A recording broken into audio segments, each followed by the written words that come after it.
Hey,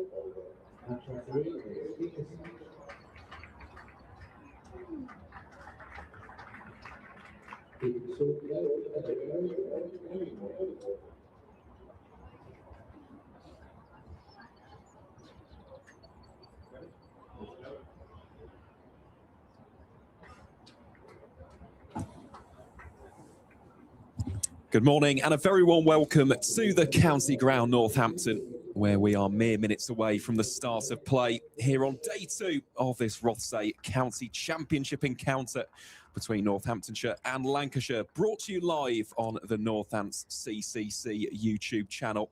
My name is Aaron Viles. I'll be one of your commentators for the action today. A little bit later on, we'll be joined by the ever-present Dan Jadzovics. But for today's morning session, I'm absolutely delighted to be joined by my commentary partner from the 2025 Metrobank One Day Cup. I am, of course, talking about the excellent Dan Ballaston. Dan, it's great to share the mic with you on what promises to be a very entertaining morning here in the East Midlands. What do you make of the current game situation with Lancashire on that overnight total of 3-4-6 for 7? Well, thanks, Aaron, for a glowing reference, as always, from you. Absolute pleasure to be joined again for 2026. Yeah, really enjoyed yesterday. I think Northamptonshire will be pleased with where they are, given they were 3 wickets taken at tea to, be 3 wickets away now from having a bat. I think they'll be pleased, but what they won't want is tail runs. So I think evenly poised, as we always say in cricket. Crucial first hour, early wickets, massive. Absolutely. Here is the first ball of the day from Ben Sanderson, and he's going to have to re-bowl that one, called as a no ball by the standing umpire. So just looking here for the veteran, still has those 3 slips in the cordon. Vasconcelos in at first, Harrison at second, and Louis Kimber on his first-class debut for Northamptonshire in at the 3rd slip position. 6-3 splits, as was the case yesterday as well. And that one was aerial from Bailey, chipped over the top, very square of the wickets. And that will see Lancashire through to their 3rd batting bonus point. A lovely way to kickstart the morning here on day 2.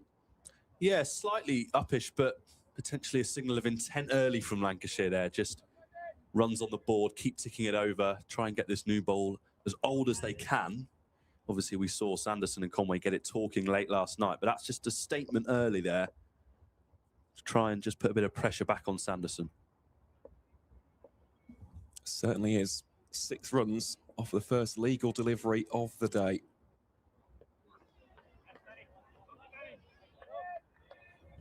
Bailey wisely leaves the next one well alone. Of course, for those tuning in on the YouTube stream, do let us know where you are catching the action from. It was great to interact with you all yesterday, whether you're watching on from here in the East Midlands or the Northwest, supporting Northants or Lancashire.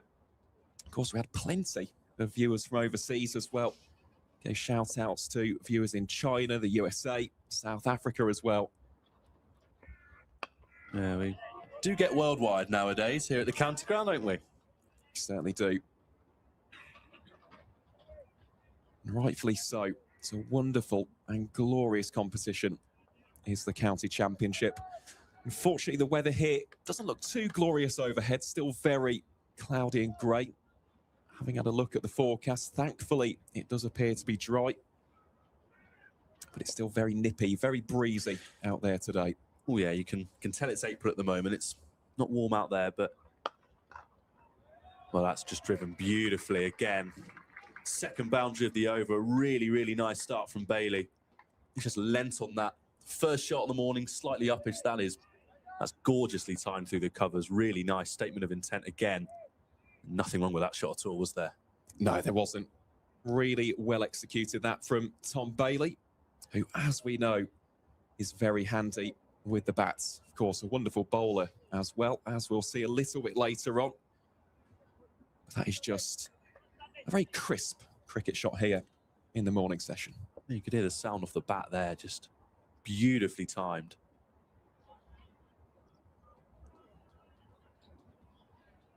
Slight change in the field as well, as James Sales gets pushed out towards deep backward square leg. Still a 6-3 field.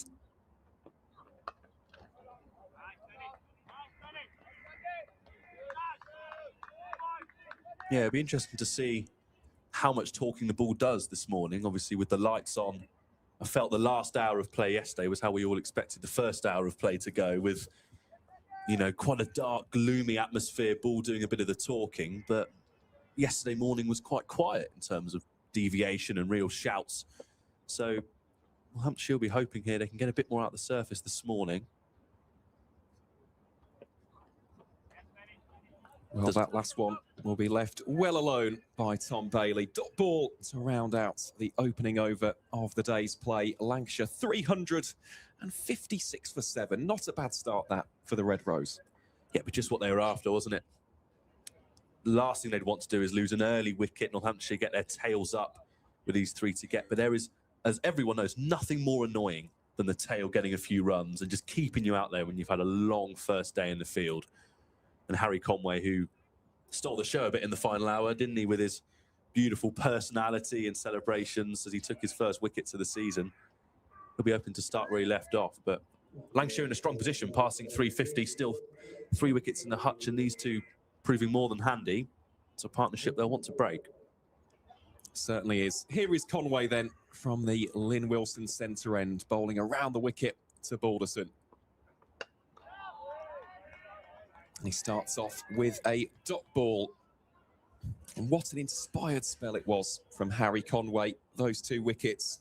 Michael Jones out for a barnstorming 71. Caught in the slips by Ricardo Vasconcelos. And then, of course, Matty Hurst. Well, caught that time by Calvin Harrison, who he himself had a pretty handy day with the ball in hand. He did. He was absolutely superb. You don't often see a leg spinner get through his work in April, but I thought he was just a sign of what a mature bowler he's turning out to be. Superb spell. Thought went unlucky at times as well with how he bowled. Of course, picking up the 1 wicket. But and also, as we know, with Calvin Harrison, safe as houses in the slips. We've seen him take some screamers. Yes, they slightly more regulation, but you've got a good slip cordon there. Vasconcelos, Harrison, Louis Kimber, a new addition as well. So hoping they can hold as many chances as they can this morning.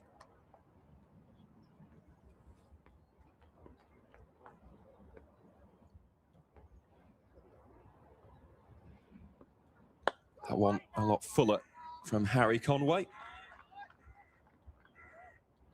Yeah, great to have him back here at the club. Had that 4-game stint here in 2025, made an instant impact with 20 wickets across those encounters. Of course, this season, there's been an extension to that. It's a 7-game opening stint for the 6'7" tall Australian. Yeah, and what a personality he is. You can see it the way he runs in and bowls. Even when there's a dot ball, there's just always a bit going on with Harry Conway. He's an excellent operator, tireless bowler as well. Came stay yesterday. He's just a great player to have around the ground. You always know when he's around with his presence. But what I like about him as well, there's a real fight about him. You know, he's often, you know, he's joking around the lads. He seems great company, but when he's bowling and when his tail's up, there was real feistiness to him yesterday and gave him a massive edge, I thought. Massive part of the spell.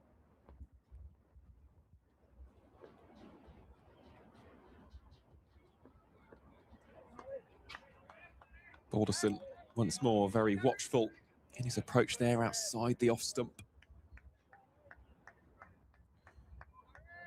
I suppose Lancashire now, I mean, if you're in Lancashire's shoes, they sat very pretty at tea yesterday with Bohannon and Wells and Jones to an extent as well, playing really nicely. But with 3 wickets left from where they were yesterday, where would you be looking to sort of pitch a par score, if you like?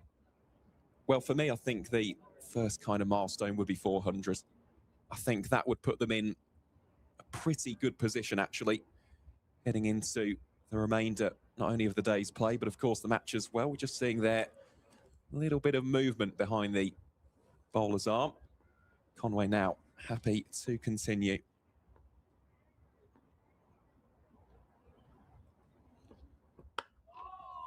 And yet again, testing the defences of George Balderson.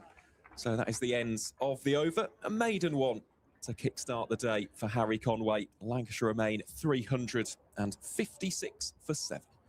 yeah, nice start from Conway, giving him the big build-up, and he's bowled a nice tidy start there, just putting a bit of pressure back on after Lancashire got away in the first over this morning.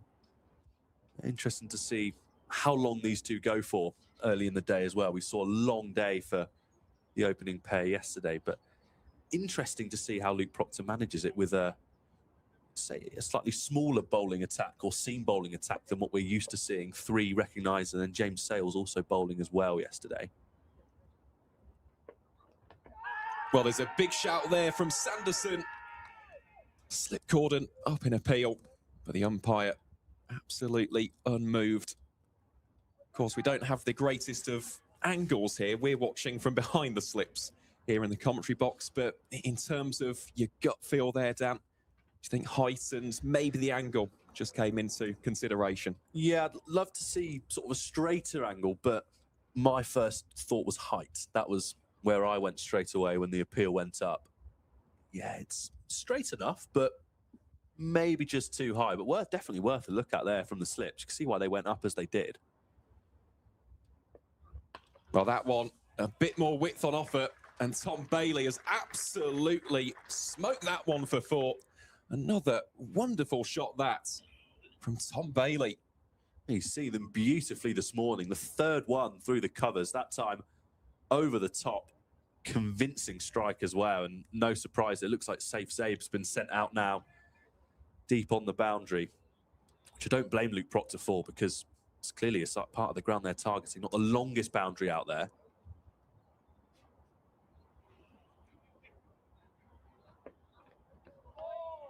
Interesting change here as well in the slip cordon itself. You've seen Kimber go from that 3rd slip to more of a gully. But yeah, you can definitely see the intent already here from Tom Bailey. Started the day on 4 not out, and well, he's moved on to 20 within the blink of an eye. Yeah, these are handy runs for Lancashire, and I like where Kimber stood with the way that Bailey's freeing the arms, if you like. Ball can fly off the edge, but I think it will go squarer than finer. That's just tucked him up a bit more there from Sanderson. Nice response. Sales doing the work. Now, on a very long boundary, it seems like a lonely place out there for James Sales. It's a long way away. Yeah, these are good runs for Lancashire early in the morning, under a bit of pressure last night. Probably a few wickets lost more than they would have wanted to, but recover nicely. And as you say, Bailey's seeing them superbly this morning. Must have had a very productive net, you feel, before 11 o'clock today. Most definitely has. May have gone a little bit too quick on my end. It's actually on 17 as opposed to 20. Still doing very well. Nonetheless, as that one is edged and taken by Calvin Harrison. A fine catch there from the former Nottinghamshire man. And George Balderson will have to depart for 21. Ben Sanderson works his magic once more with the ball in hand. It's his 3rd of the game so far. And Lancashire now 361 for 8. Well, we talked about Calvin Harrison's slip fielding prowess, and he's proved it there. We can safely say, from where we're sat, that went quickly. That absolutely flew off the bat, and that's a really good catch from Harrison. If he's falling to the ground after taking it, you know it's gone quickly, and it's a really smart grab. And it's good for Sanderson. It's been a difficult morning for him. Hasn't bowled particularly badly, but Bailey's taken a bit of a shine to him, but he's got Balderson now. 3rd wicket, as you say. I mean, the ever-present Ben Sanderson, evergreen, good catch. And now they want to just polish these last 2 wickets off as quick as they can and get out there with the pads on. Hard work, almost done for the bowling attack. That really is a sharp catch from Calvin Harrison. Great angle as well from our Cam Ops, doing an absolutely marvellous job. Great work all around, and Balderson, as you can see there, departs for 21 from 49. Coming into bat now is Ajit Singh Dale, one of the newcomers for Lancashire County Cricket Club, formerly of Hampshire and most recently of Gloucestershire County Cricket Club. Of course, we'll be seeing him with the ball in hands a little bit later on today. Yeah, I think that'll be where we see the real art of Singdale, but a couple of handy runs here this morning wouldn't go amiss for Lancashire. But yeah, beautifully captured from our camera crew there. And I can say it's windy on that gantry this morning. Excellent work for the live stream. Here is Dale to face his first ball. Plays that one with very soft hands, and that'll be the end of over number 99. So Lancashire 361 for 8. Great as well to see so many comments in the live stream. We'll give you a few shout outs now. So Brian tuning in from Benidorm. I imagine the weather out there is a lot nicer than it is here in the East Midlands right now. Phil tuning in from the Netherlands. Phil, let us know where you're tuning in from in Holland. Terry tuning in from Welwyn Garden City. Keith from Ohio in the USA. Had quite a few American viewers yesterday. Looking where else have we got? Bolton, St. Helens, Germany. Oh, all over. Benidorm is quite the place to watch cricket, I would imagine. Well, providing it's nice and sunny. That'd be lovely, wouldn't it? As Conway continues here. Bowling to Tom Bailey.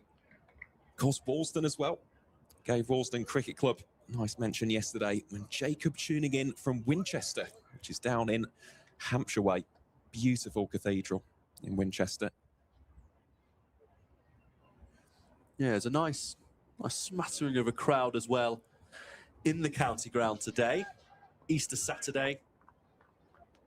Yourself down here if you're in the area. You'll be watching Northamptonshire have a bat, I feel, hopefully very soon.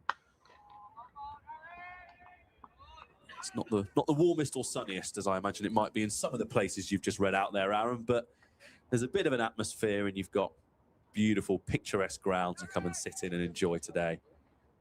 Nowhere else I'd rather be personally. Oh, definitely not. What a great way it is to spend a Saturday, especially here in April, first game of the season. Absolutely divine. And it's funny you mention the weather. T-Dub's 23 degrees in Milan. It's definitely warmer than it is here. Oh, as Bailey has a little bit of a prod and a fence at that latest one. Yeah, Conway started really well this morning. He's right on the money, picking up where he left off yesterday. That's the first one that's really beaten the bat. And you mentioned the weather. Currently handling the ball now at mid-off. Poor old Nathan McSweeney must have had quite an introduction to county championship cricket yesterday, coming from captaining a Sheffield Shield victory with South Australia to the 8-degree windy weather of the county ground. But he seems in good spirits and hopefully he'll have a good day with the bat today. Again, Bailey playing a miss on that occasion. Encouraging signs, though, for Harry Conway. He really does bring an energy, as we were saying earlier, when he gets going. And with the spell he's bowled today and yesterday, he'll be hoping for a couple more wickets than what he's currently got in the column. Fully deserves them. Charging in for Northamptonshire this morning.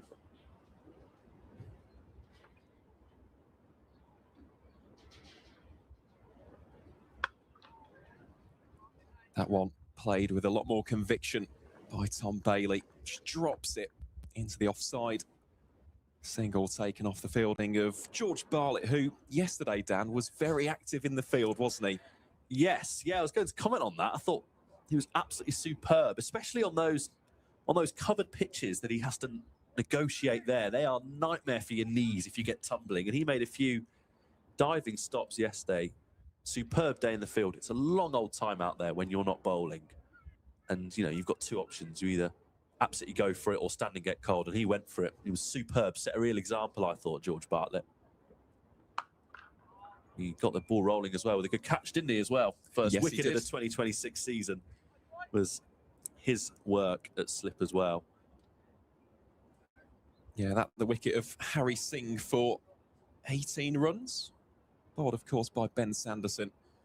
We imagine is going to continue his spell here from the David Capel end. Lancashire 362 for 8 after exactly 100 overs bowled. A reminder as well for those who are perhaps slightly newer to county championship cricket, bonus points still up for grabs in these next 10 overs of play.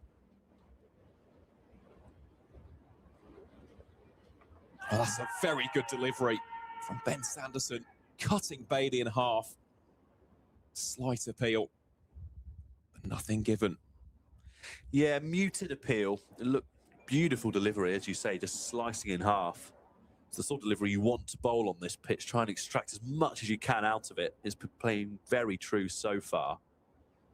Yes, is nice line. And as you say, I mean, the amount of nuances to the county championship points table with victories and bonus points, always worth keeping tabs on who's getting what. Still plenty to play for alongside the result across the next 4 days, which always keeps everyone interested, doesn't it? Certainly does. And in terms of those bonus points, so far Lancashire have got 3 in the bag, having surpassed the 350-run mark. And as for Northamptonshire, well, they are chasing their 3rd and final one, which if they can get Bailey or Ajit Singh Dale out, will arrive. As Bailey this time plays that in the gap just wide of Luke Proctor at mid-on. Very casually run too. Will keep the Preston-born man on strike here. Spoke about his first cricket club yesterday, Vernon Carras. And it's just great, I think, to almost have that nod back to county cricketers' roots. I think it's so important, the club game, and yeah, they've done some great things up in Preston over the years. Well, everybody starts somewhere. It's always lovely to have a bit of recognition for the roots, as you say.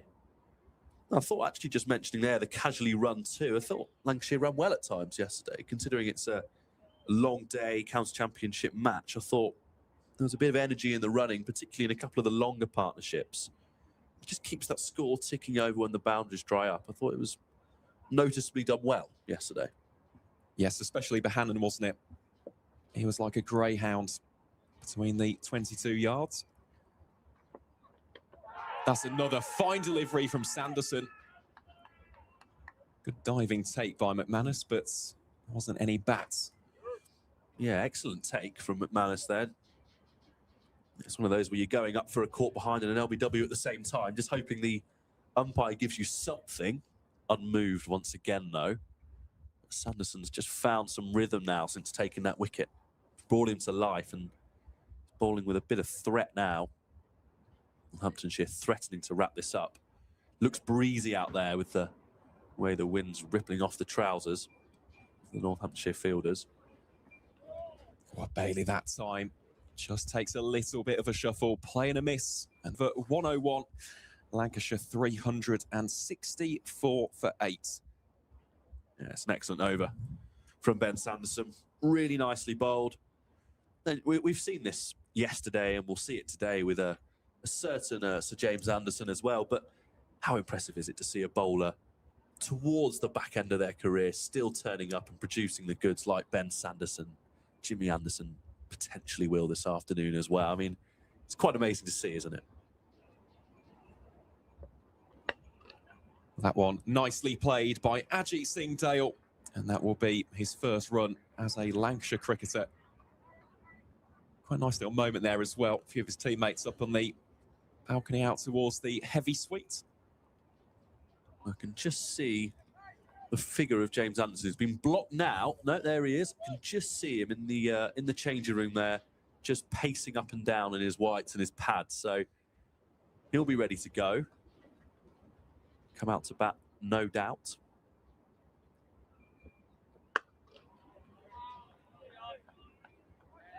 Be interesting to see how he goes about it when he gets out there. But the runs just dried up slightly for Lancashire in the last few overs or so. It's been some tight bowling from Northamptonshire after Bailey's fast start, the opening couple of overs this morning, where he really took to Ben Sanderson. Sanderson, as all excellent experienced players do, responding superbly.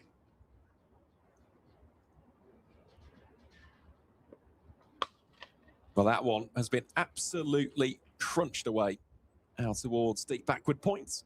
Northamptonshire do have protection out there, though. So it will just be a single that time for Tom Bailey. Moves him on to 21, the score on to 366 for 8. It's funny we are speaking about Jimmy Anderson. Saw him batting with plenty of intent, actually, down below in the nets. It was absolutely fantastic. Well, I might have a Northamptonshire cord sip on, but if Jimmy Anderson gets going with the bat, there aren't many people who wouldn't find that entertaining with the career he's had. The swashbuckling left-hander gets started. Well, the Burnley Lara for a reason, isn't he? I mean, no more to be said, really. We've seen it all throughout his career. A true titan of the game. Great to see him. And of course, very fitting, the fact that he was named as captain of his home club. Here's Conway again.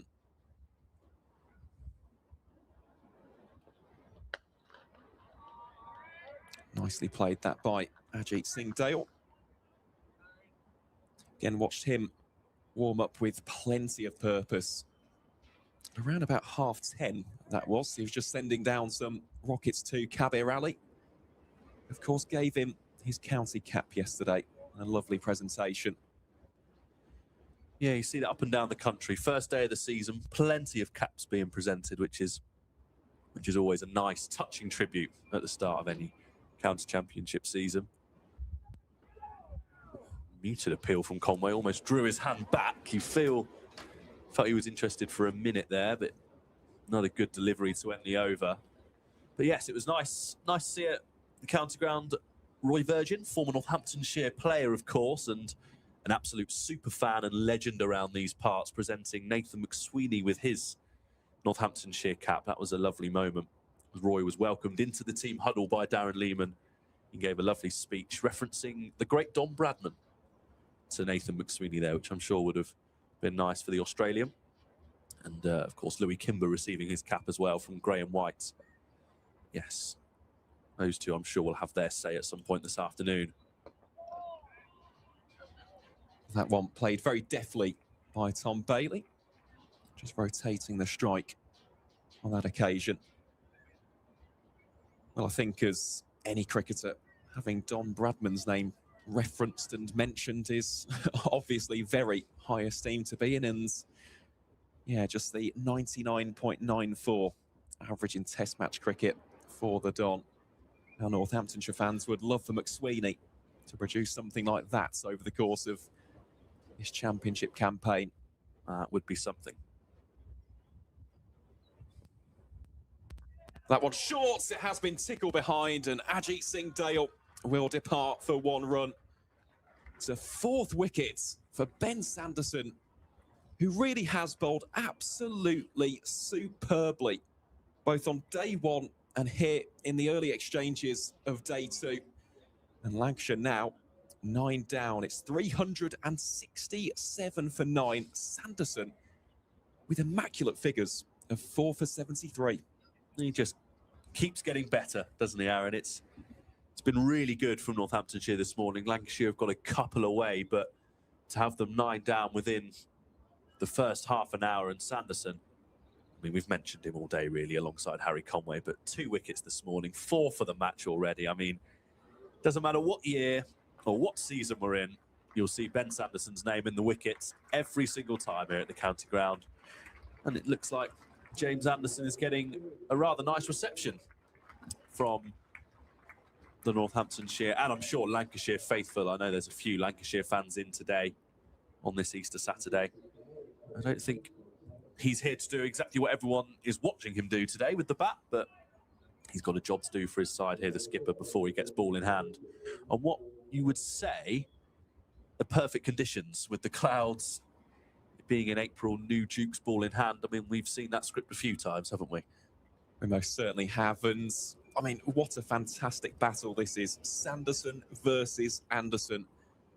2 of the finest proponents of swing bowling in the county circuit. And, well, in Sir James's case, one of the greatest of all time.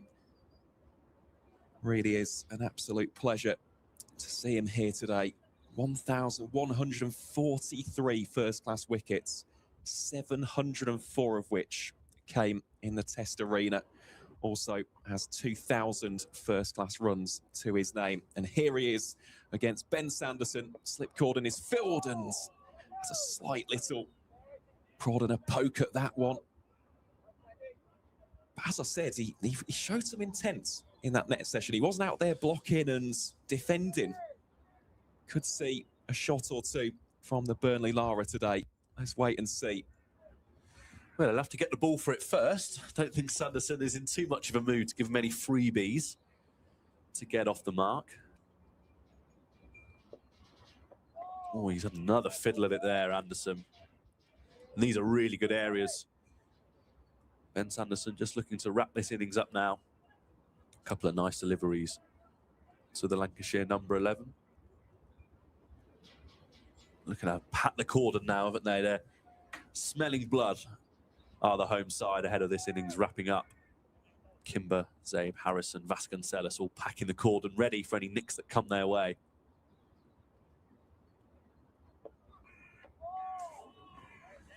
Carbon copy really there. Third one going past the edge. And unsurprisingly on the final ball of the over, Sales and Bartlett are sent on their way to the fence, looking to keep Anderson on strike for what I would presume to be Harry Conway's following over.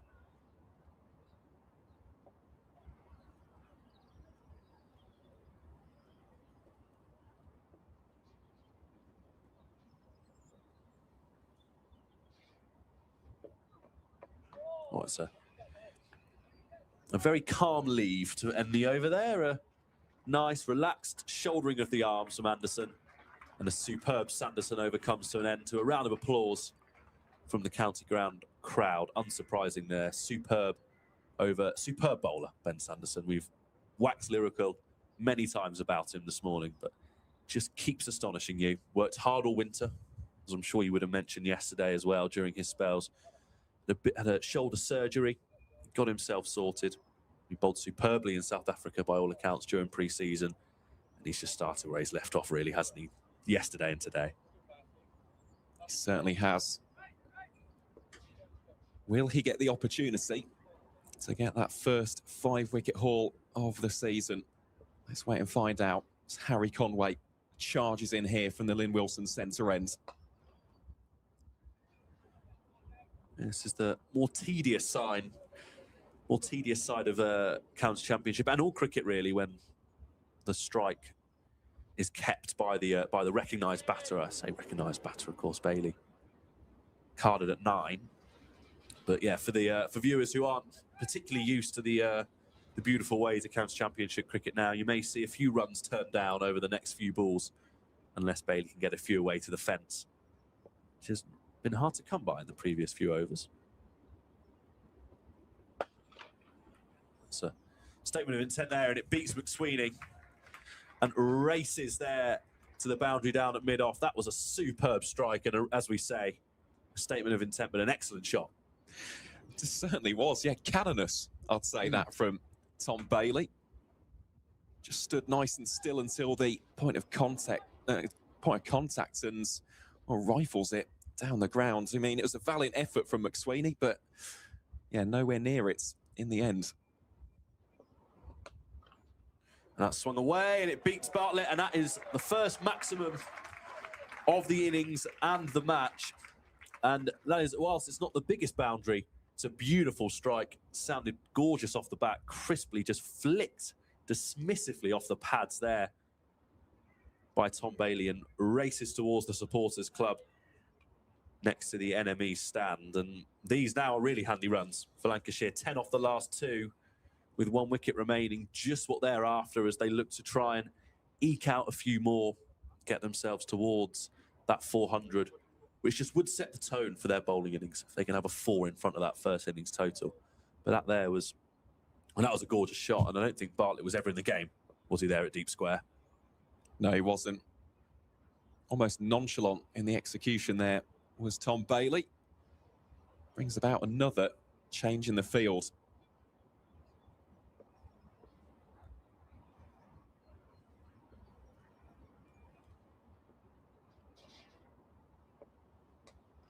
Swung away again, looking to beat Sanderson at fine leg, who does well. Stops it with his body by the looks of it there. We're quite a way away from Ben Sanderson, but it looked like he just about got enough of his midriff in front of it to stop that from going for 4. Good bit of work, and it saves 4, as they haven't taken the run there. And yeah, no surprise to see them just come back in slightly. It is funny, though, we're having this conversation about Tom Bailey. He really can bat. He's got 11 half-centuries in first-class cricket, a high score of 78. And he has scored a half-century against Northamptonshire in the past, so he's got history of getting handy runs.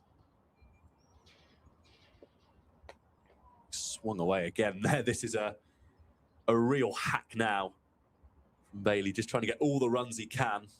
Singles taken, putting Anderson on strike now for the final 2 balls of the over. Or last ball, rather. Yeah, this is a Route 1 stuff, if you like, from Lancashire, as they look to try and score as many runs as possible. But you can see it with Bailey's striking the ball excellently. And as we saw with Bahanan yesterday, history against the county counts for a lot. And that psychological battle, if you've scored runs in the past, tend to be able to do so again if you can get yourself in.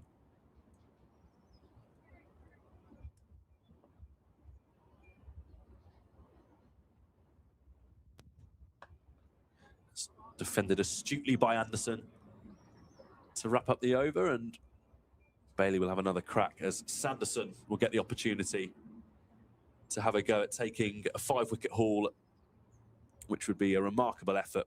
So it looks like Calvin Harrison, by the looks of it, is just going through a couple of stretches, whether they'd bring him into the fold to try and tempt the Lancashire players into a big shot with the fielders waiting. You sense could be an option with Harrison's flight that he's able to offer up. But for now, it will be Ben Sanderson to look for his 5th wicket, as Harrison, yeah, goes through a fairly vigorous routine, getting stretched and ready.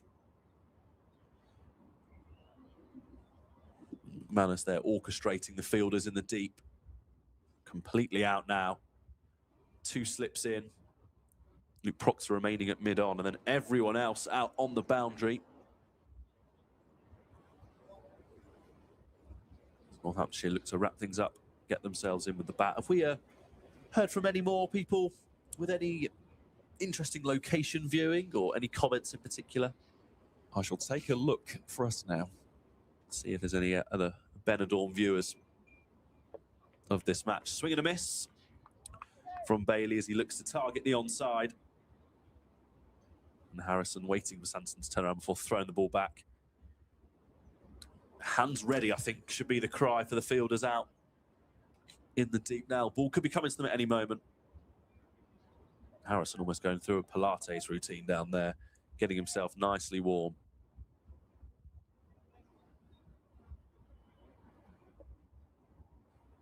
Where would you be bowling here? Where would you be looking to target to try and tempt Bailey into a shot?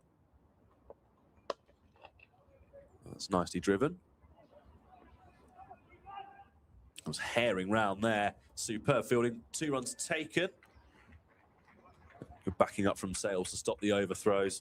Just the 2 there. Oh, great running there from Jimmy Anderson as well.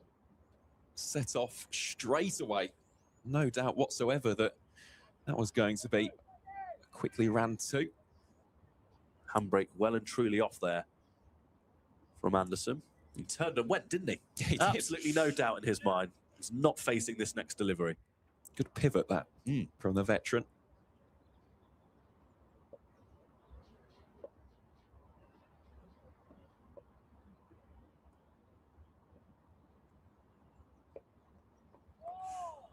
Oh, play and a miss. You never quite know if there is a small edge there when the ball goes close to the bat there as Bailey looks to just play off the back foot. Sanderson unmoved as he goes in search of his 5th wicket. The crowd filling up quite nicely here as well. A few people going through the turnstiles to watch Northamptonshire soon have a bat in a game that's nicely poised, I'd say. Almost definitely, especially after that evening session on day one. That's high in the air, and it will land safely before the fielder. Looks like Louis Kimber came charging in to look to take the catch at deep mid-wicket. Just landed safely before he could get his hands on it. And no run was taken. Thought for a minute that was it there as the ball sailed into the air and there was 3 fielders to choose from to take the catch, but just landing safely. 380 for 9. Nearly 105 overs. Been a long old stint for Northamptonshire after losing the toss yesterday, and many people surprised that Lancashire opted to have a bat. Certainly people I was speaking to under the impression that you'd look up and see the clouds and go for having a bowl early in the season, but to have paid dividends as they near 400. It's been an impressive innings from the away side. Oh, that's beautifully played. A late dab down to the third man boundary from Bailey. Excellent execution there, just knowing where the fielders are, splitting the slip cordon beautifully as he adds 4 more to his score and goes to a very handy 35 not out from where he started this morning. And that was beautifully guided. Down to third man for 4 more. With all the fielders out on the boundary. It takes real skill, doesn't it, Aaron, to be able to still pick the gap? It does, and that's what I'm saying. I mean, Tom Bailey does possess plenty of batsmanship.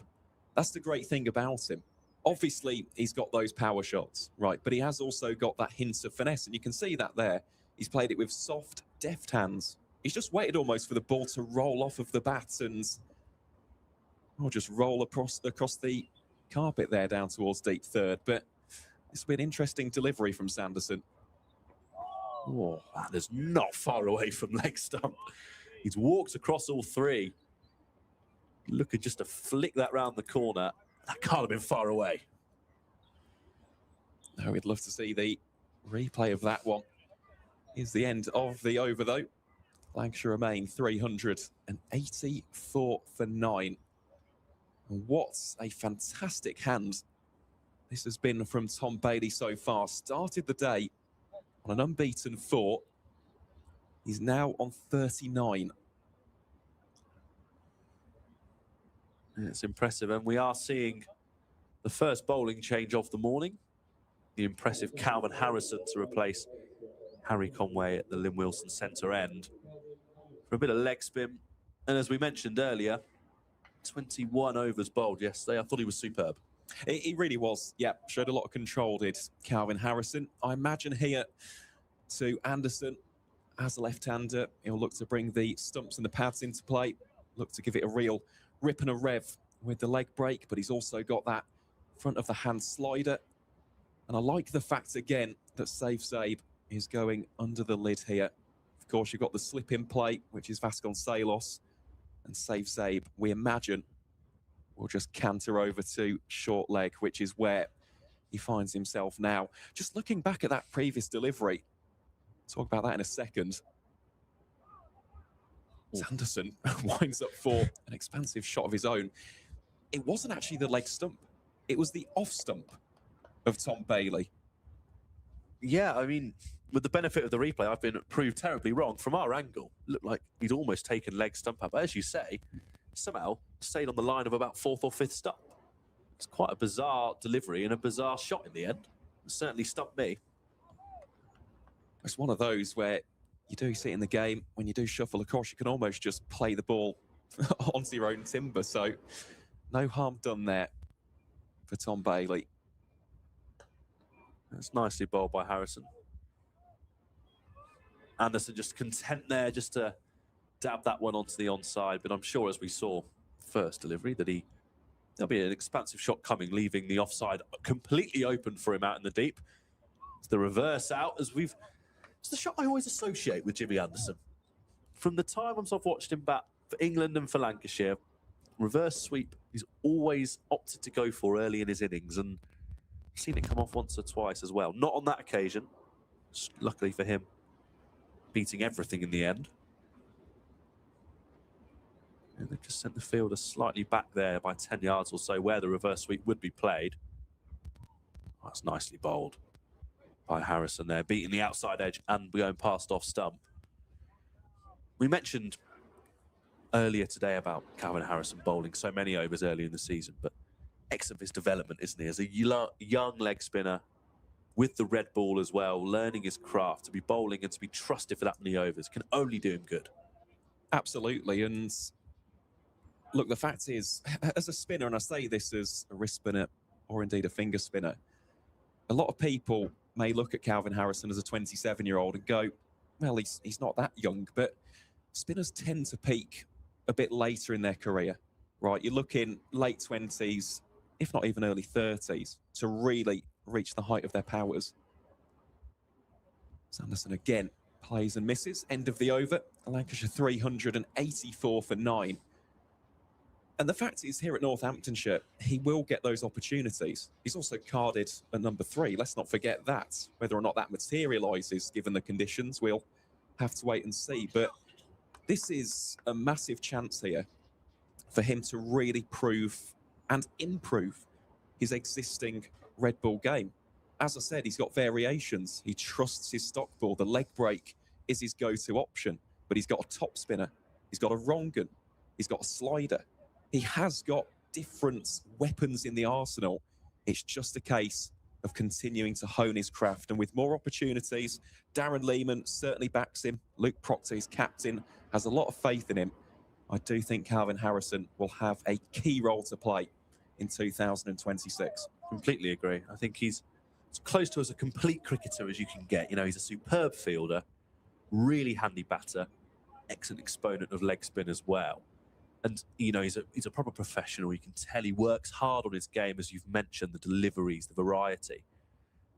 And I think with the way the winter panned out, with the lack of a recognised spinner in the England setup, and the way that there's Bailey there, a real swing and a miss, so he continues to attack the leg side. But I just think with the way that, England haven't got themselves a recognised spinner, with the way that Shoaib Bashir wasn't trusted out in Australia, and the way that Harrison has performed in the short spells he's had for the England Lions, taking 3 wickets in his only appearance, there's a real sense of a real opportunity for him. And I think this is a great, as you mentioned, Darren Lehman, Luke Proctor trust him. Great opportunity and a great place for his cricket to develop. One's chipped and a run's turned down. Proctor just ambles round and fields. And I think he's a real steal for Northamptonshire as well. I mean, we saw him last year in the long format, but pick him up in the one-day cricket and the T20 cricket, ready for the blast. It's a real steal having him across all formats, isn't it?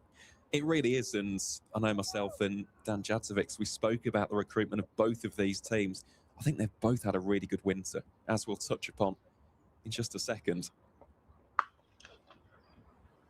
As that's hit high into the air, should be taken out of the deep, and is. And Ben Sanderson has his 5th wicket in a remarkable spell from the Northamptonshire veteran seamer. He has his hands on his knees as his excellent work is done, and the Lancashire innings closes on 384, high into the deep, and a good catch coming round as well. And, well, you run out of words for someone of Ben Sanderson's quality and stardom. 5 wickets on the first innings, as we just see the replay now. Louis Kimber it is out in the deep with a well-judged catch right on the boundary as well. And it ends a really good innings from Tom Bailey of 39, but the story here is about Ben Sanderson. Absolutely take a bow. Absolutely, yep. His 23rd career first-class 5-wicket haul. Very, very well bowled, Ben Sanderson. But in terms of that innings as a whole, I still think Lancashire have done a pretty good job. 384. It's not exactly an unhealthy first innings total.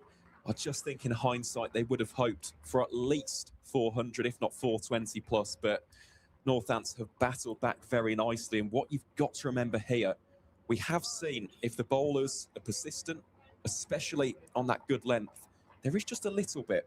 There is just slightly something in this surface, but you've got to take your chances. Northants' drop catches have turned this into 384 instead of, let's say, a 330. So we shall have to wait and see what happens, but we'll take a short breather here in the commentary box. And when we return, we'll be here to bring you all of the action as Northamptonshire get their 2026 season underway with the bat in hand. A reminder of that first innings total. Lancashire bowled out for 384.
Welcome back to the County Ground, Northampton, where we are almost ready to get back underway here in the morning session on day 2.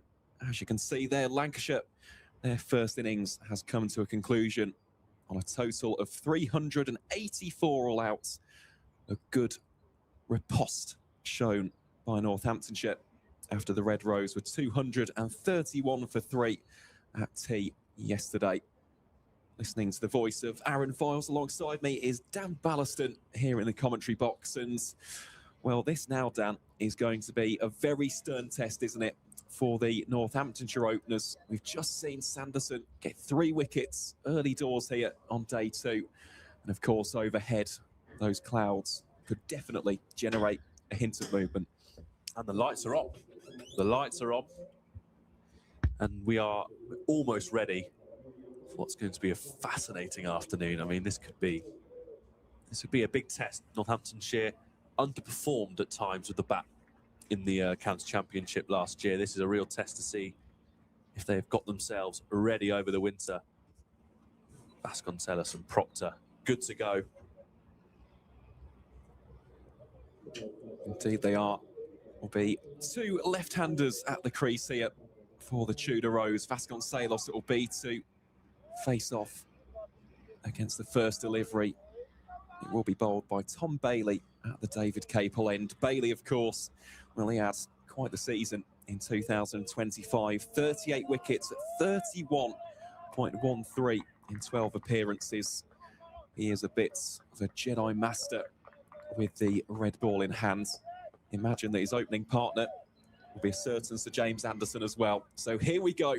4 slips in the cordon for the Preston-born seamer. It's Bailey to Vasconcelos. Vasconcelos will not get off the mark on his first delivery faced. Yeah, it's an energetic cordon early for Lancashire, and they'll be looking to make early inroads. The lights on, clouds have really come in the last 10, 20 minutes or so. Opportunity here to take a couple of early wickets and put a bit of context to their first innings score.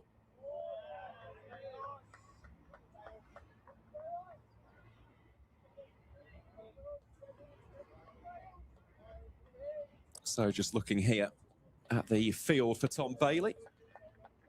Very much in favour of the offside, of course. Those 4 slips in the cordon. Fielder at backward points as well. That's a slightly wideish mid-off. Also has a long leg in play.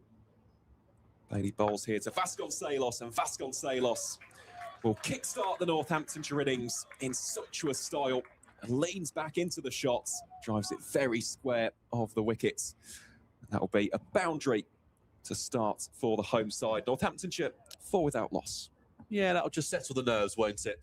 He's an experienced campaign of Vasconcelos, but the heart would have been ticking as he looks to get off the mark this season, and he has done with a beautiful shot, and he's wintered well, Vasconcelos. He's working hard on the nets, played really fluently out in South Africa. And it's a nice start for him just to get off the mark with a boundary this afternoon. Bailey that time goes a lot straighter George Balderson, the man doing the fielding there, just in front of the square leg umpire. And of course, there is the familiar figure of Sir James Anderson, the Lancashire captain, in at mid-on.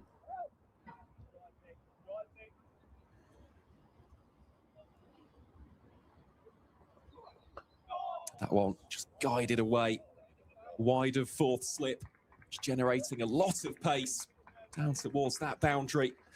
Lancashire not having protection down at deep third, and that will be 4 more runs off the bats of Ricardo Vasconcelos. Yeah, nicely controlled. First boundary was beautifully timed. That one just guided down smartly by Vasconcelos through the cordon for 4. Nice positive start from the opener. Hasn't taken any risks yet, but he's just easing himself in.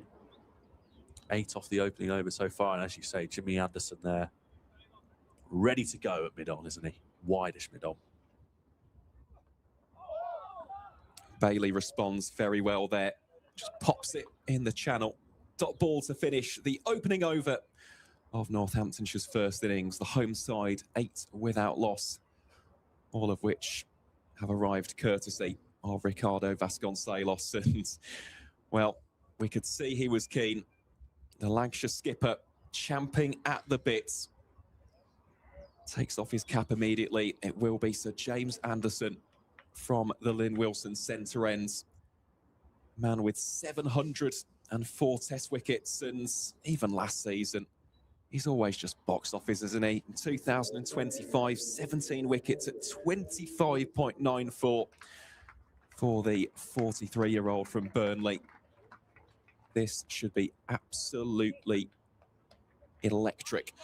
And he's bowling against a former teammate in Luke Proctor. So it should be an interesting matchup. We saw the pair, the 2 captains, facing off here.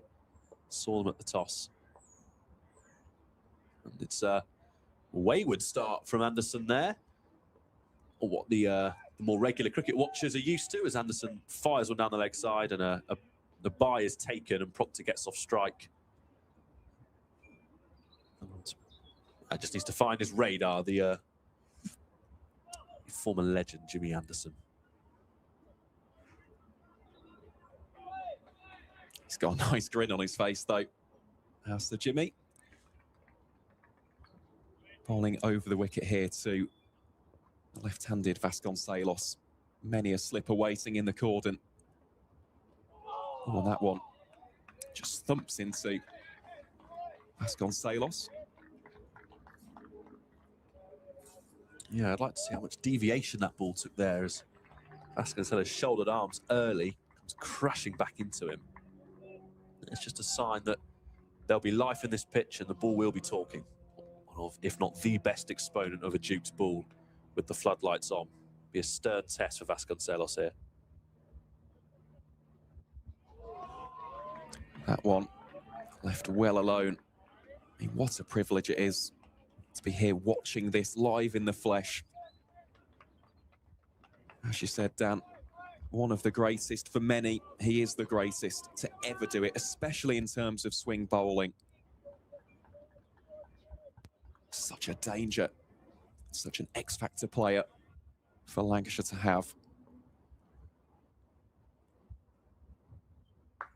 And such a smooth, effortless action, isn't it, as he strides into the crease.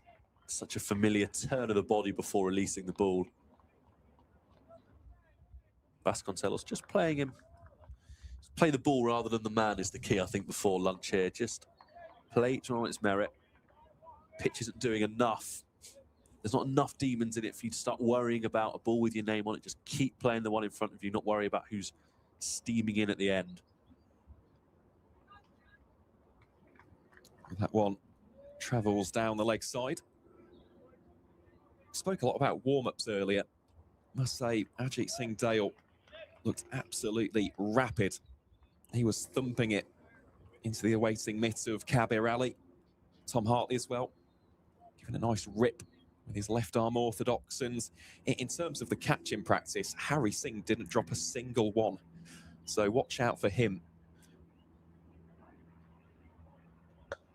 It's that one. Slightly aerial on that occasion from Vasconcelos as he just guides it away out towards deep square leg. And that will be 2 runs to round out Anderson's first.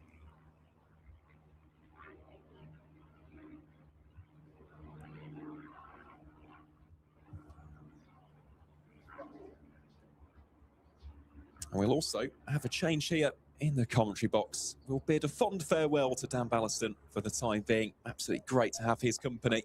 You'll be hearing from him throughout the duration of the 2026 season. Well, as we say goodbye to one Dan, another one enters the arena here in Northampton. It is, of course, an absolute pleasure to welcome back my compatriots on day one. It is, of course, Dan Jadzovic as Bailey bowls here to Luke Proctor. Dan, great to have your company. What have you made of that? Well, first hour and a bit here in Northampton. Oh, look, thanks for having me back. It's great to be back. No, look, I've enjoyed that. I've been listening to it intently over the last hour, and I think Northamptonshire have, considering where they were this time yesterday, I think they'll be pretty happy with where they are now. The overhead conditions haven't changed. It was a bit drizzly out there, but it kind of looks like it's starting to brighten up a touch now. Well, that's edged, and it's been taken. That is a fine grab by Tom Hartley. And Lancashire do get there first, courtesy of the ever-reliable Tom Bailey. Luke Proctor, the former Lancashire man, and the Northamptonshire captain, the man to go. And Northants now 11 for 1 here in over number 3. I think they'll be less happy about where they are now, obviously. Well done, commentator. You've cursed it once again. I think if you'd looked at this back 24 hours ago and you thought Lancashire all out for 384, because at this time it was Bohannon and Wells going like freight trains, wasn't it? And churning the runs out in that partnership. I think Lancashire will be okay with 384 on the board. But at that stage, I think they were looking and thinking and hoping for considerably more maximum batting points, 400. I think you mentioned it on commentary earlier, 400, 420, 450, maybe more, and look to bat once here at Wantage Road. Because there aren't demons in this surface. To have Lancashire bowled out for 384, Northamptonshire, I think at that stage would have been pretty happy with where they were. Having now just lost Luke Proctor, they'll be significantly less happy about the situation that they find themselves in. But look, we've seen it's not easy, but there's no demons in there. No, I think that is a very, very valid point. But it's just had something, hasn't it? Providing that you're persistent, especially on that good length. There is something, a tiny hint of assistance for the bowlers, but you've got to be very, very disciplined. If you drop it a little bit short, it's been sitting up quite kindly.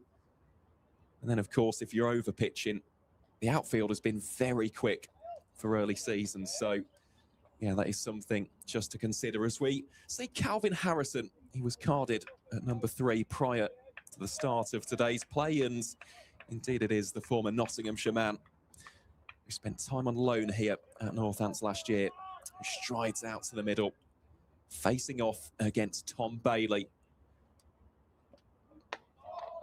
Starts off very compactly.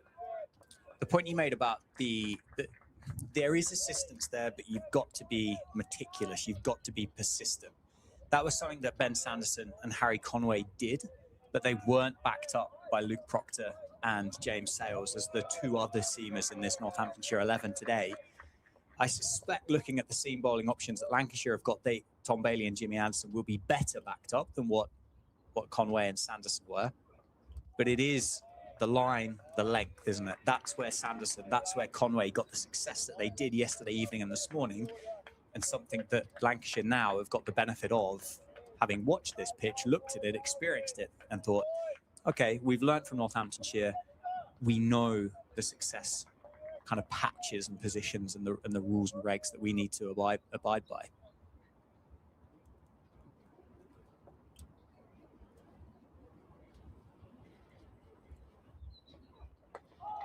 Well, Harrison looking to get off the mark there. Some decent work by Luke Wells, cuts off any potential chance of a single. You speak about those other bowlers for Lancashire. I must say, I'm very, very excited to see Ajit Singh Dale, a man who last season had 40 wickets for Gloucestershire, and of course George Balderson, who was Lancashire's leading red ball wicket taker. He too got 40, so quite the change options at Anderson's disposal today. Bailey bowls here to Harrison once more, with the ends of a successful over for the Red Rose. Northamptonshire 11 for 1.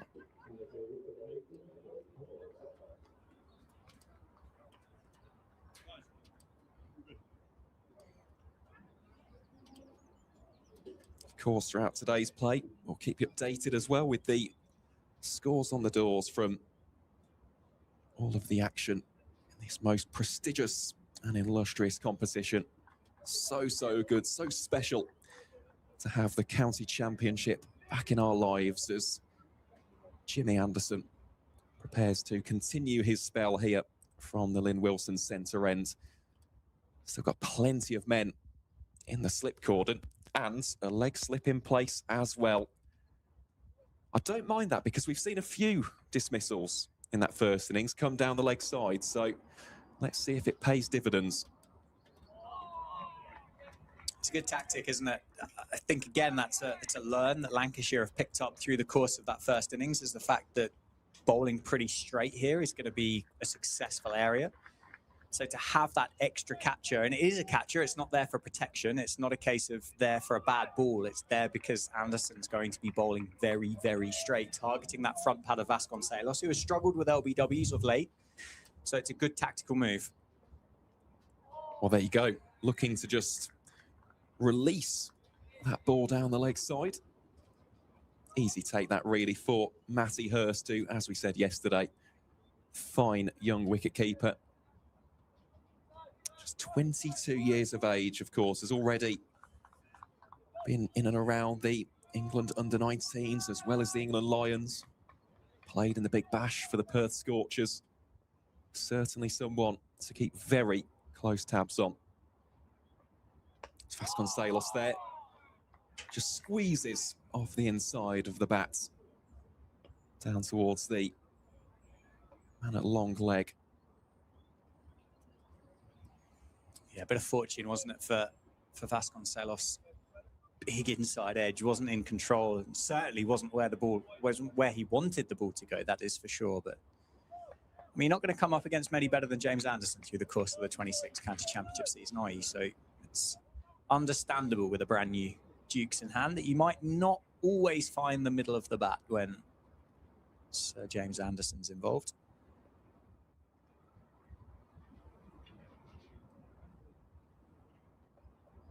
Well, that one very full from Anderson and clipped away very handsomely indeed by Calvin Harrison. A fine way for him to get his innings up and running. Northamptonshire now 16 for 1, courtesy of a marvellous strike out towards deep mid-wicket. That was beautifully timed, wasn't it? I just said about you're not going to find the middle of the bat very often against James Anderson, but Calvin Harrison that was wonderful. Just leant on it, didn't he?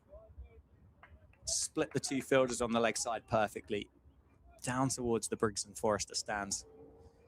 A nice ripple of applause as well.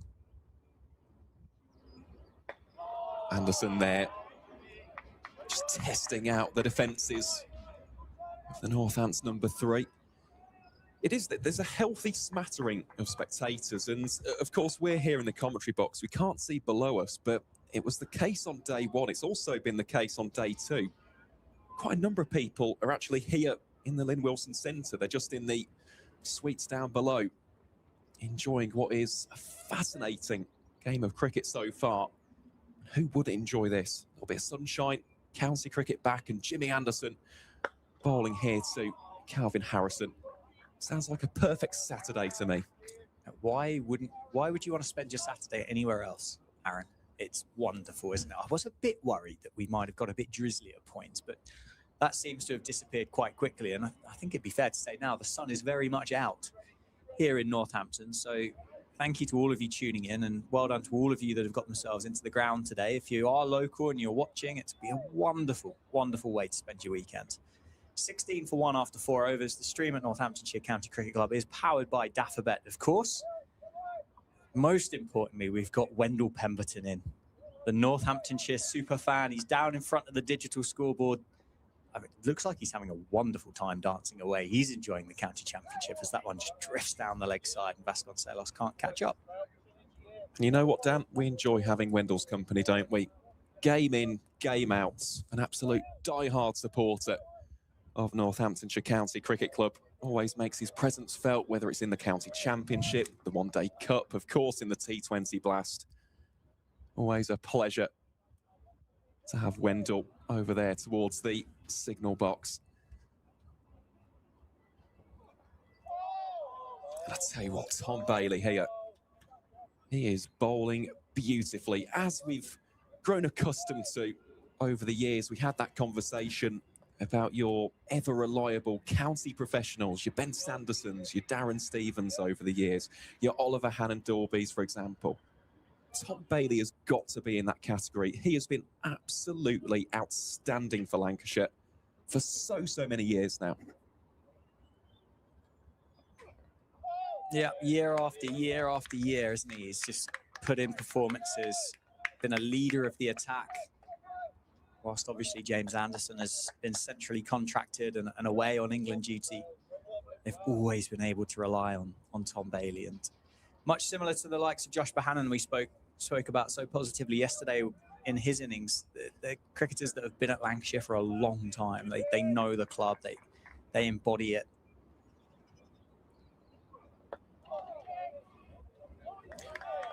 Well, they do, and in the pathway in the northwest, I extend this beyond the borders of Lancashire itself. Right, you go into the likes of Merseyside and the Wirral. Of course, you've got Cumbria, you've got Cheshire.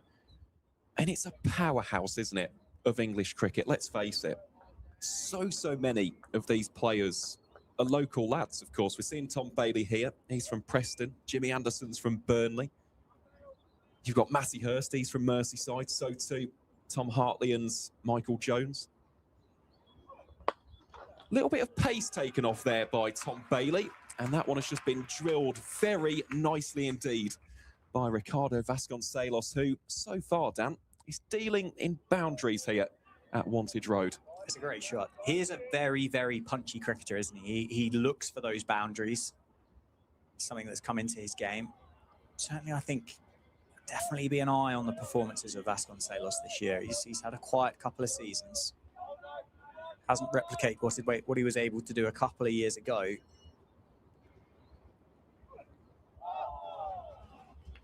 I know he's been working hard on his technique, trying different things, learning new methods.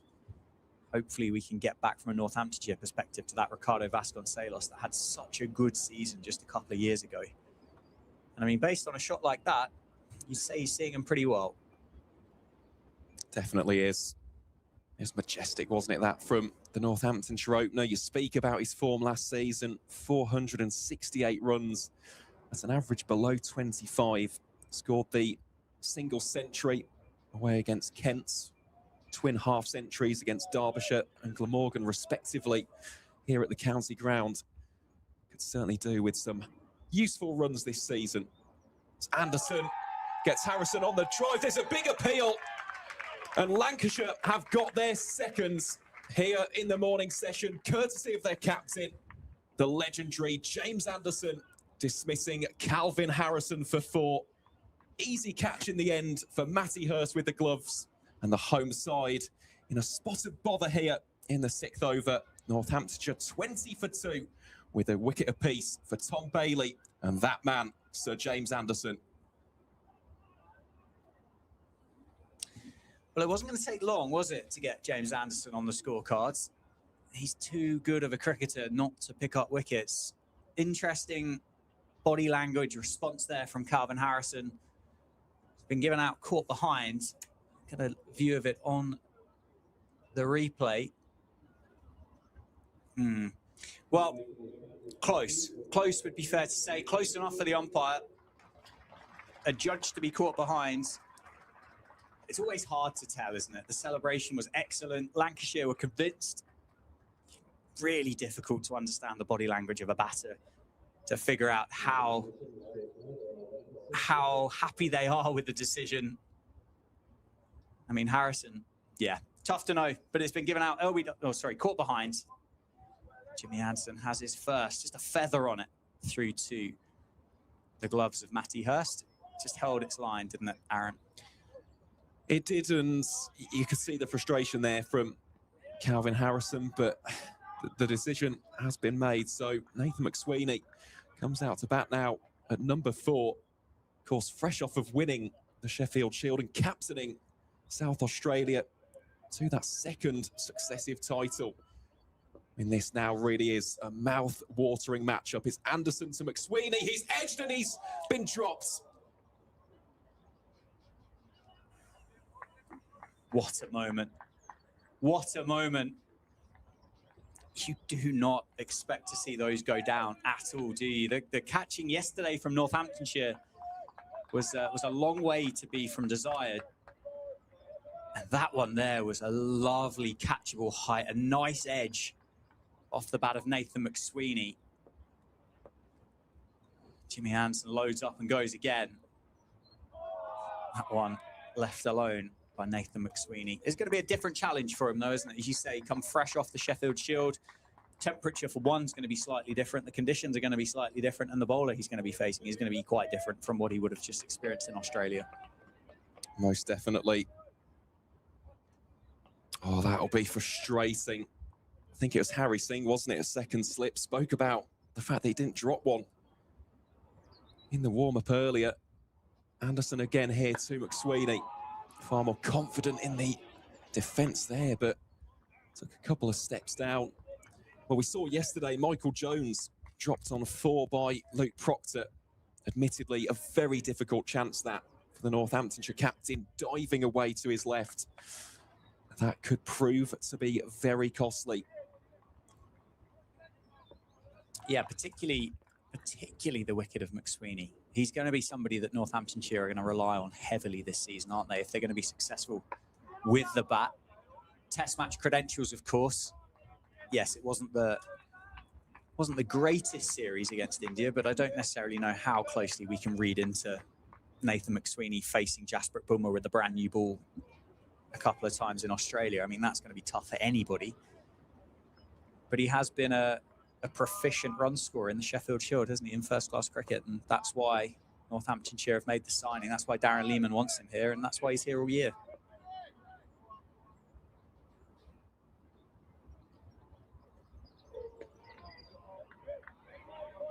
Anderson there rounds out an excellent over. Could have been a spectacular over. Had that catch of stuck in the hands at second slip. But either way, he has taken one more wicket for his side. Northamptonshire 20 for 2 after 6 overs here. Still the morning session on day 2. Between the two sides, we've already seen 5 wickets fall. 3 for Lancashire a little bit earlier on as they were dismissed for 384 runs. Northamptonshire just need a partnership. Little bits of consolidation between Vasconcelos and McSweeney. And Tom Bailey has overstepped there, so that will be a no ball. Speaking of McSweeney as well, in a little bit more detail, for those who don't know, this is his first time in county cricket, but it's not his first time on British shores. So in 2023, he played in the Hertfordshire Premier League for Shenley Village, and he batted at 3. Opening the batting was someone who Northants fans might be familiar with. It was Charlie Thurston, who played for the club a few seasons back. But of course, as we all know, playing in Premier League cricket compared to walking out to bat against a man with 704 test wickets and over 1,100 first-class scalps, very, very different challenge. Very different challenge, you're right. I love the club cricket setup here in the UK, and I know it wasn't Nathan McSweeney last week playing in the Hertfordshire Premier League, was it? It was a lot younger Nathan McSweeney. Oh, that's very close to off stump. There's 2 types, isn't there? And that was a good one. But they're cutting their teeth with cricket. They're getting life experiences from spending time away from home. And you hear about all these stories and you go, oh, yeah. Well, don't you remember the time that such and such used to play for the club down the road? And you go, nah. Obviously, they were 18 at the time or something, and their careers developed in such a long way. But yeah, cool stories. Let us know if you're watching and you've got any any famous cricketing friends that would have played at your club over the years, please let us know and tell us the stories. I'd always remember it was Raheem Cornwall, wasn't it, when he played that test series for the West Indies against England, and obviously larger than life character, and people were kind of really trying to dip into what he was like as a club cricketer, and so many stories coming through of what he got up to and what he was like as a person. Brilliant, absolutely brilliant. Can't say I've ever played at a standard where anybody any good's come and played for my club, mind you, but I like listening about it. Oh, absolutely, yes. Please do let us know. As we said, we love interacting wherever you're tuning in from. It's Bailey there to Vasconcelos, who again drives that very nicely and very squarely indeed. That'll be 4 more runs. Vasconcelos really finding the boundary with great fluency and ease early doors in his innings, and well, that'll just provide a little bit of a pressure release here for the home side. Northamptonshire 26 for 2.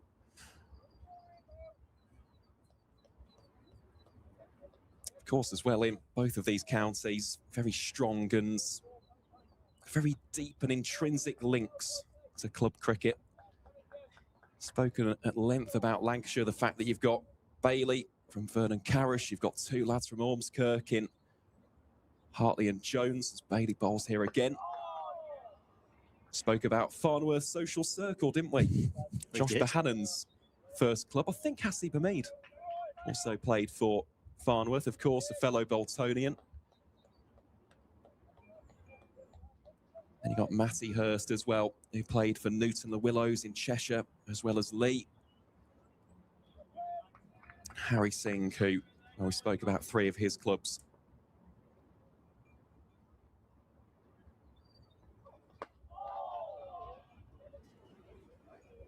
That will be a dot ball to finish off the over. Northamptonshire 26 for 2 after 7. Yeah, very, very good start for Lancashire. And this being the big difference between the two sides so far in terms of bowling. Lancashire have picked up wickets with this first new ball, and Northamptonshire didn't. Luke Wells and Harry Singh. Yeah, Harry Singh didn't get the numbers that he would have liked, but he spent time out there, didn't he? He managed to nullify that new ball from Sanderson and Conway along with Luke Wells. That's played unconvincingly by Nathan McSweeney, but he is off the mark. He's got his first runs in the maroon helmet of Northamptonshire, just off the outside edge, Jimmy Anderson. I'm sure that will certainly settle down some of the nerves, some of the anticipation that he may have had. Well, McSweeney himself, I know we've spoken here predominantly about English club cricket, but let's not forget his junior cricket for Caboolture in Queensland. Also played for Northern Suburbs. Did the 27-year-old as Anderson bowls here. Another gem of a delivery. How many times have we said that over the course of Anderson's career? Vasconcelos. That's a classic, isn't it? It kind of another set of stickers, and I reckon we would have seen the off bail dislodged there. That was so close. But that's part of it, isn't it? And I know Phil Rowe would say a lot. He joined me in the commentary box last year. It's a bit of opening the batting is kind of missing it well. And at the minute, well, for that last one in particular, Vasconcelos missed it well.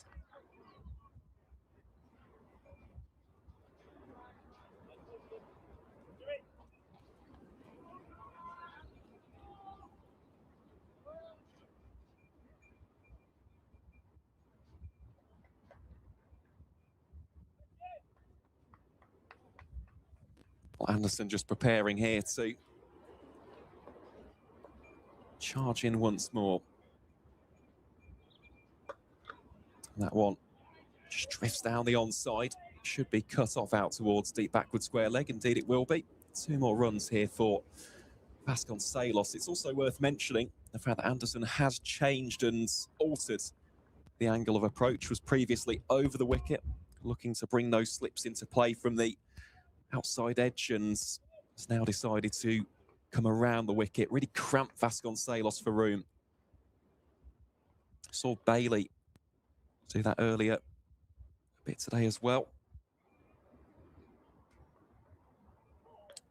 It's that one. He's stopped by a diving Matty Hurst. Athletically stopped, wasn't it? One-handed pounced, full dive. Bit of a wild one from Anderson, but I don't necessarily think that will upset too many people. It swung, didn't it? A long way down the leg side, and there is that catcher tucked around the corner at leg slip. Can't quite make out which one of the Lancashire fielders it is that's stationed around the corner, but 4 slips and a leg slip in place. Beautiful, beautiful cover drive by Vasconcelos. Shot of the morning so far for Northamptonshire. Just leans on it, and Anderson concedes 4 off his final delivery. It's 33 for 2 after 7. What a shot that is from Ricardo Vasconcelos. Moves him on to 25, and, well, 20 of those runs have come via boundaries, which just goes to show he appears to be in fine fettle, does the South African, and really good to see. I think it backs up your point about the speed of the outfield as well. There is value here, isn't there? If you can pierce that infield, there is value for your shots. Bailey it will be to continue then. McSweeney handily just took that away around the corner. Fielding done on that occasion by Ajit Singh Dale, who I imagine he will be raring to go. Definitely will be. You see Martin Anderson for Derbyshire has just gone past 200. Well, that's incredible. His previous high score was 107. 207 not out of 237 deliveries. Derbyshire are 510 for 5 against Worcestershire. Wow. I know the expectation is that you'd buy a round, you'd buy a career best round. The rule is that you want to go past it by a lot, so you don't have to keep buying them.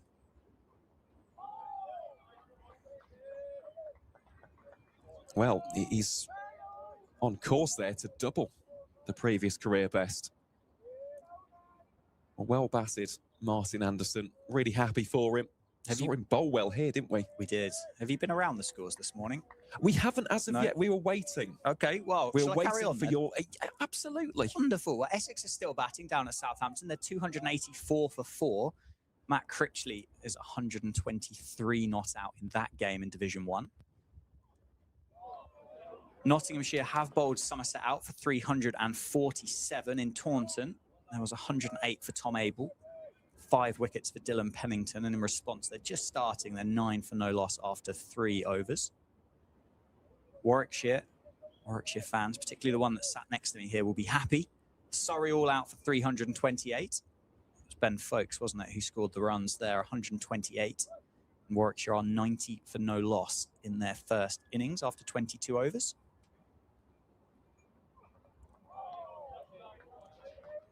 We've obviously got the game here in front of us. The other Division 1 or 2 other Division 1 games. We've got Glamorgan. They are 149 for 5 against Yorkshire. So little bit of a recovery. Colin Ingram in the runs once again. Death and Taxes and Colin Ingram scoring runs in the Championship. Leicestershire 112 for 2 against Sussex. So very, very good recovery from Leicestershire considering the start they had yesterday morning. Sussex all out 361. So trail by 249. We've got the games in Division 2. The easy one, it's raining up in Chester Street, and Kent are 126 for 6 in response to Durham's 335 all out. Ben Rain's got a couple of wickets, and I think it was Matty Potts has got 2 as well. Middlesex at Lords, 349 for 5. So again, they're going incredibly well. Loose Deploy, 147 not out, and Joe Cracknell, 79. So you wouldn't have had it on your bingo card that you'd have had this many hundreds, would you, at the start of the Championship in April? What a beauty, isn't it? Vasconcelos beaten through to the gloves of Matty Hurst. The final one, which we've just spoken about, Derbyshire 511 for 5 against Worcestershire. So runs, runs, and runs some more. And for those Lancs fans here that are interested, the start of the women's season is getting closer. Lancashire women are currently playing a 50-over friendly against Essex at the moment, and Essex are 122 for 7 after 31 overs. The wickets for Lancashire, 3 for Bell, 2 for Norris, and 1 for Carter. Here is Anderson then to continue from the Lynn Wilson centre end. Bowling here to McSweeney. Slightly squares him up there as Bohannon will mop up the ground fielding. Of course, as well, Northamptonshire, our women's side, are also in action on April the 12th, a Sunday, week tomorrow, playing host to Kent. Tickets are still available, so if you want to get yourself down, fingers crossed the weather will stay nice and warm and sunny. Should be a great day after what was a really good season across formats for Gemma Marriott's side. Of course, for Lancashire as well, they get their Metrobank One Day Cup campaign underway a week today. It is on Saturday, the 11th of April. The defending champions in that competition, and also the defending champions of the T20 County Cup. So, yeah, we are in for an absolute blockbuster summer across all formats and across all competitions in 2026 as McSweeney plays that with a hint of finesse into the offside for one run. Well, we saw a couple of drop catches yesterday that went on to hurt the scorecard, didn't they, for the bowling side? From a Northants perspective, let's hope that one that McSweeney, the life he was given on 0, goes on for Northamptonshire and really starts to chip into this first innings total of Lancashire, because at the minute it's a long, long way behind. And that is not going to help. Played all round it. Jimmy Anderson dislodges, removes, and off stump goes cartwheeling back in April 2026. Vasconcelos dismissed for 25. Clean bowled by Jimmy Anderson. Well, Northamptonshire now really in a bit of a pickle on 35 for 3. And I mean, that partnership, the largest of the day so far, standing at just 15 runs. It has been inspirational stuff from Tom Bailey. And of course, this man, Jimmy Anderson, who as a result of that latest wicket, 1,145 in the first class format, just 5 away from 1,150. A titan, a legend, a powerhouse of swing bowling. And so far, well, he is bowling to his reputation. We're just taking a second look at that now. As you said, just played down the wrong line on that occasion, did Vasconcelos. He batted nicely, though, for his 25. He'll be disappointed not to have kicked on, scored something of a little bit more substance. But this now turning into a rather dangerous area for the Tudor Rose as Sabe walks out to the middle. And what a season he had in 2025. 1,425 runs at 64 for the 27-year-old, which included 6 centuries and 7 50-plus scores. The leading run scorer in both Division 1 and Division 2. Nobody across either of those divisions surpassed him. And he's also 116 away from 4,000 career first-class runs. He's got a big role to play today, hasn't he, Dan? Certainly does. Horrible, horrible little 23-minute session, isn't it, for McSweeney and Sabe to navigate. Anderson, Ajit Singh Dale's getting warm. And starts with a play and miss straight away. Lancashire will be thinking, well, firstly, they'll be incredibly happy they've got 3 wickets in the hutch already. 23 minutes, 2 new batters at the crease.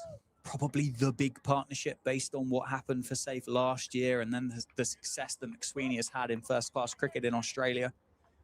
Break this partnership, and you really are starting to get into nervous positions from a Northamptonshire fan's perspective. Sabe is away. Opens his account for 2026 with 1 into the leg side.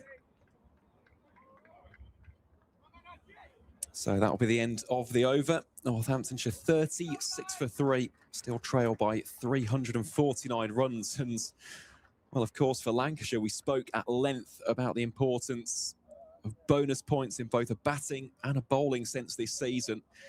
It's taken them 60 balls to get their first one in a bowling capacity. Reminder as well, in terms of the existing state of play, in the bonus point department. Lancashire got 3 with the bat in hand after scoring 384 all-outs in their first innings. Northamptonshire achieving a maximum of 3, having got those 10 wickets within the 110 over allocation. And Dan, we are going to have our first change of bowling, and it will be Ajit Singh Dale to bowl his first over as a Lancashire cricketer. Spoke about it before. He looked razor sharp in the warm-up. Let's see what he's got in store for Safe Sabe. Yeah, he's a genuine fast bowler, isn't he? Ajit Singh Dale. It's obvious to see why Lancashire wanted his services, wanted them quite so desperately. That move up the M5 from Gloucester to Lancashire over the winter. He's a fantastic bowler. Really, really exciting. Fits the bill, doesn't he, of what England look for as a quick. Tall, strong, bowls rockets, and he had an immense spell a couple of seasons ago here for Gloucestershire. You can just hear the way that hits the bat hard off Safe Sabe. He's got something extra. He really has, and you speak about the progression of Ajit Singh Dale. So in 2023, he had 15 wickets in 6 matches for Gloucestershire. In 2024, he improved that to 23 wickets in 11 matches. And then, of course, last season, his best to date by a country mile, 40 wickets at an average of 30. He was exceptional. And Zabe will just clip that one away down towards deep backward square. George Balderson will be to contain it to just a single. And, of course, last year as well, he played for the England Lions in that series against India A. And the second game of that series was right here at Wantage Road. So I'm delighted to see how he's evolved his game. I still remember his early days at Hampshire. And when he was almost this prospect, he was an exciting talent who had potential. To see him now in a Lancashire shirt with a real opportunity to be a difference maker. Wishing him all the very best of luck. Yeah, very, very exciting cricketer. And looking forward to watching him bowl as well. I've just turned the effects mic down a little bit on the live stream. It's pretty blustery out there again today. It's just kind of crackling on the audio. So just turn it down for a moment. We'll keep an eye on it. And if we can get it back up again, we will do. Otherwise, we might end up sounding like a 1920s radio that's just slightly away from the station that you want to be on. 37 for 3 then in Ajit Singh Dale's first over. 4 slips still in place for Lancashire. On the money straight away. He has backed up Tom Bailey from that David Capel end, hasn't he, in these first few deliveries that he's bowled. Most definitely has. And I know AJ quite well, actually. I've interviewed him quite a bit in the past, had him on my own personal podcast, speak to him now and again when I've got the opportunity. Something really interesting about him, he's worked a lot, actually, in India with Ishant Sharma and Ashish Nehra, for those who remember those two on the international stage. So that's another fine delivery to round out the over. 11 gone. Northamptonshire 37 for 3. But I still remember this would have been either the 3rd or the 4th time I'd spoken to him. And as you can imagine, I'm a massive cricket badger. So no. You hide it so well. I know. Really, really hide it well. But obviously, we'd chatted about things like how he's improved his pace. We'd spoken about his journey, starting out at Slough and obviously going through Hampshire and then to Gloucestershire. And I think it was on the 3rd or 4th time of speaking to him, he just names drops Ashish Nehra. And I'm like, how do you know him? And he just says, oh, he's a close family friend. Not a bad close family friend to have up your sleeve when you're a fellow fast bowler, hey? Absolutely not. Just lean into that resource. Brilliant. 4 slips and the leg slip still for Jimmy Anderson. Safe save. Just drops him into the offside. Won't go all the way. That absolutely lightning fast Josh Bohannon overtaking the ball, but it is 2 added to the score. It feels it's a close-knit community, isn't it? And it does feel like those stories of the relation or the family friend, or you suddenly start to kind of piece some of these things together and you go, oh, that would explain why you bat a little bit like the particular person that we were just speaking about, or vice versa. And that's gone. James Anderson has got another one this morning. It's Safe Zabe, the man with all the runs in 2025 for Northamptonshire. It was a flashy drive, a thick outside edge, and a very good catch in the cordon. Northamptonshire in all kinds of trouble here at the county ground. It's 39 for 4. Yeah, I believe it was Michael Jones there with the Venus flytrap, hands in the slips. Really sharp take that. And, well, that is an enormous wicket. Absolutely massive. Northamptonshire's talisman is gone. And you look at the rest of the batting order. In terms of the setup last season, that is exactly what Zabe did. He'd lay that foundation, that platform for the likes of a Sales, a Bartlett, a McManus to come in after scoring a 50 or 100. And it just gave Northamptonshire a little bit of breathing room. The fact that he's gone for just 4 from 7 deliveries, I mean, that is a key moment, not just in the innings, but potentially could be in the match as a whole. And speaking of James Sales, he will stride out to the middle at number 6 here for Northamptonshire. Of course, Sales, as we mentioned last year, I mean, he did have a really, really good time of it. Definitely someone who we rate very, very highly in this neck of the woods. 640 runs at 27.8, which included a 92 at Old Trafford against Lancashire. So we spoke about Bohannon, we spoke about Bailey having a good record against Northants. For James Sales, it is vice versa. He has had a very good time of it against the Red Rose. Yeah, pressure on though, isn't it? For multiple reasons. 1, the scoreboard. 2, the clock. 3, the bowler. Slightly different role for James Sales this year. He was carded at 4 all of 2025. With the arrival of McSweeney and then the success of Safe Zabe, he's found himself just sliding down the order a touch, maybe to be a bit more of a genuine all-round cricketer. Oh, and that's just tailing into off stump. He gets off the mark. He will get away with a couple of runs as well.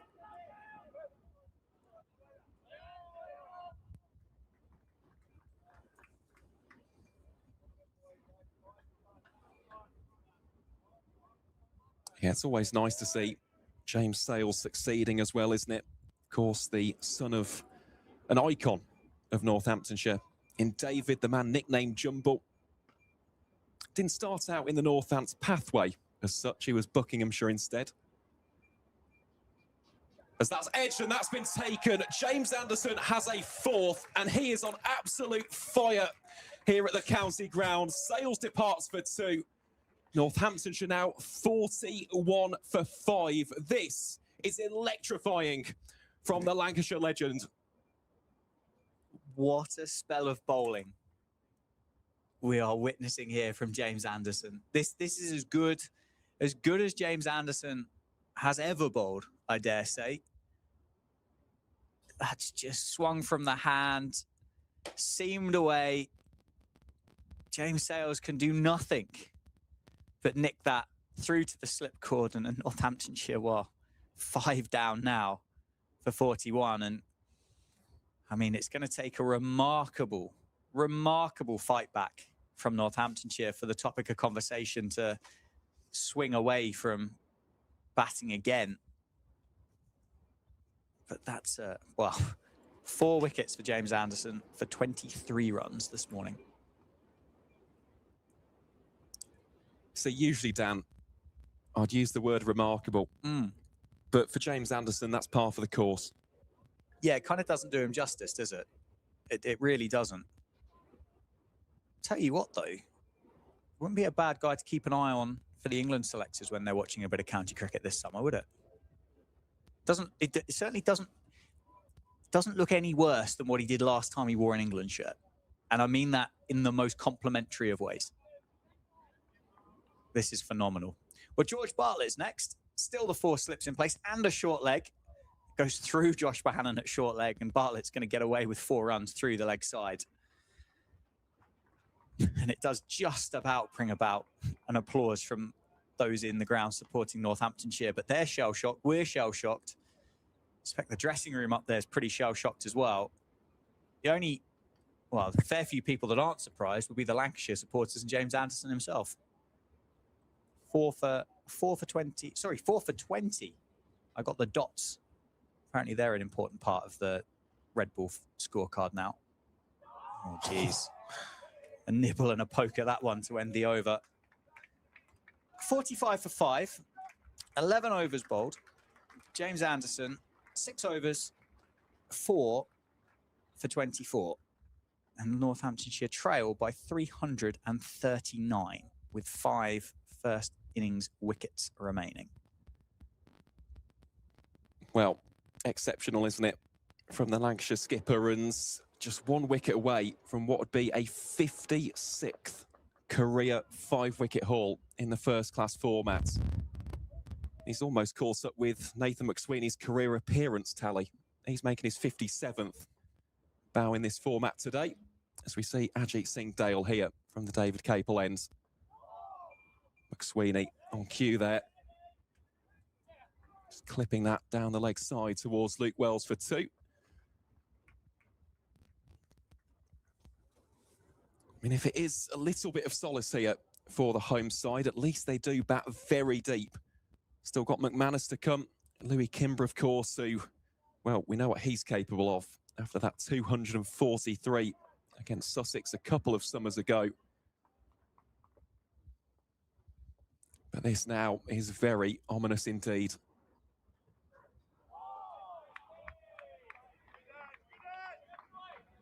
You say about crucial first hours, don't you? Very much a crucial second hour, this one. And it's really, really changing the way that we're looking at this fixture and what the options and opportunities there are for both of these sides going forward.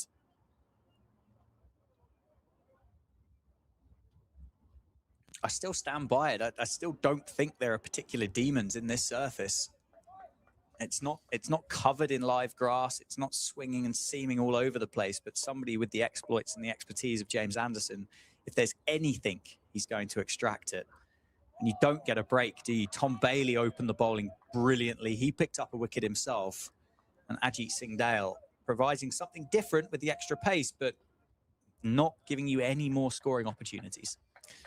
No, they aren't. And, well, the next change of bowling will probably see George Balderson, who, as we mentioned, was Lancashire's leading wicket taker last season. So the challenge does not get any easier at all here. But McSweeney and Bartlett just have to try their best to weather the storm.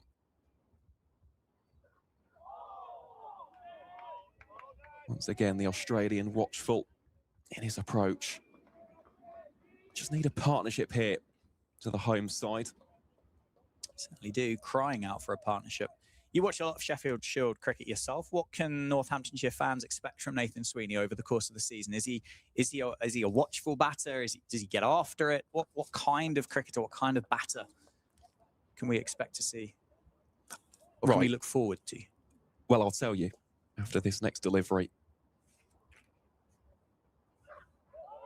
Sharp bouncer. McSweeney dips underneath. So in terms of McSweeney, from what I've seen of him, obviously he's a very classy, very fluent batting option in that top order. We imagine he'll be batting at 4 throughout the season here in Red Bull cricket for Northamptonshire. But in terms of his scoring areas, very, very strong through the covers. Also very proficient through mid-wicket. He just guides it very, very nicely indeed. Can see it'll just be to the left there of where Bailey is at the moment, at least from where we're seeing. And he's also a very strong player of spin. And that's why I think actually he was probably signed for the entire season. When these wickets get a little bit drier and the pitches lose that moisture and we see the spinners come into their element, he's ever so strong. He's got really good footwork. He's a very effective sweeper of the cricket ball. So in terms of almost bowling to him, I think what I'd like to see here for Lancashire is almost putting a catcher in at extra cover. And of course, against the spinners, putting in a square leg. because they are two areas of real strength for him, but we'll have to wait and see. Yeah, well, certainly at the moment, leaving extra cover wide open with 5 slips now in place for Lancashire is very much the plan and the method of the morning. Oh, and that's another beauty as it beats George Bartlett outside off stump.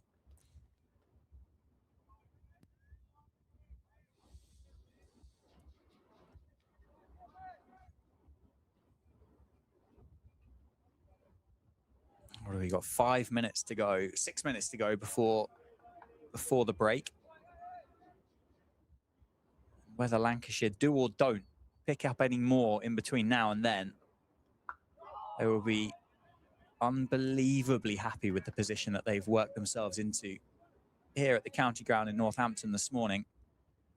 A few extra handy runs to add to the tally in that first hour, and then surpassing that, those 5 wickets have just ripped the heart out of Northamptonshire's batting lineup in this first innings, and really, as I say, limited Northamptonshire's opportunities in this game going forward. It's a nicely played shot by George Bartlett, nicely timed. Another boundary for the Northamptonshire number 7, much to the disgust of James Anderson. He's played that very well, hasn't he? The former Somerset man. See that shot a lot from George Bartlett. Also, of course, has that thumping shot through the covers. But that is something we've grown accustomed to, regardless of the formats. Marvellous player through the mid-wicket region.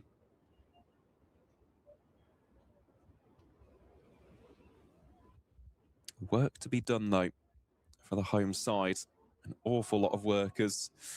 We see them surpass the team 50. Yeah, changing the field as well. George Balderson has just been moved from square leg to mid-wicket.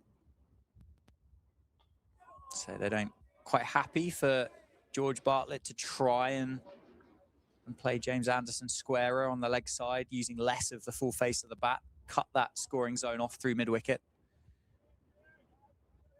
I don't think working James Anderson through square leg or behind square leg is going to be a particularly successful tactic on any day of the week, let alone on Saturday afternoon in Northampton. That's through the offside, but straight at Josh Bohannon.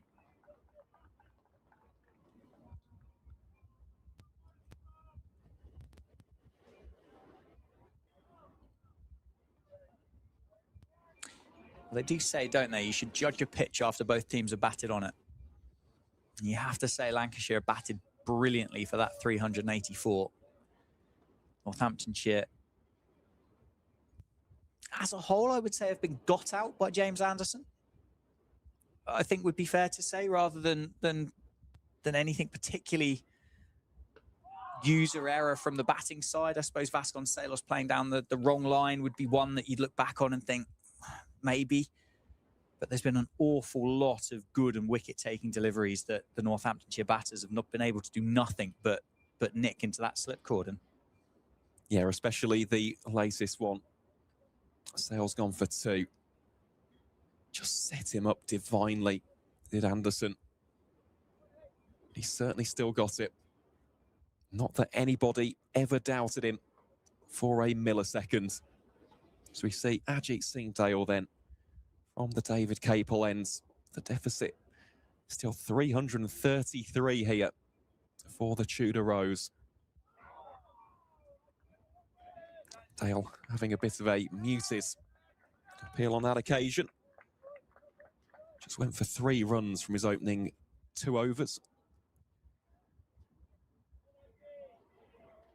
You definitely see that extra degree of pace, of venom that the former Gloucestershire man possesses.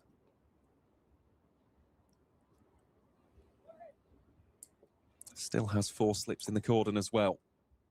In Bell, Singh, Jones and Hartley.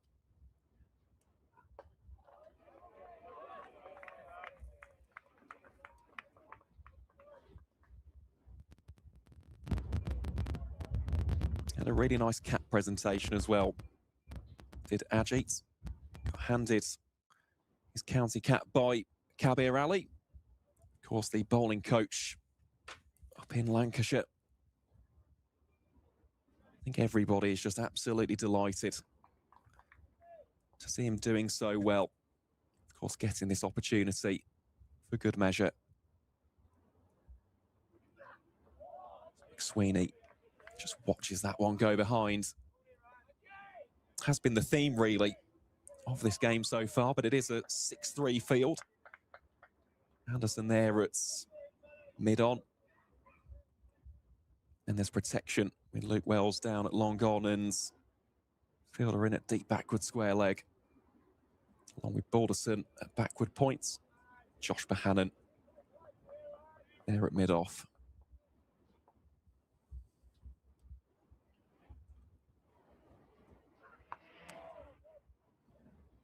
Very wide-ish mid-off. As soon as I say that, he took a couple of paces to his left. But as you said, Dan, for Northamptonshire, just survive. Just hold on. It's almost like a boxer having to go for the clinch. Got to try and see it out to the bell.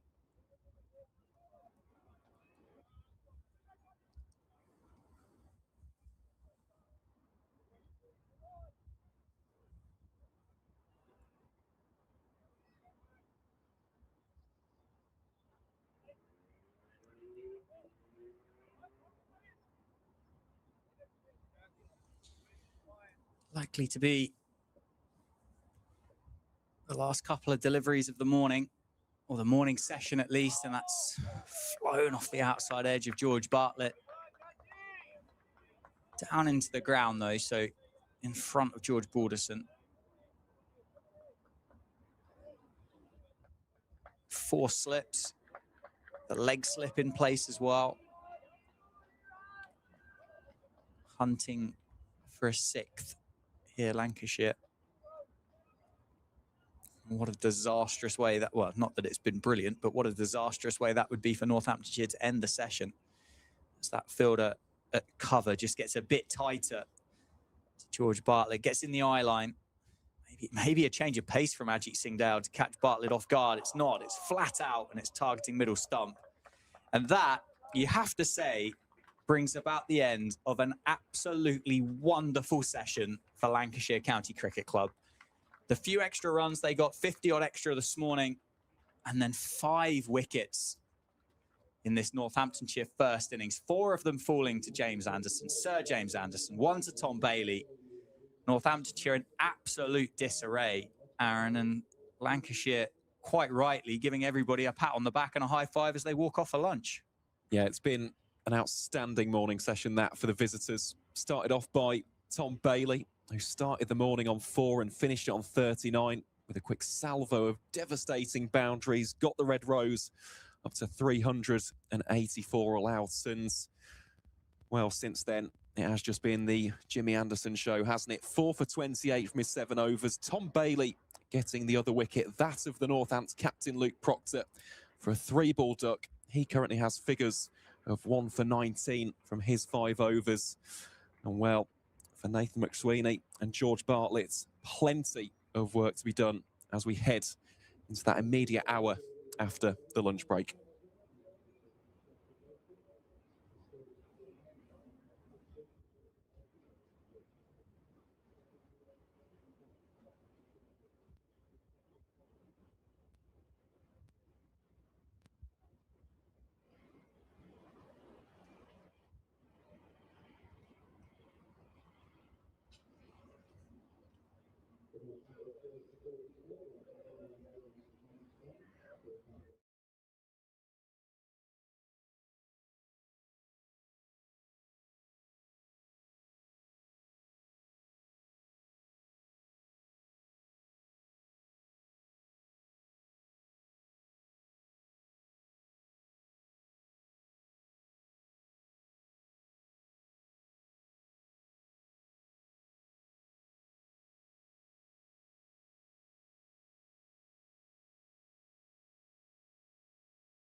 Everything was covered.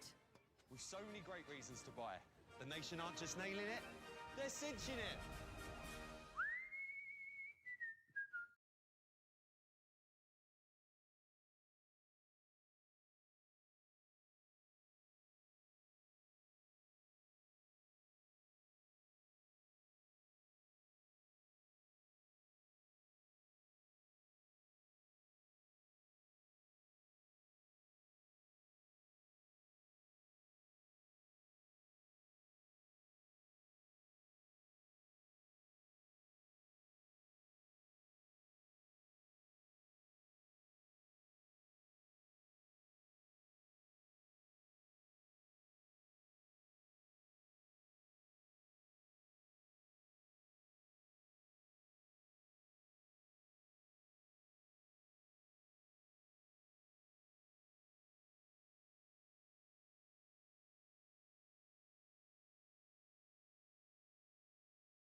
With the biggest range of cars to buy entirely online, it's no wonder everyone's cinching it. Alf cinched it. Becky cinched it with a 14-day money-back guarantee. I cinched it. You're supposed to play dead. Even my mum cinched a quality motor. You know you're everywhere. Chris and Sue cinched it with no surprise fees. Everything was covered. With so many great reasons to buy. The nation aren't just nailing it, they're cinching it.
With the biggest range of cars to buy entirely online, it's no wonder everyone's cinching it.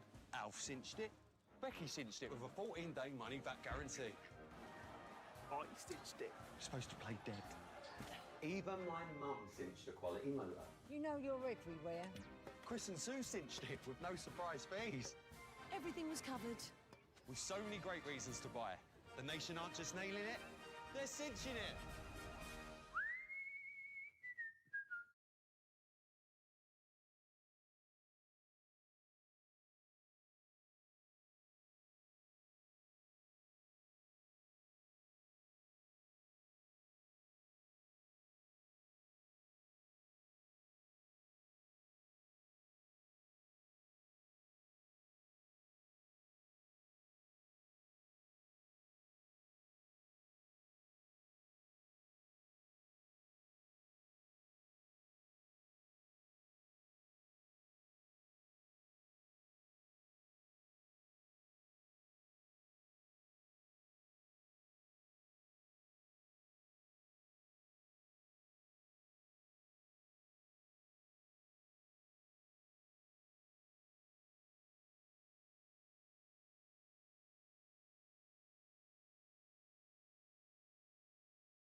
With the biggest range of cars to buy entirely online, it's no wonder everyone's cinching it. Alf cinched it. Becky cinched it with a 14-day money-back guarantee. I cinched it. You're supposed to play dead. Even my mum cinched a quality motor. You know you're everywhere. Chris and Sue cinched it with no surprise fees. Everything was covered. With so many great reasons to buy. The nation aren't just nailing it, they're cinching it.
With the biggest range of cars to buy entirely online, it's no wonder everyone's cinching it.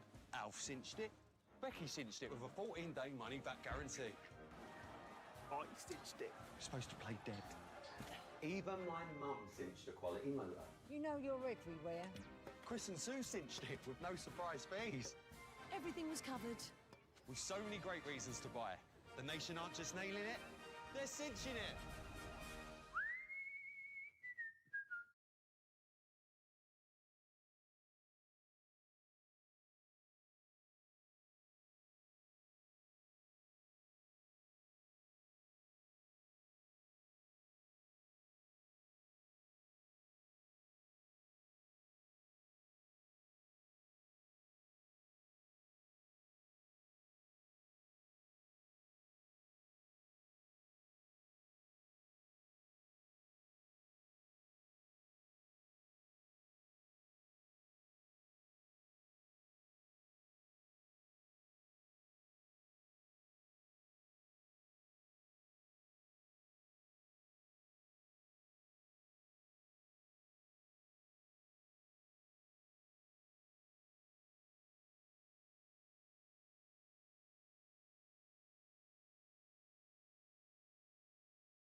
With the biggest range of cars to buy entirely online, it's no wonder everyone's cinching it. Alf cinched it. Becky cinched it with a 14-day money-back guarantee. I cinched it. You're supposed to play dead. Even my mum cinched a quality motor. You know you're everywhere. Chris and Sue cinched it with no surprise fees. Everything was covered. With so many great reasons to buy. The nation aren't just nailing it, they're cinching it.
With the biggest range of cars to buy entirely online, it's no wonder everyone's cinching it. Alf cinched it. Becky cinched it with a 14-day money-back guarantee. I cinched it. You're supposed to play dead. Even my mum cinched a quality motor. You know you're everywhere. Chris and Sue cinched it with no surprise fees. Everything was covered. With so many great reasons to buy. The nation aren't just nailing it, they're cinching it.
With the biggest range of cars to buy entirely online, it's no wonder everyone's cinching it. Alf cinched it. Becky cinched it with a 14-day money-back guarantee. I cinched it. You're supposed to play dead. Even my mum cinched a quality motor. You know you're everywhere. Chris and Sue cinched it with no surprise fees. Everything was covered. With so many great reasons to buy. The nation aren't just nailing it, they're cinching it.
With the biggest range of cars to buy entirely online, it's no wonder everyone's cinching it. Alf cinched it. Becky cinched it with a 14-day money-back guarantee. I cinched it. You're supposed to play dead. Even my mum cinched a quality motor. You know you're everywhere. Chris and Sue cinched it with no surprise fees. Everything was covered. With so many great reasons to buy. The nation aren't just nailing it, they're cinching it.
With the biggest range of cars to buy entirely online, it's no wonder everyone's cinching it.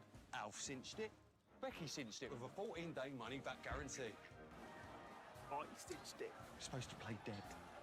Even my mum cinched a quality motor. You know you're everywhere. Chris and Sue cinched it with no surprise fees. Everything was covered.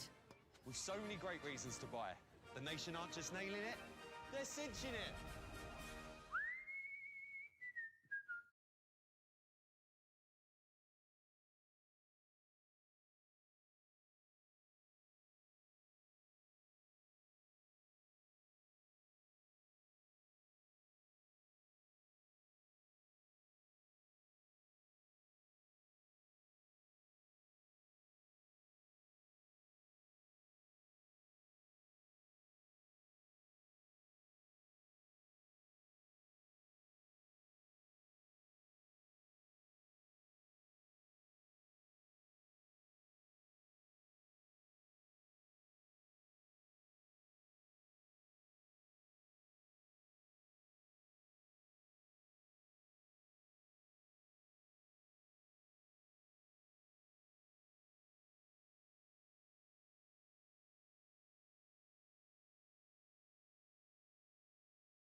With the biggest range of cars to buy entirely online, it's no wonder everyone's cinching it.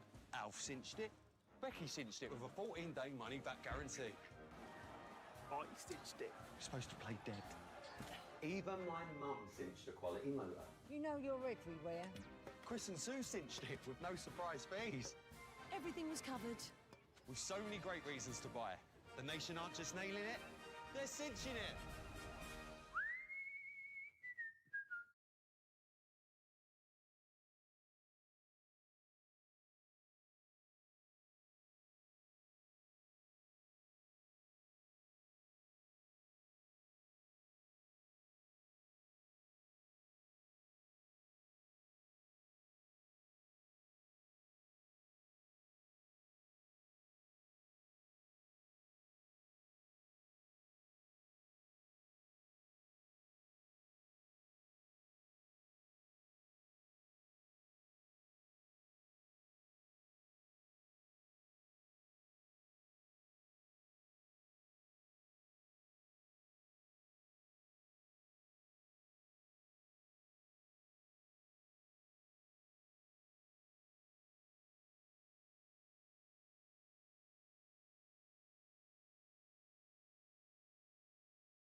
With the biggest range of cars to buy entirely online, it's no wonder everyone's cinching it.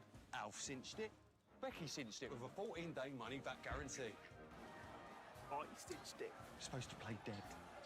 Even my mum cinched a quality motor. You know you're everywhere. Chris and Sue cinched it with no surprise fees. Everything was covered. With so many great reasons to buy. The nation aren't just nailing it, they're cinching it.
With the biggest range of cars to buy entirely online, it's no wonder everyone's cinching it.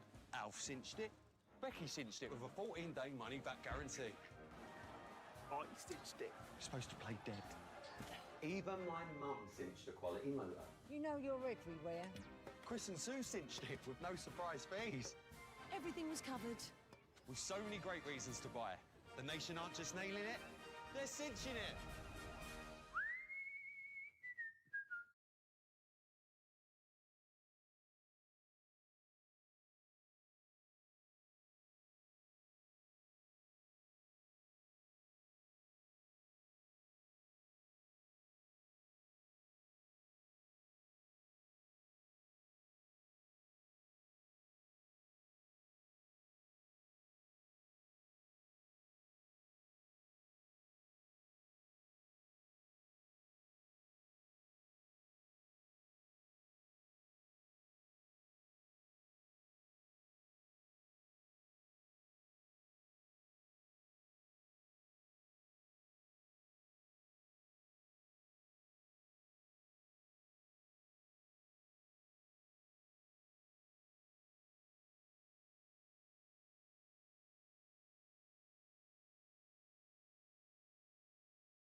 With the biggest range of cars to buy entirely online, it's no wonder everyone's cinching it.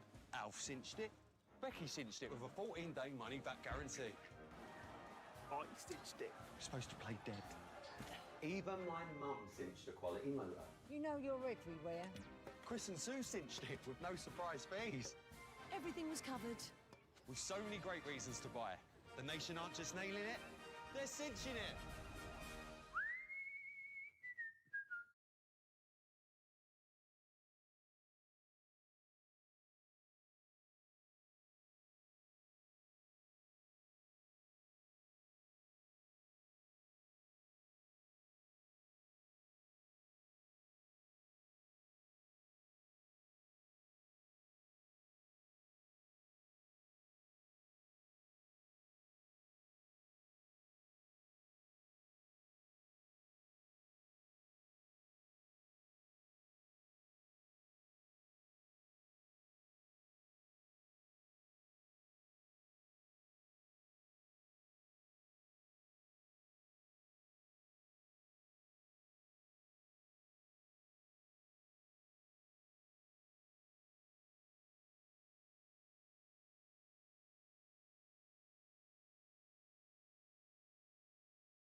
With the biggest range of cars to buy entirely online, it's no wonder everyone's cinching it.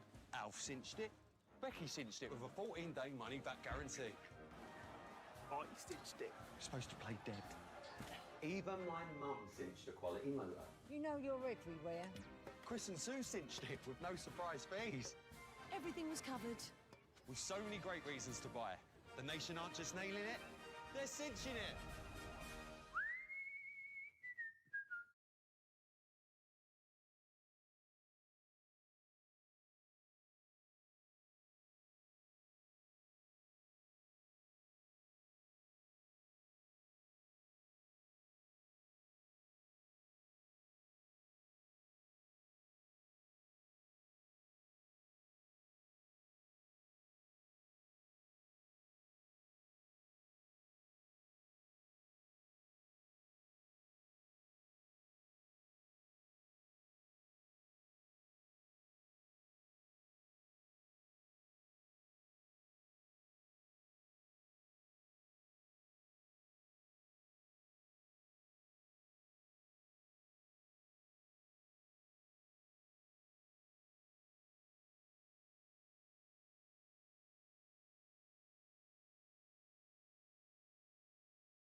With the biggest range of cars to buy entirely online, it's no wonder everyone's cinching it.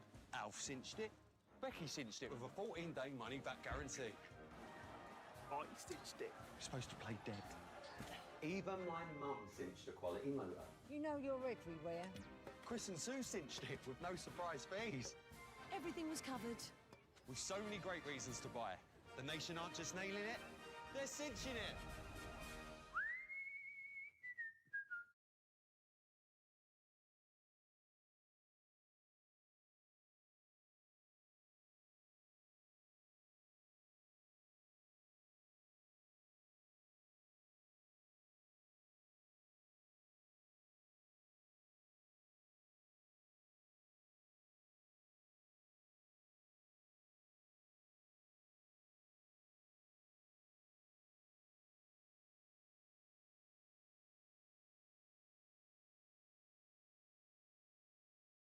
Is powered by Daffabet. We have had a rip-roaring start to day 2 of this opening round of county championship cricket between Northamptonshire and Lancashire. Current scores on the doors, 52 for 5. Northamptonshire in response to Lancashire's first innings score of 384 all out. The batters in the middle, the man on strike is the Aussie, Nathan McSweeney. He's 6 not out. George Bartlett at the non-strikers end on 8. Jimmy Anderson has the ball in hand. He's got 4 wickets already, eyeing up 5 and more. My name is Dan Jazovic, joined by Aaron Viles. We are just about to get underway with McSweeney on strike. And McSweeney gets runs in this afternoon's session. At least 2, maybe 3. They will take the third. Bartlett comes back and completes the third. Yeah, good running that, wasn't it, from, well, the pair of them really. Bartlett immediately, though, turned on a penny piece, and he was keen to get up to the striker's end. I mean, this, I know it's incredibly cliche to say, Dan, but this is a massive partnership. I know that Northamptonshire have still got batting talent to come in McManus and Louis Kimber. They bat down to 9 today, but this feels absolutely vital. It certainly does. It does indeed. That break as well for Lancashire and James Anderson in particular coming at the perfect time. At the end of one spell, a 40-minute sit down, take the boots off, change the socks, have a breather, and then back out there again. I dare say he won't bowl the length of spell that he did in that morning session again, but he gets another bite with this new ball for Lancashire. Looks like it be Ajit Singh Dale to go with him from the David Capel end, just doing a few stretches in front of us in the commentary box. But he's been on the money, hasn't he? James Anderson just hasn't missed really through the course of this spell, and he's got 4 wickets to his name to back up that point.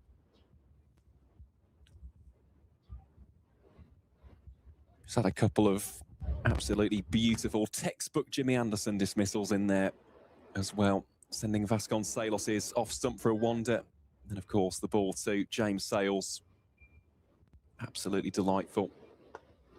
Lovely cricket shot, George Bartlett. The on drive this time just beats Singhdale at mid-on. Glorious cricket shot by the Northamptonshire number 7.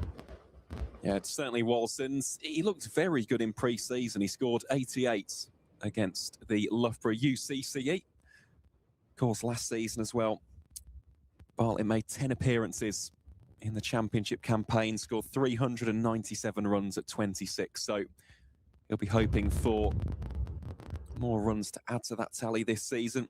Didn't score a single century, but did have 350-plus scores. So could do with a big one today.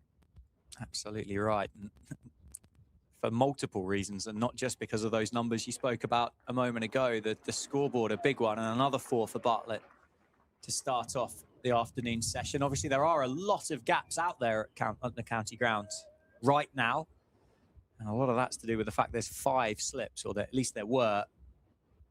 Lancashire are just going to add a bit of protection on the leg side. So 4 slips now. Balderson moving back to a long leg.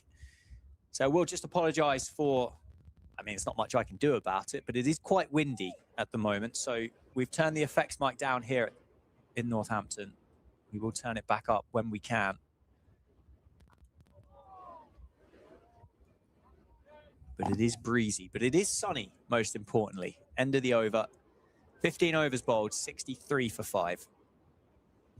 Yeah, it's been ever so strange, hasn't it, in terms of the weather, not just today, but of course yesterday as well. Seen a lot of dark clouds overhead. Thankfully, no rainfall. We are keeping our fingers firmly crossed that that remains the case. But there's also been times, haven't there, where it's been like this. The ground's just been bathed and basking in glorious sunshine. It's almost typical of the British weather, isn't it? You never quite know what to expect. And as you said, Dan, it will be Ajit Singh Dale from the David Capel end. Highest partnership as well of the innings, this, for Northamptonshire so far. It's off the hip. Going to be 4. No, there is cover down there, so it will just be 1. It's not had a great deal of competition with regards to the highest partnership of the innings so far, is it? But worth noting. Yes, I mean, in terms of the previous best, it was 15 for the 3rd wicket. So it's been very, very difficult in terms of overall partnerships. 11 for the opening one between Proctor and Vasconcelos. 9 between Vasconcelos and Harrison, of course. We just spoke about that 15 partnership. And then the next 2, well, tallies of 4 and 2. It's not made for pretty reading. Inside edge on that, sneaks into the leg side. Singh Dale desperate to join the party.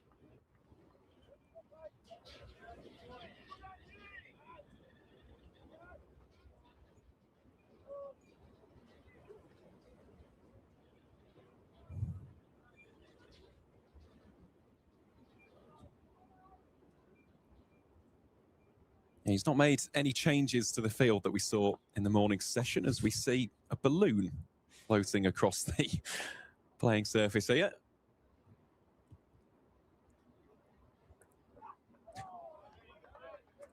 Don't think that will hang around too long, will it? It hasn't. As quickly as it arrived, it's disappeared. There's a birthday party that's been ruined somewhere in well, maybe Northampton. Who knows where it's come from? I remember, and this is going to show my age a little bit, but the kind of terrible littering, but I remember at school kind of tying the messages to helium balloons and kind of allowing them to disappear off into the atmosphere.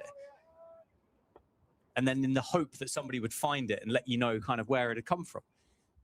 Maybe that's one of those. Oh, that's softly played by McSweeney. Left the bat there, and fortunately he was angled down, wasn't it? Well picked up by Harry Singh at second slip. Of course, McSweeney was dropped on 0, wasn't he? Consecutive deliveries from James Anderson, having picked up the wicket the ball before. Managed to get himself up to 10. It's been very, very watchful by the Australian overseas.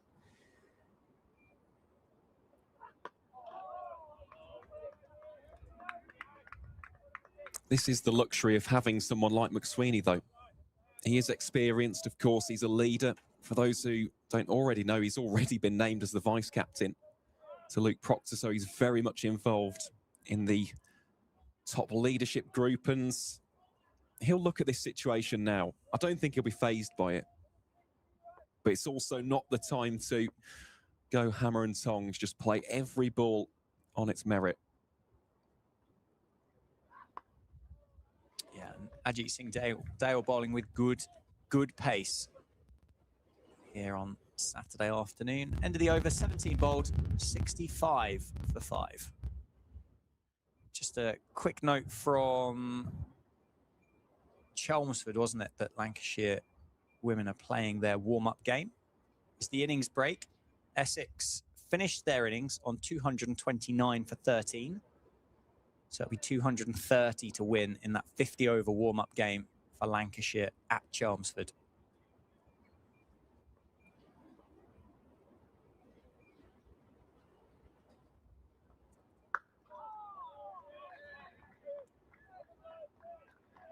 Again, they look very strong this season to Lancashire. Of course, with the likes of Ellie Threlkeld, excellent keeper. The bowling attack as well. Very excited to see what Mahika Gore has in store over the course of the 2026 season. Elsa Lister as well in the shorter formats, very explosive. That more so in a batting capacity. I think she had at least a top 5 strike rate in last year's T20 Blast. Certainly someone to keep close tabs on. Plenty of encouragement being offered here for Jimmy Anderson. 1 wicket away from what would be a 56th first-class 5-wicket haul. You certainly wouldn't bet against him, would you? Still asking serious questions of George Bartlett and Nathan McSweeney. 65 for 5.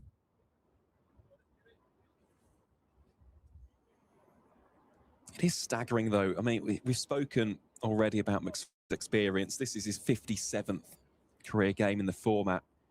Jimmy Anderson's made over 300 in this career so far.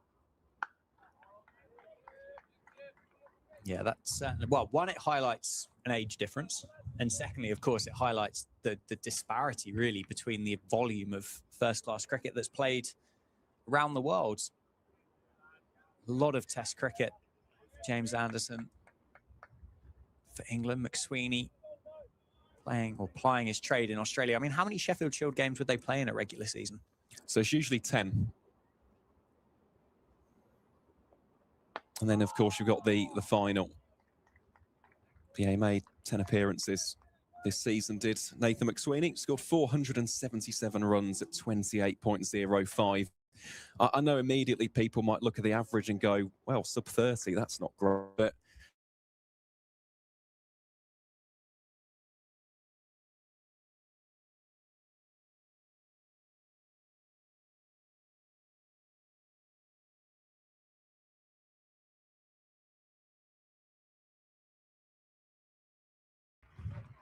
touch the grass on that. Beautiful on drive again from George Bartlett. 69 for 5 now. 18 overs have been bowled. yeah, he's looked very sharp, hasn't he, George Bartlett? Mentioned there about his pre-season form. Certainly looks in good touch, but Northamptonshire need more than a 25 or 30 today. Between these two, they have got to dig in. At times it might be attritional, at times it might be quite difficult to score those boundaries with real fluency and freedom, but you've got to think of the wider picture here. Still 315 runs behind the 384 all outs that we saw from Lancashire a little bit earlier.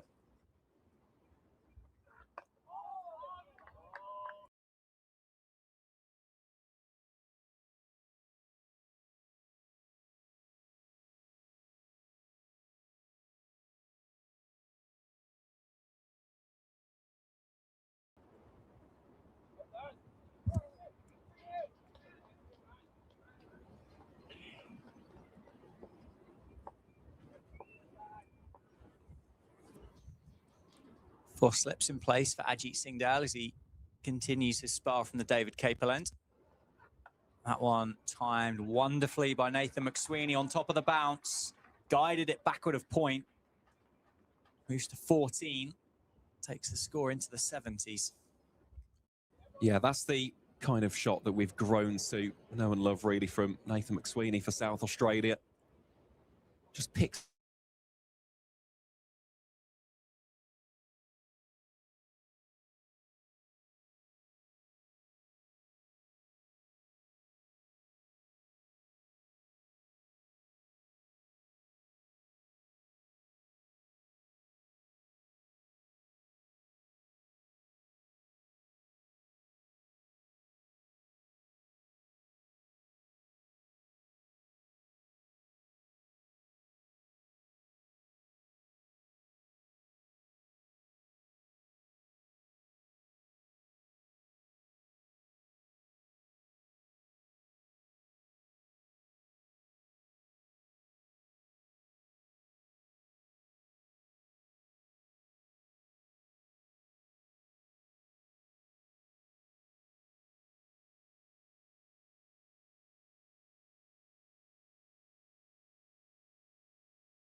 Apologies, folks. We are having a few technical difficulties here at the county grounds.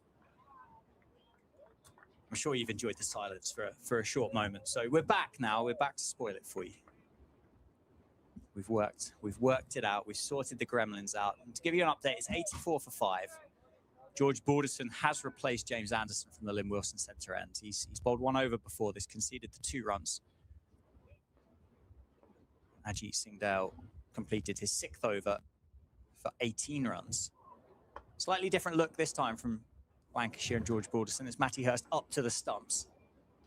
Aaron, you've waxed lyrical with the success that George Balderson had last year, the leading wicket taker for Lancashire in the county championship. Yeah, just a different challenge with the keeper up to the stumps. Most definitely, and we saw it yesterday, didn't we, in terms of McManus coming up to the stumps as well. It does just, I'm not going to say limits, but it restricts certain options. So it's usually when you've got your opposition batters advancing down the track, looking to almost take LBW out of the equation, it just keeps them a little bit more rooted in the crease. So I don't mind that, to be honest, especially with these two. When it comes to footwork, both are very good in that facet, especially George Bartlett. He has looked $1 million so far. Lovely shot down the ground, a punch. Can't get it past Josh Bohannon at mid-off. Not many can. He is lightning fast across the grass. Another single added. Just a lot of recovery work to do for Northamptonshire. But since lunch, it's felt a little bit more comfortable than what it was before lunch. Almost definitely. 1 point, home side, 41 for 5. Now 86 for 5. Certainly not out of harm's way just yet, but just consolidating their position. And that's all you can really ask for from these two, especially from McSweeney. Dropped on 0 by Harry Singh, it was, off the bowling of Jimmy Anderson. Since then, he's looked a lot more confident, a lot more assured, a lot more assertive with regards to his shot selection and his timing. So the hope for Northamptonshire will be that he can just continue to churn away a few more runs as the afternoon session progresses. Yeah, in desperate need of a massive partnership, aren't they, the home team?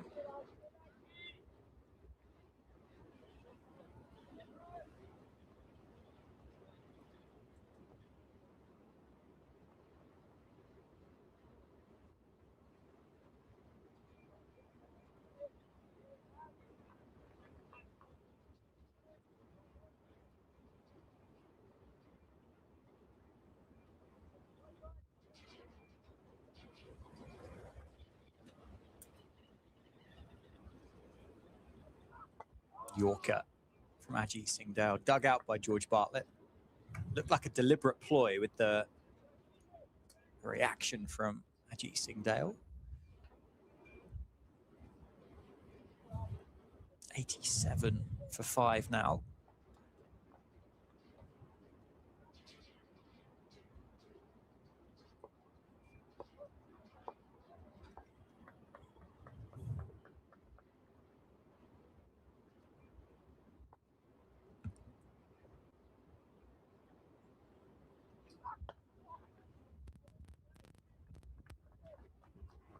Dare say the two of them, Aaron, McSweeney and Bartlett, just starting to look a fraction more comfortable.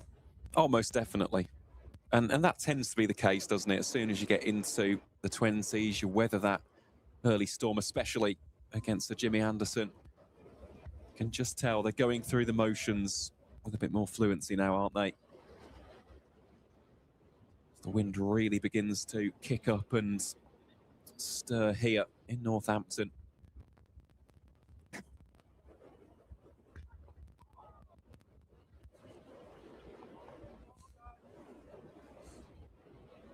Yeah, if we lose audio the second time around, it might be because we've been blown off the commentary box perch here. It's wobbling a little bit. It's that breezy here in the Midlands. 88 for 5 after 23 overs. Partnership also getting closer to 50. First one of real size and significance for the home side. Balderson takes off the jumper, gets ready to continue his spell here from the Lynn Wilson centre end.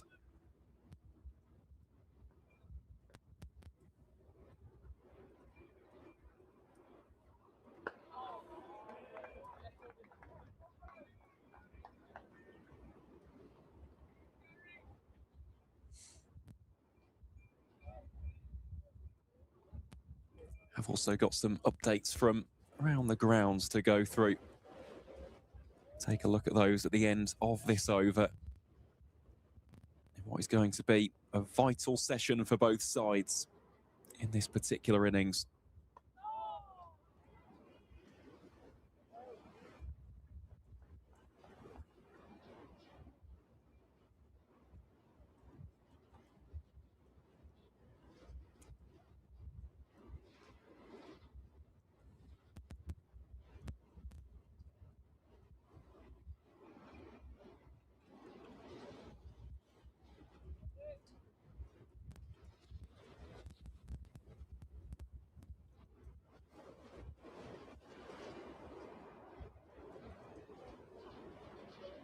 Well bowled again.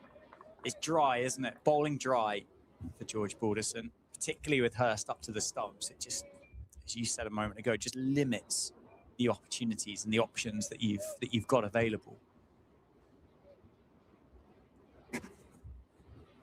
It's a tactic that we see quite often nowadays. First time I really saw it, especially in the 2020s, was with Michael Burgess, funny enough, here at Wantage Road. That was in 2023. But of course, now, such is the standard of keeping in this country, practically every county has a keeper who's happy to do that. I think, of course, of John Simpson down at Middlesex, Ben Brown at Hampshire. Of course, we see McManus here, more than happy, more than adept enough to fulfill that role. So too is Matty Hurst. Here's one of those tactics which, if you've got a keeper who's comfortable in that position, just provides something a little bit different, doesn't it? Yeah, it can make a huge difference. It's obviously something that Lancashire, Hurst and Balderson have worked on a lot over the last couple of years, because Hurst came straight up, didn't he? Quite often you see a keeper will come up later in a spell if it's in response to a batter using their feet or seeing something slightly different, or the bowler might ask them to come up depending on what they've seen. But this really feels like a partnership, doesn't it, between Balderson and Hurst here. It feels like they're working very closely in tandem together. That one's just swinging in from the hand from George Balderson to end the over. 23 have been completed, 24 in fact, and it's 89 for 5. It feels like this innings have actually gone on for a little bit longer, doesn't it? Just 24 overs bowled. Still plenty of time left, not only today, but of course in the wider context of the match. Still got days 3 and 4 to come as well over this Easter weekend. First mission here for Northamptonshire, if they can just see out these final 59 overs of the day. A lot of batting to do, though. Really is, especially against a high-quality Lancashire attack. Yeah, they're not going to give you a moment off, are they? The four-seamers. And then, of course, Tom Hartley, if, of course, spin is the option. Nicely bowled, nicely played. Quick single taken. Josh Bohannon doing the fielding, which I think we'll probably say quite a lot of over the course of this innings. Yeah, he's a bit of a live wire, isn't he? Almost in the sense that we kept on mentioning these two Northants players. When they're out in the field, McSweeney seems to be here, there and everywhere. So too was George Bartlett. Put in those key fielding positions, you want your absolute gun players fulfilling those roles.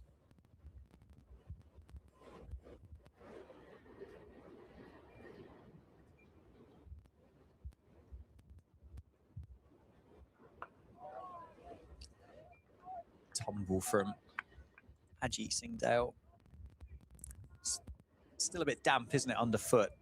Spikes just holding in the turf as he comes over to deliver that cricket ball. The speed and the anger and the venom that he runs in with, he's going to be tearing up an awful lot of turf, isn't he? I saw him a moment ago kind of pulling the grass and the dirt out from his spikes in between overs. Short ball, again, takes a tumble. Well over the head of George Bartlett, so it will be signalled wide. Saw the sawdust been brought out pretty early yesterday morning.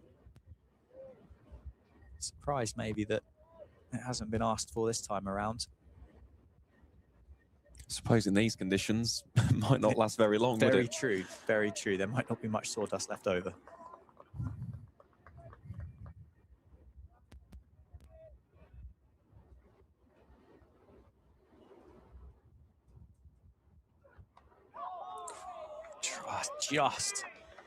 Just gets the bat out of the way in time. Gets the bottom edge on it, which goes straight down towards that fielder at third slip. So another bit of excitement for Lancashire there as George Bartlett plays a bit of a full shot at 91 for 5 after 24 and a half overs.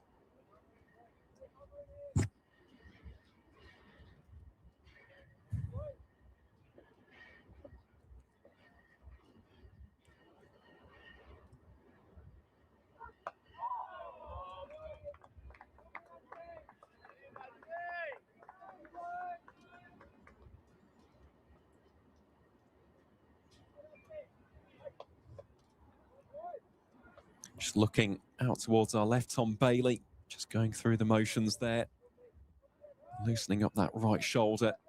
Imagine that we'll see him sooner rather than later. Had a good start as well, didn't he? Dismissing the Northamptonshire captain, Luke Proctor, for a duck to get Lancashire's first. Bartlett just pushes forward in defence on that latest one. Just looking around the grounds as well, Dan, Derbyshire's still batting. 582 for 7 at the county ground in Derby. They've got those runs so quickly, haven't they? That they don't really need to make a huge decision. You've got to think they're getting close to pulling the pin and having a bowl. Particularly as well, it's a bit unfashionable to make a team follow on these days. Kind of tend to like to have another bat before you, so they will take more time out of the game that way as Ajit Singhdale tumbles once again and George Bartlett just whips him through mid-wicket for 4. Nice way to finish the over for Northamptonshire. 91 for 5. Or maybe Derbyshire look at it and think, this is a pretty good batting pitch. We are going to need as many as we possibly can in order to have a conversation with Worcestershire. But they are still going.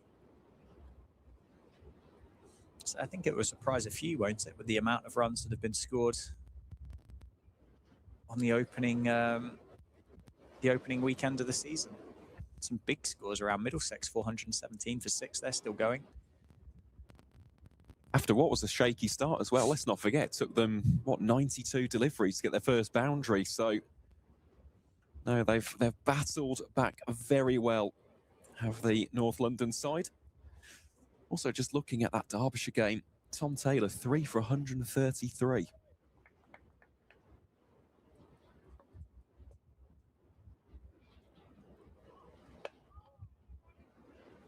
Slightly expensive to what we've grown accustomed to. Of course, Taylor, previously of this parish, saw him in a pre-season game against Warwickshire at Edgbaston take 4 wickets for 4 runs in 4 overs. So just goes to show, doesn't it, how fickle the game can be, how volatile it is for the bowlers, and yeah, it can be very unforgiving. Same too for those with a bat in hand as well. You can go from the glory, the glamour of a century, and not even next game. It could be your very next innings in the same game. You're dismissed for a duck. It's a funny, funny sport, isn't it, cricket? Humbling. Very humbling. Keeps you very honest, doesn't it? Lancashire now just getting a little bit creative with some of the field placements. They've taken one of the slips out, so they're down to 2 slips now. There is that catcher just off the cut strip at mid-on. Balderson just oversteps. I think those two catches there on the leg side, as much as anything, with just testing the patience of George Bartlett. How long is he prepared to sit in on this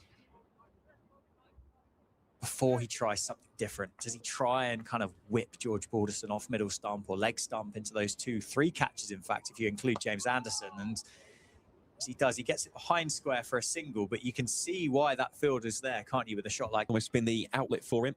It's Northamptonshire inch ever closer to 3 figures, 99 for 5. The partnership now stands at 58 between Bartlett and McSweeney. Balderson just gets ready to bowl here.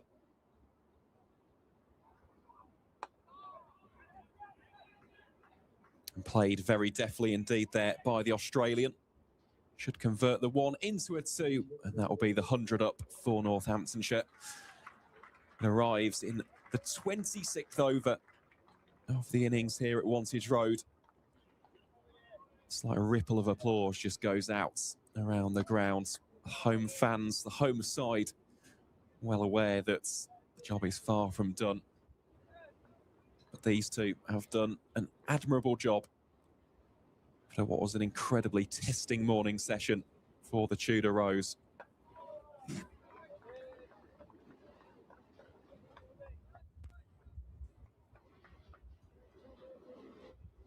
Yeah, it's a battle now for Northamptonshire to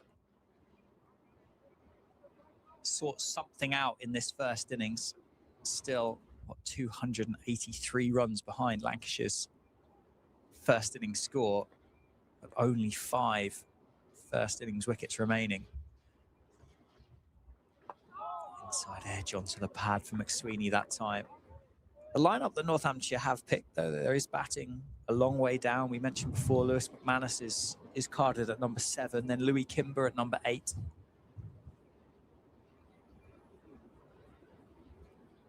Sorry, number 8 and number 9. Ben Sanderson, number 10, is no slouch with the cricket bat in hand. And Harry Conway certainly resilient with bat in hand, without being necessarily your fluent run scorer.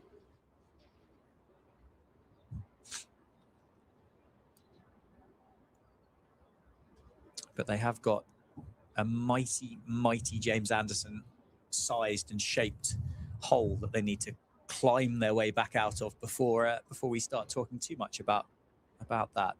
101 for 5 after 26. And we are going to get a change of bowling from the David Capel end. It's going to be Tom Bailey replacing Ajit Singhdale. Singhdale spell their 8 overs over the course of that lunch break. No maidens, none for 27.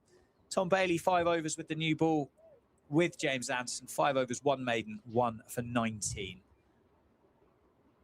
Still Lancashire with that particular field. 2 slips of George Bell and Harry Singh. And you can just see on your screen there, you've got a catcher at silly mid-on, an orthodox mid-on, and then another fielder just in front of square on the leg side.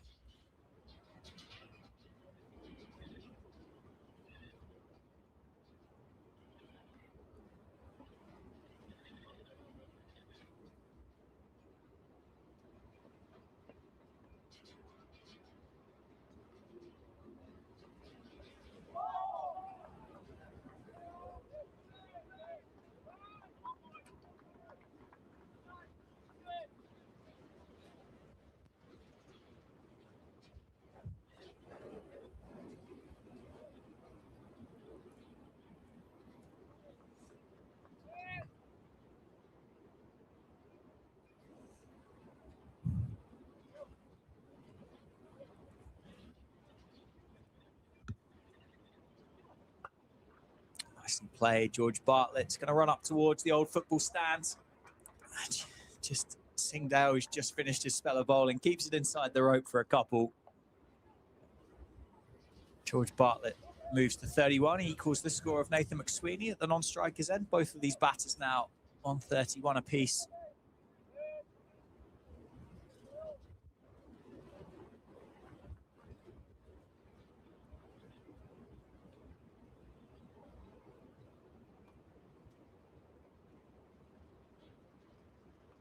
And gone.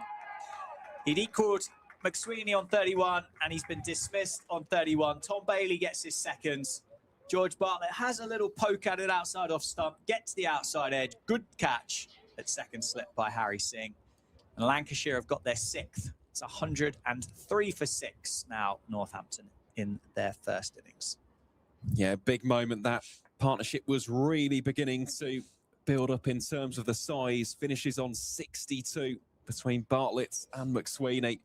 As you said, good catch in the end there, wasn't it, from Harry Singh? He was the man who dropped McSweeney a little bit earlier on. Actually, off his first delivery, it was against Jimmy Anderson, but made zero mistake there whatsoever. And Tom Bailey, yet again, instantaneous in his impact. Got the wicket of Luke Proctor for a duck a little bit earlier on. Now he proves to be the man who gets the latest breakthrough for the Red Rose, and 103 for 6. Well, this now very, very difficult for Northamptonshire. Still got a couple of more specialist batting options to come, though. The first of whom we'll see now in Lewis McManus, the wicketkeeper bat, and after him at number 9, which seems very, very low for a player of his stature, Louis Kimber. His first-class debut for Northamptonshire will be the next man in, with Sanderson and Conway, as you mentioned, Dan, the final 2 for the home team. But Tom Bailey and Jimmy Anderson, 6 wickets between them. Precisely what we've grown to expect seeing these two over the years.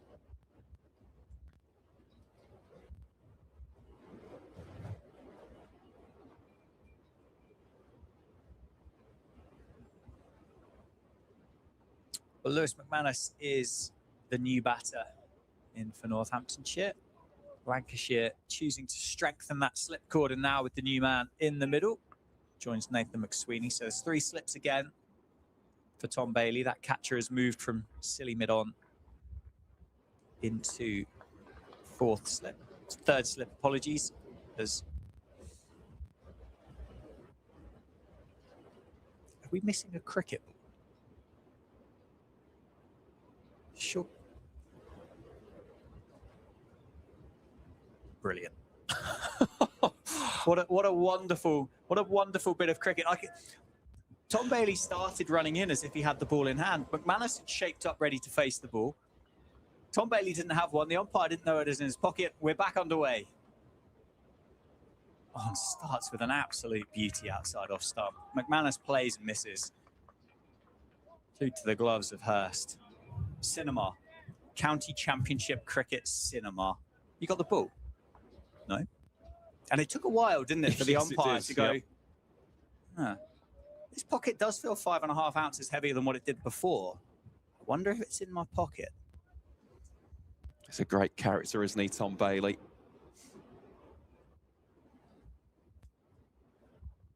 Oh, again, plays and misses McManus to end the 27th over.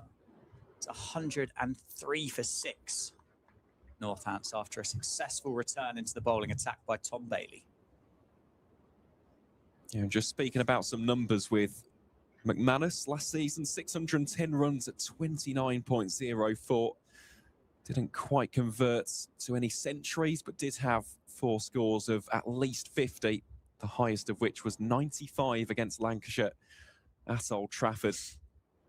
But even more impressively, we spoke about it a little bit yesterday, but he played every single game across competitions for Northants last season. It really is a testament to, as you said, Dan, the athleticism and also his fitness as well. Yeah, he takes his job very, very seriously, does Lewis McManus. Very well.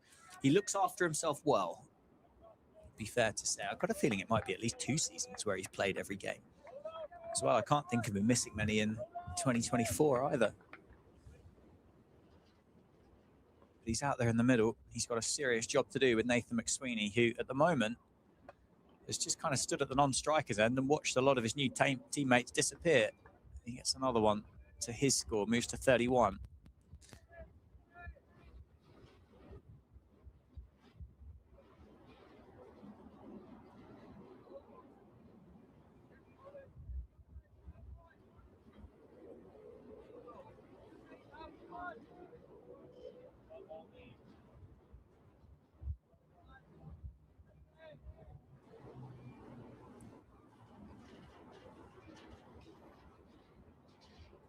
Balderson just taking his time there to make sure the field is correct. Once again, looking to just bowl in that corridor outside of the off stump. Nathan McSweeney.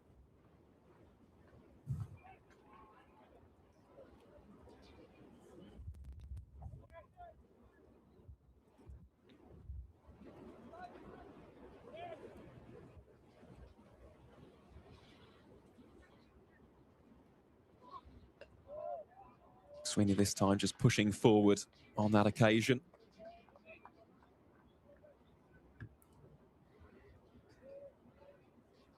Just looking at the spell so far, this from George Balderson. Yet to trouble the wickets column as of yet, but just 11 runs conceded. 4.3 overs of bowling. Exactly the kind of spell that you want. Just building that pressure. That's a very fine shot from McSweeney. Will it be cut off? Well, it will. That is a great bit of work out there by Ajit Singh Dale. Richly applauded by his teammates, and correctly so. Had a lot of ground to make up there. Hurtling his way across from deep backward square leg. Almost comes round to deep fine leg. Great heart and commitment shown there from the former Gloucestershire man.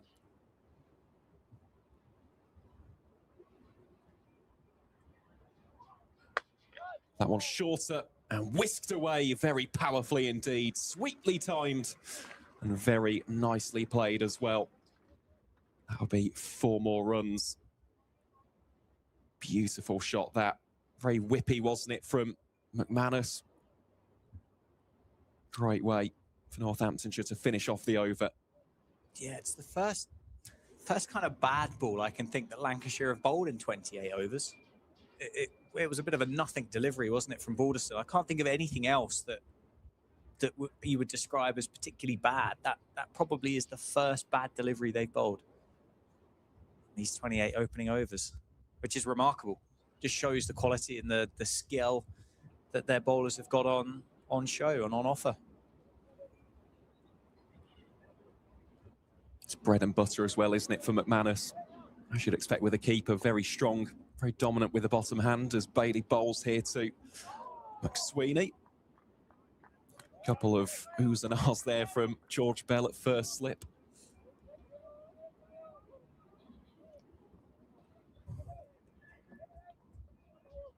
Fascinating to see how the fields have changed over the course of today as well. A little bit earlier with the new ball, Tom Bailey.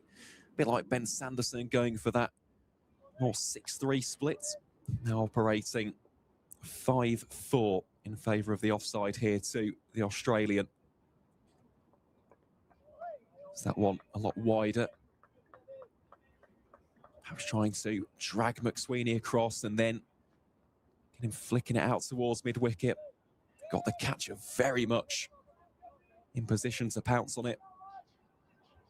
Got mid-on and forward square leg in place as well.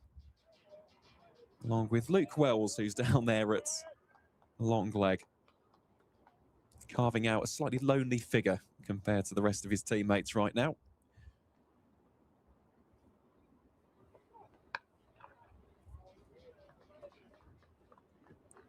What a fantastic knock he played yesterday.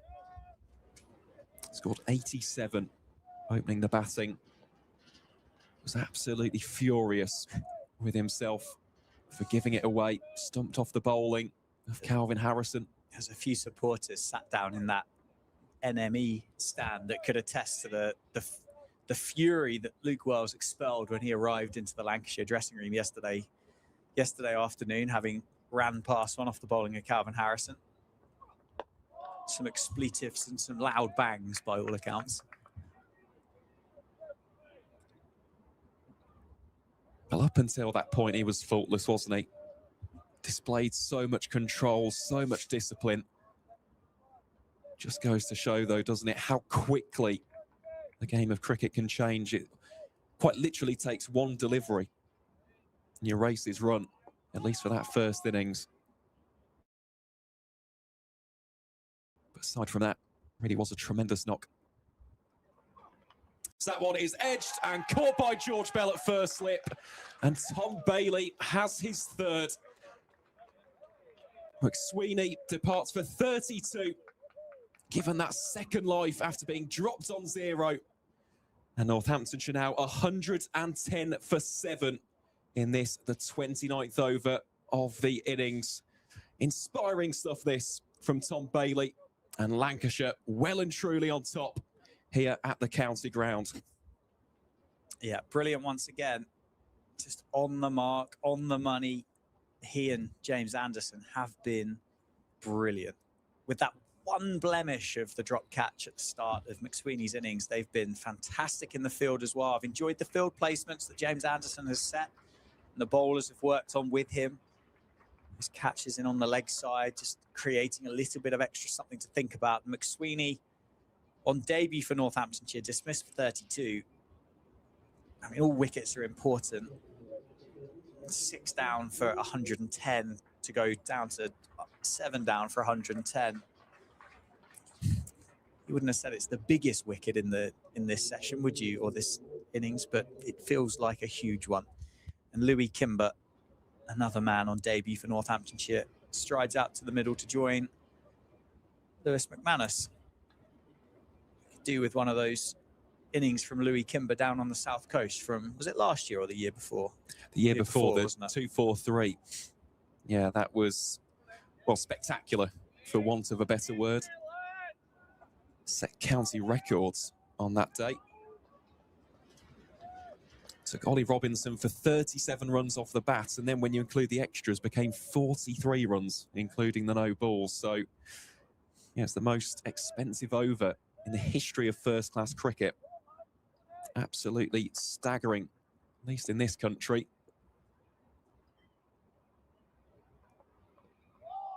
Here is Kimber, watchful with his first.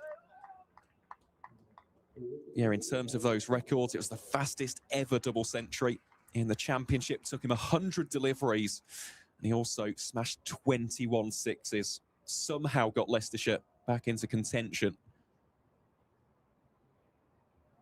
But in the end, they fell just short after not even being in with a sniff, really, of getting a positive result. End of the over then. Northamptonshire 110 for 7. After 29 will be George Balderson to continue. Can he get his first wicket of the season? Bowling here to McManus.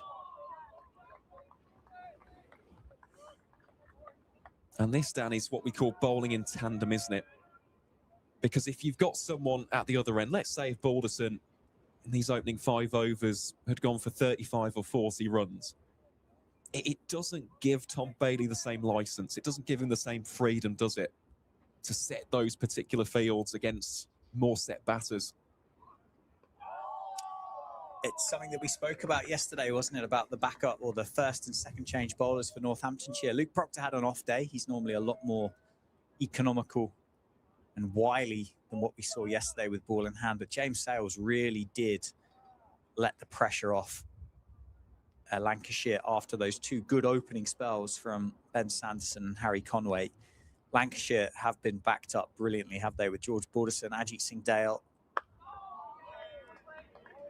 Keep the pressure on, to keep the catches in, to keep the scoreboard down, to keep picking up wickets. 110 for 7.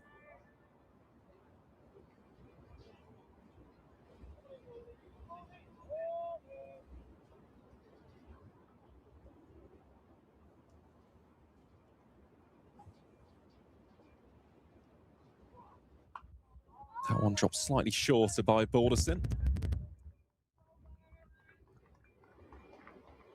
Picked up in the end by Tom Bailey, alongside his fellow Tom. He of the Hartley variety, who we are yet to have seen bowl in this game. Hasn't really been needed. Don't think we've even seen him warm up as of yet. Such has been the quality of the seam bowling on offer.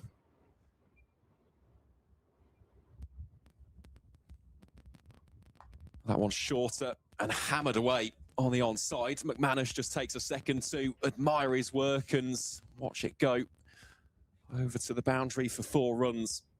thoroughly dismissive shot, that from the Northants keeper. Yeah, punished once again, wasn't it? Balderson, where you can tell with the keeper up to the stumps, not the most expressive, these Lancashire seamers. Add into that the slightly softer surface that we've got, would have just held into it, sat up nicely, and any of these professional cricketers, they would have had all the time in the world to have hit that wherever they wanted to. And that's the length that George Balderson is so successful on. You can see, you could tell with the shot that McManus played there with just how much time he had is an indication as how far in front of square it was. If you can get it a long way in front of square, it implies that you've picked that up really early. If you're playing it on square behind, it gives an indication that you've been rushed a little bit and you've picked that up late. But it's 114 for 7 after 29 overs. Wind continues to just bluster across the ground here. Apologies if you can hear it through the ambient microphone. Just one of those weekends you can see the shirts of Jones, Singh and Bell in the cordon fluttering. As Kimber once more defensive in his approach. We'll just turn that effects mic down just a little bit more. It's this evening, isn't it? That did you say it's Storm? I assume David, is it? No, it's just Storm Dave. Yep, from the Met Office, Storm Dave. Wonderful. Sounds like you could probably also listen to that music on iTunes or something, doesn't it? Anyway, I think it's getting worse, so we'll keep an eye on the effects mic as best we can. Tom Bailey beats Louis Kimber for the first time.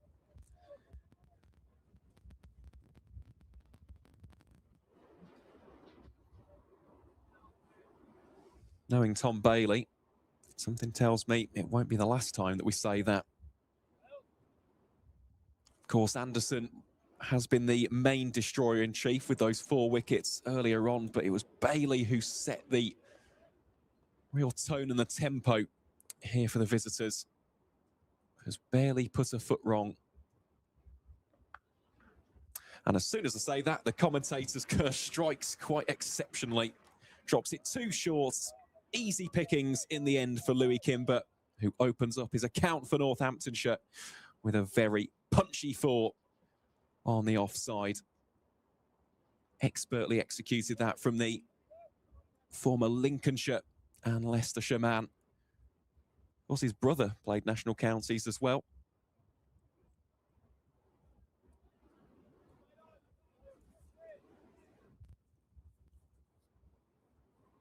Good to see him here on his debut. Again, slightly uppish with that latest shot.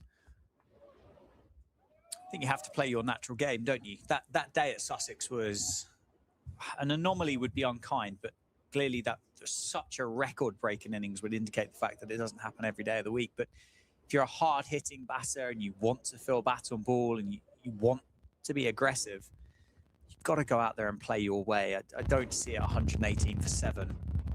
Louis Kimber or Lewis McManus being the real dig-in kind of cricketers, and that shot there from Kimber would just indicate that big inside edge for 1. And that's okay, isn't it? I think if you're true to your method and true to the way you want to play, I think people will back you to do that.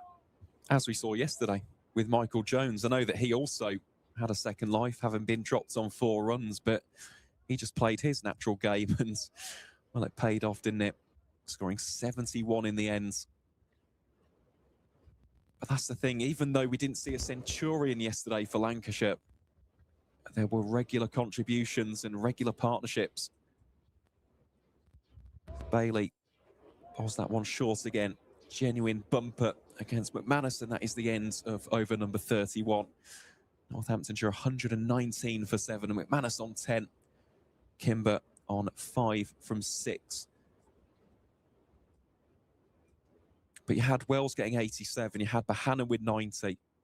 Then, of course, we've just spoken there about Michael Jones and Tom Bailey this morning. I mean, that was a sight to behold. Finished on 39. Added an extra 35 to his tally. from what we saw overnight at Stumps. He came out with real intent. It was quite excellent to see. As we see Balderson again. 2 slips and a gully. Also has Bailey at backward point. Got fielder in, a short cover. That fielder being Tom Hartley. Hannon, as we've mentioned, in at mid-off with Anderson at mid-on. Luke Wells in at short mid-wicket, and Ajit Singh Dale down at deep backward square leg.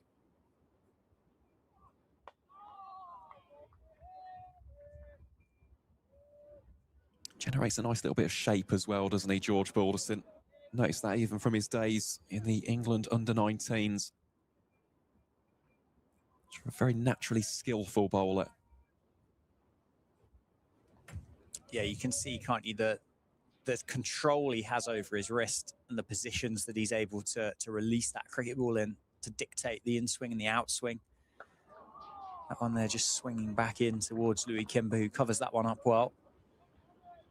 Still the 2 slips, a gully as well. So 3 catches employed by Lancashire. And of course, Matty Hurst up to the stumps.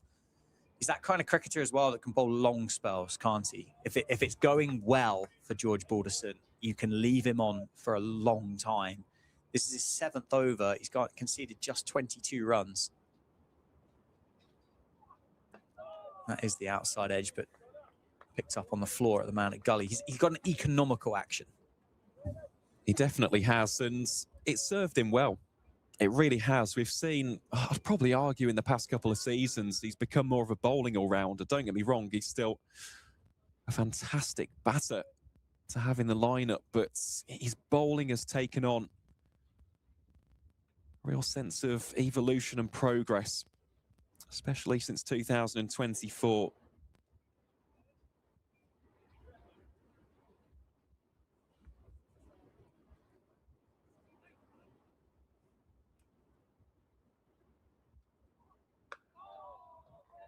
Once more, gets Kimber playing that one on the front foot. Was awarded his county cap last season as well. And in terms of the man who provided him with that honour, well, it was the great Wasim Akram. Not only a legend of Lancashire, but of course of Pakistan. And it was a lovely little ceremony that came in the game against Glamorgan at Old Trafford. He richly deserved it.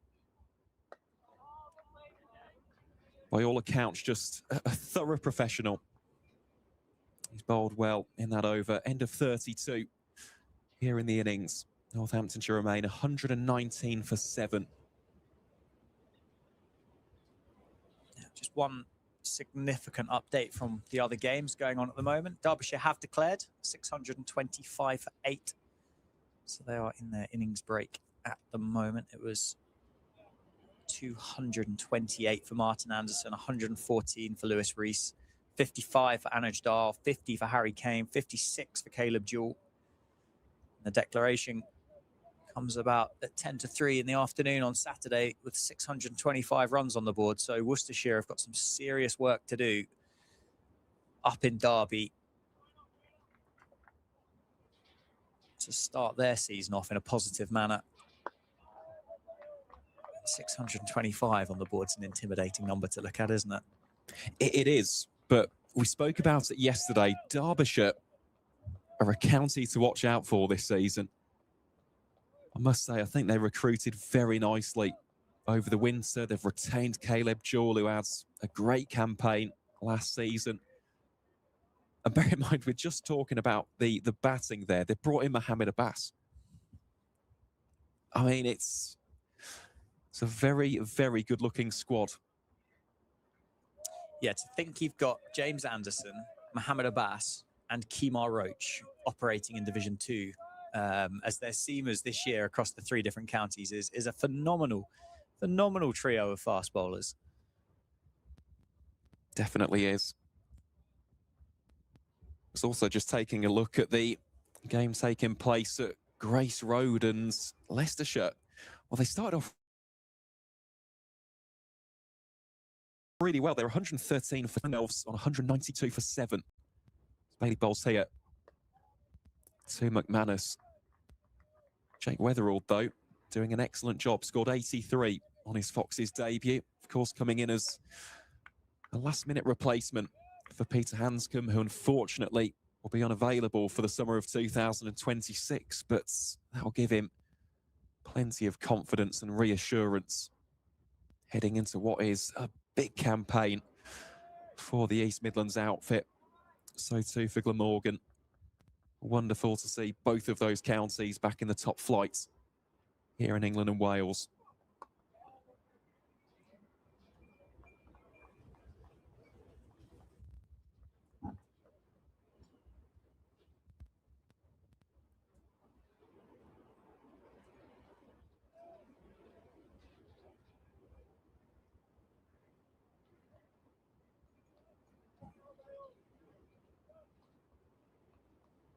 Fielders just being pushed back on the onside here. Wells, as we mentioned, down at long leg. The backward square leg also in the game should Kimber want to go for one of those powerful pull or hook shots down the leg. Anderson making one more adjustment as George Balderson will go out towards deep backward point. Will we see the short ball ploy here from Tom Bailey? Starts off with a bit of a double bluff.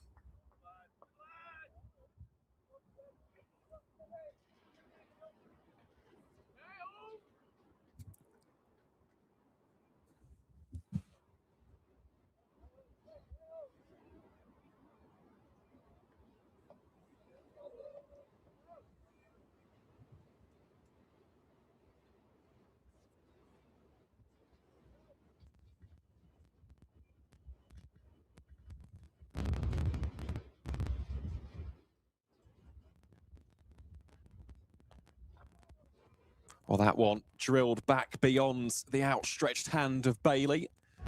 Should be cut off here by Bohannon. Indeed, it will be. Should just be 2 runs there for Louis Kimber. Good work from the Boltonian. That'll be the end of over number 33. Another tidy one as far as Lancashire are concerned. Goes for just the 3 runs, and Northamptonshire now 122 for 7.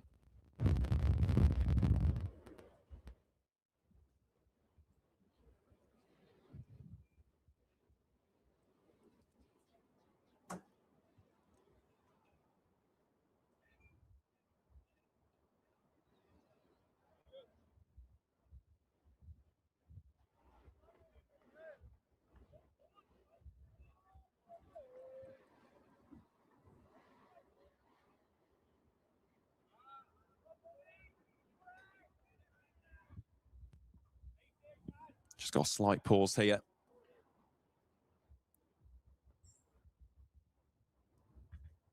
Balderson bowling here to McManus. Pushed forward once more.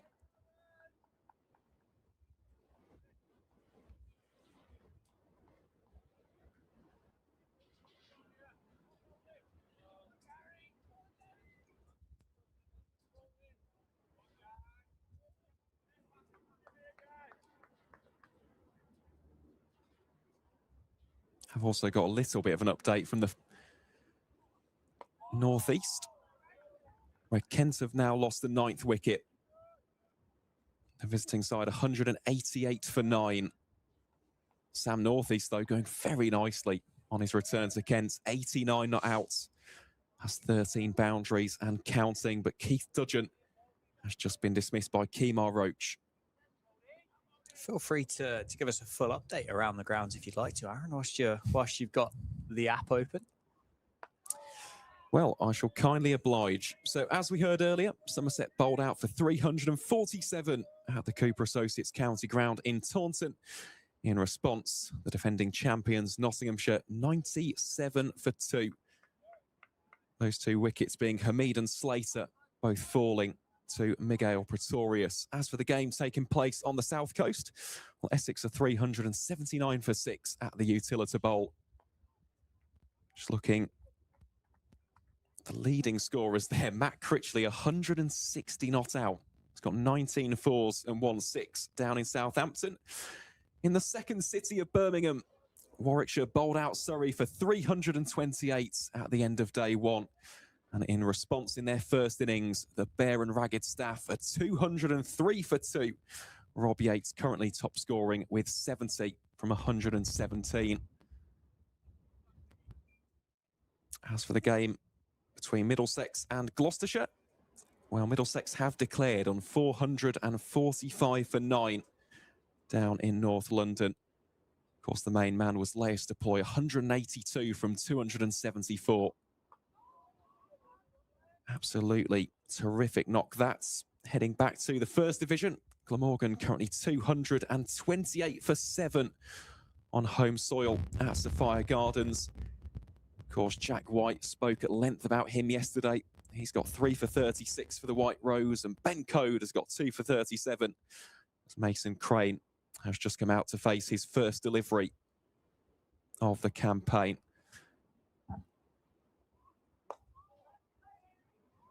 McManus tries to beat the infield, can't do so. Luke Wells will prevent the single from being scored, and that will be the end of the over. Back-to-back maidens for the Lancashire all-rounder. And last, but by certainly no means least, the fellow East Midlands County of Derbyshire. Danny spoke about it. The home side, 625 for 8 declared. In response, Worcestershire are 7 without loss in their first, and all 7 of those have come off the bat of Dan Lassigan, who again is definitely someone to watch out for.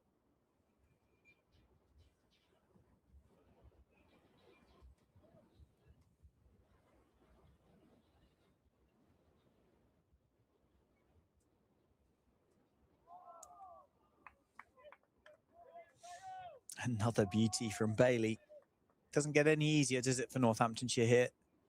Probably isn't going to be far away before James Anderson starts warming up again, I would have thought by this point. Maybe to replace, well, either ends, to be fair, it could be an option. Tom Hartley could come into the equation, the conversation to hold an end up, but I think at the moment, get the seamers going. Anderson, Ajit Singh Dale to replace these two. A bit of extra bounce. Kimber defends on the top of it.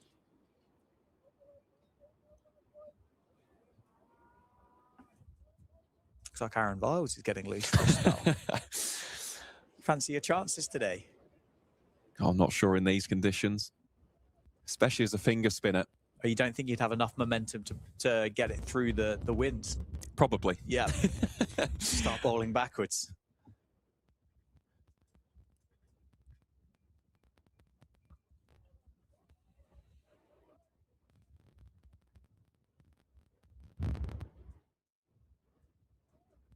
Now, it's definitely still a bit chilly out there. As you can see, plenty of supporters wrapped up in the jackets and scarves and woolly hats. It is a funny, almost juxtaposition though, isn't it? Because we're seeing that, but then a lot of people also wearing sunglasses. Sums up the British weather quite perfectly.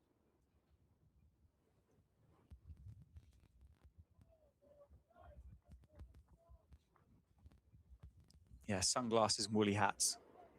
A good combo.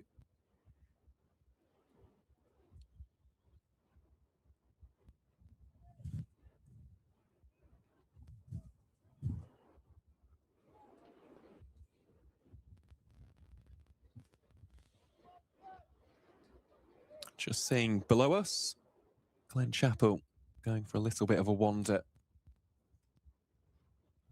around the boundary edge. Of course, a number of the Northamptonshire seamers have been doing some work. That has gone up in the air. Shouts of catch it. It's not going to go anywhere near Luke Wells. And that'll go for 4 runs. Louis Kimber again deciding to take the proactive and the aggressive option. Just takes a couple of bounces for a split second. Wells thought he could have got there, but in the end, would have taken a superhuman effort to get even close to it. Northamptonshire 126 for 7. Yeah, it's the side to target, isn't it? hitting with the breeze, and he may or may not have picked up that there is quite a strong one. So if you can get it up into it, it's going to help that ball carry along and not give Luke Wells a chance, which was the case there for Louis Kimber. Not maybe in all the control, but moves to double digits. 35 overs have been bowled. It's 126 for 7.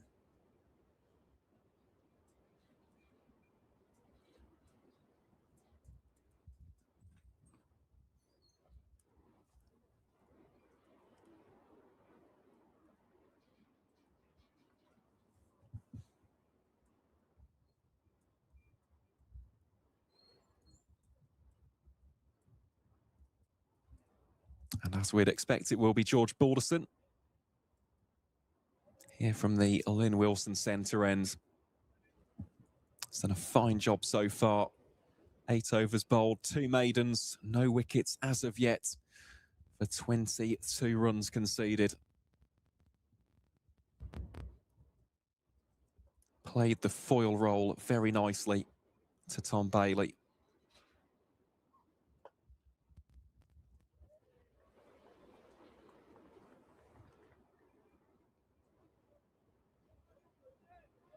Still plenty of time in the afternoon session as well. 15.5 overs.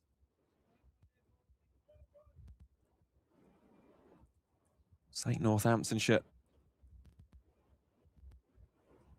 Quite the efforts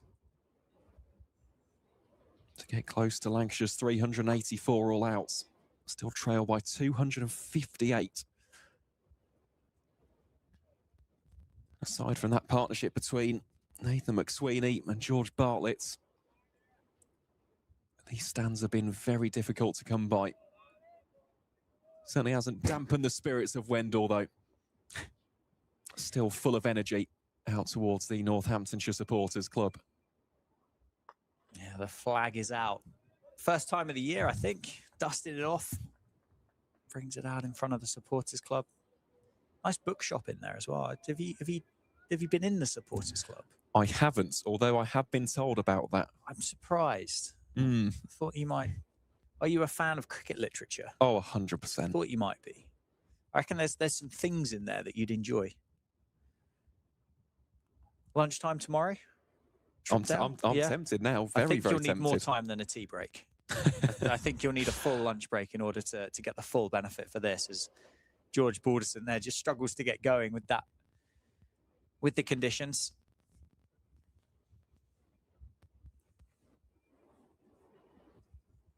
Yeah, anything cricket history related might be getting snapped up.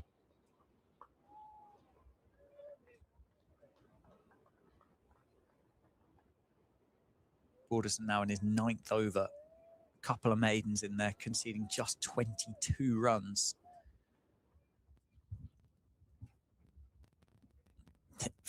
Funnily enough, it's James Anderson, the most expensive. 4.77 runs per over for James Anderson, but those 4 wickets to his name. Another single inquired about, but not going to take on the aforementioned James Anderson. Dot ball. It does look like George Balderson has an action that he could just bowl all day. Just keep going, not drop the pace, not drop the control, not drop the skill, and just bowl from one end.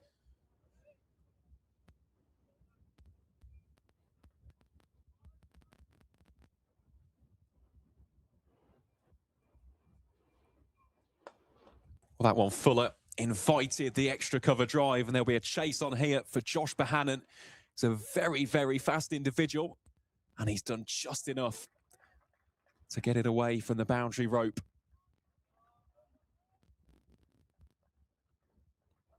Really good chase on there, wasn't it, from Bohannon? Mentioned the fact that he's a live wire in the field. He has done enough to prevent the 4. So Northamptonshire now 129 for 7 after 36. McManus on 14 after that latest 3. And Kimber on 11.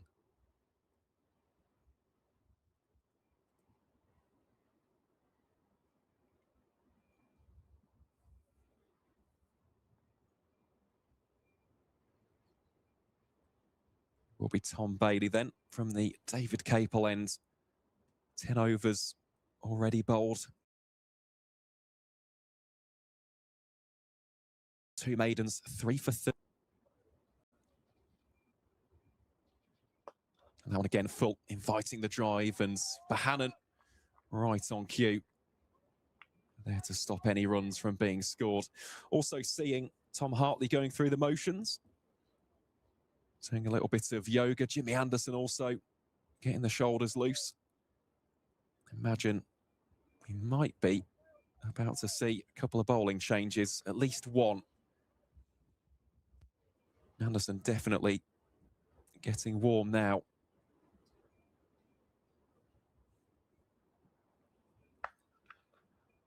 And that one has been absolutely crunched out towards deep forward mid-wickets.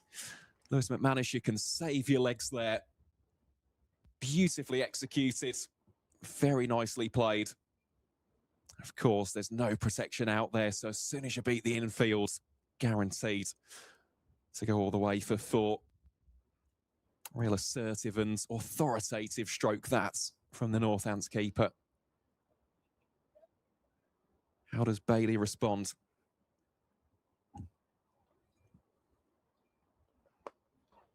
Well, he responds by being clipped this time through mid-wickets. There'll be a long chase on here for Tom Hartley. There will only ever be one winner of that pursuit. And it is the cricket ball. Nestles against the advertising hoardings. Just out towards the coffee van. Nice back-to-back boundaries for McManus and for Northamptonshire. Home side now 137 for 7. Perfectly placed. Yeah, nicely gapped, wasn't it, by McManus? That one off the outside edge, but wide of the fielders in the slip cordon. Picks up another run.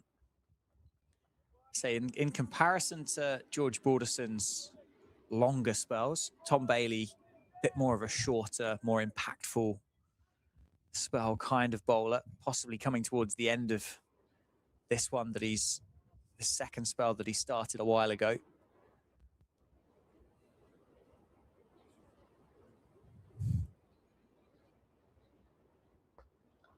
Oh, what a shot that is from Louis Kimber. And for the 3rd time in the over, Bailey deposited through the mid-wicket region. That made a beautiful sound off the bats of the Northants number 9. Quite incredible to say that about Louis Kimber, the fact that he is batting so low in the order. We've seen it so many times in white ball cricket, indeed in that double century against Sussex. Just loves implementing those shots with a strong bottom hand. I do wonder, in fact, yes, Lancashire now are just trying to plug that gap. Hartley just pulled in front of square. And that will signal the end of what was an uncharacteristically expensive over from Tom Bailey. Northamptonshire now 142 for 7. McManus on 23. And Kimber, after that latest 4, moves on to 15 from 22 deliveries faced.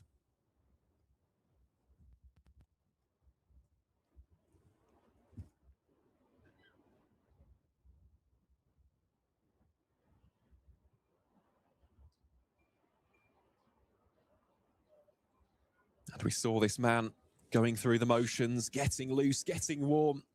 We will see spin for the first time in this Northamptonshire innings, courtesy of Tom Hartley.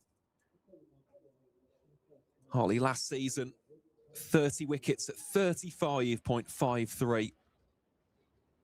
Of course, also had a decent time of it with the bat as well. Scored a career best 130 against Gloucestershire at Cheltenham.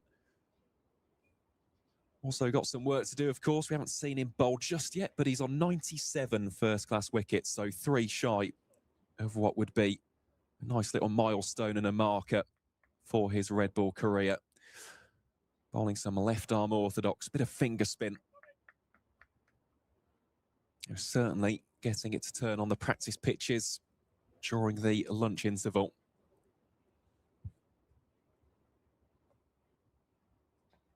And starts off by immediately thumping the pad there of Lewis McManus. sliding on with the arm, wasn't it? Fortunately, that one didn't grip. I think this pitch will turn. I can only assume, unless there are injury concerns for Northamptonshire, but the reason why they only went for those two kind of out-and-out seamers was because they have aspirations of this providing or offering a bit of turn as the game goes on. Unfortunately for Northamptonshire on the home side, the fact they've not really batted themselves into a position to potentially benefit from that with the likes of Harrison and then Safe Save and Louis Kimber in the 11.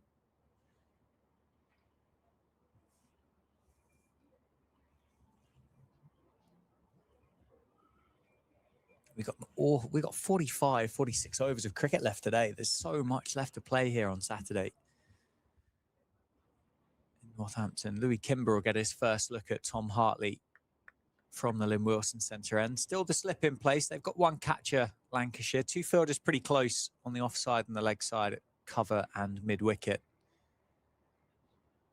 Sweepers out on either side of the ground, and then mid-off and mid-on. At the start of the over, Tom Hartley did just push both of Harry Singh and I think it's Paul Coughlin just a bit further, just a bit deeper for a bit of extra protection, being hit down the ground as Louis Kimber provides with a perfect example. 6 runs, picked up, drop kicked, down over, long on for 6. I thought we were about to take one in the commentary box. Yeah, that was absolutely enormous, wasn't it, from Louis Kimber? Crikey. Might be a little bit of a search party for that ball now. He has timed that so sweetly. Yeah, absolutely effortless, wasn't it? Down below us.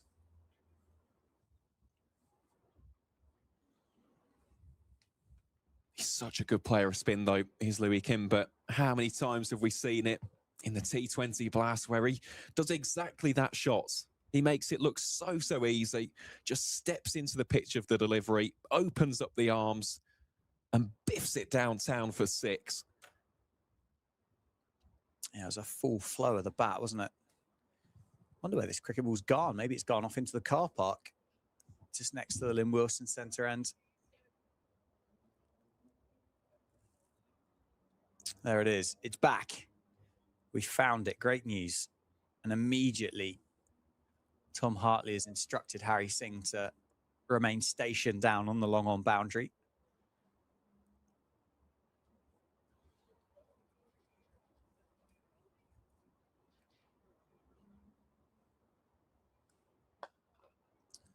And takes the single on offer this time. Boundary single down the non-striker's end. I think that move there for Harry Singh to remain on the boundary as Northampton should bring up their 150 is probably a comment really from Lancashire on how good this pitch is.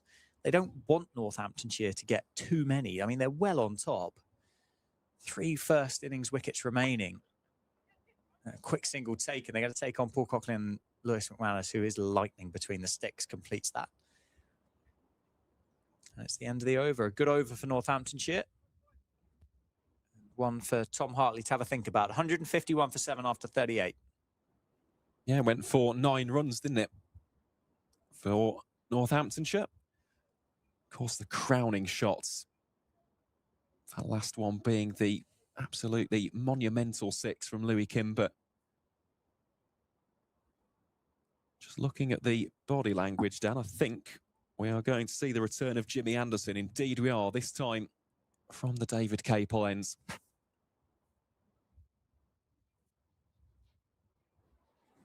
What a spell he had earlier on.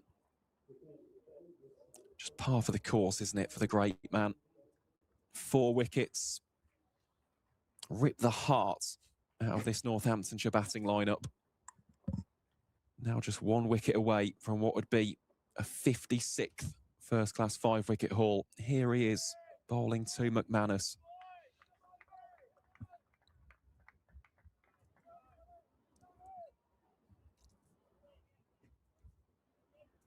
Yeah, and you almost expect him to get it, don't you?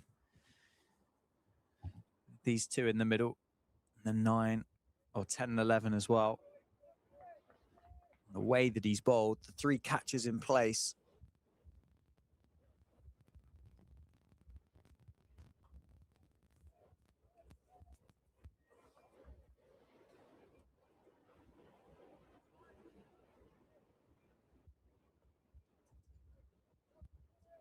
He's just taking a little bit of an inspection of the ball there. 43 years young, Sir James Anderson. What a storied and legendary career this man has had. Inviting the shot there from McManus. Can't quite beat mid-on. Rocky Flintoff on the field as well. Just doing the bit of fielding there at mid-on. Running the drinks, isn't he, over the course of the game so far for Lancashire?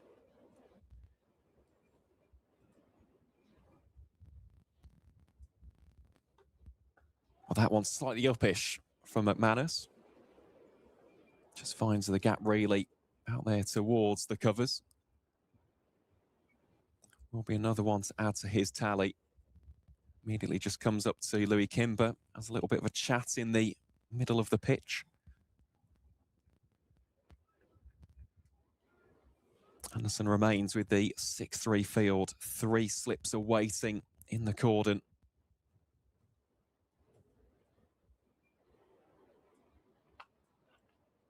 As Kimber looks to squeeze that one to the right-hand side of a diving Ajit Singh Dale. He's done a great job there, a backward point. Just to keep that to a dot ball.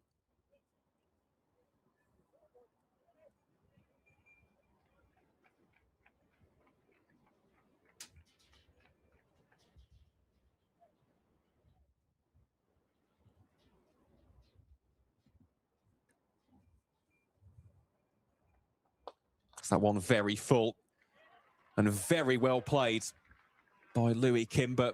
Moves him on to 26, just beating the efforts of the man at mid-on. And Anderson's laces, his 10th of the game so far, is met with a 4 to finish. Northamptonshire now 156 for 7. Kimber on 26, McManus also on 26.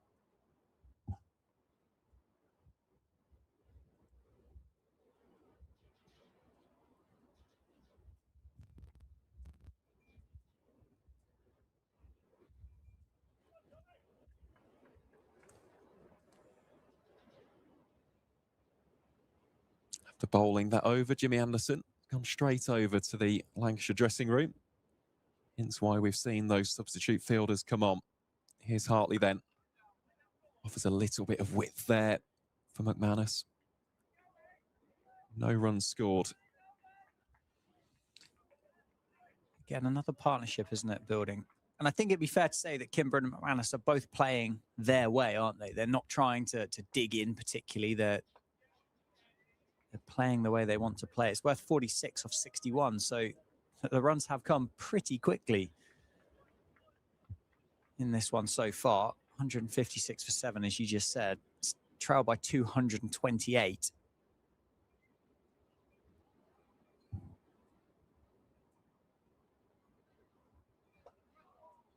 That one not quite controlled. McManus trying to do what Louis Kimber did the over before and take Tom Hartley down the grounds.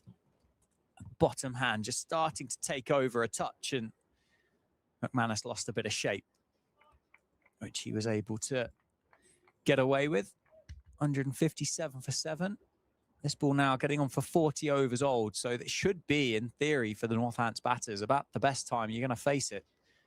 Hard enough, but not swinging, not that seems softened as Kimber takes the single out to deep point.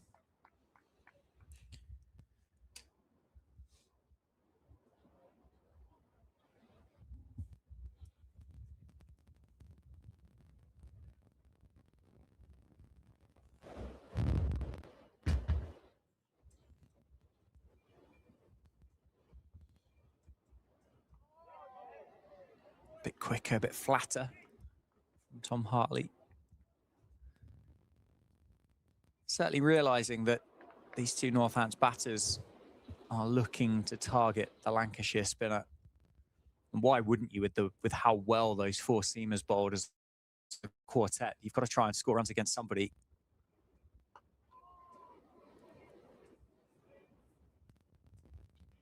And this is the end of the over. 40 overs complete then. Both batters on 27. Score is 158 for 7. 11 overs to go before the scheduled tea break. Here in Northampton, the stream is powered by Daffabet. Lancashire well on top here in the opening round of fixtures for the 2026 Rothesay County Championship. And it is going to be James Anderson searching for that Fifer, searching for the 5-wicket haul. He's got 4. Bowled brilliantly with the new ball.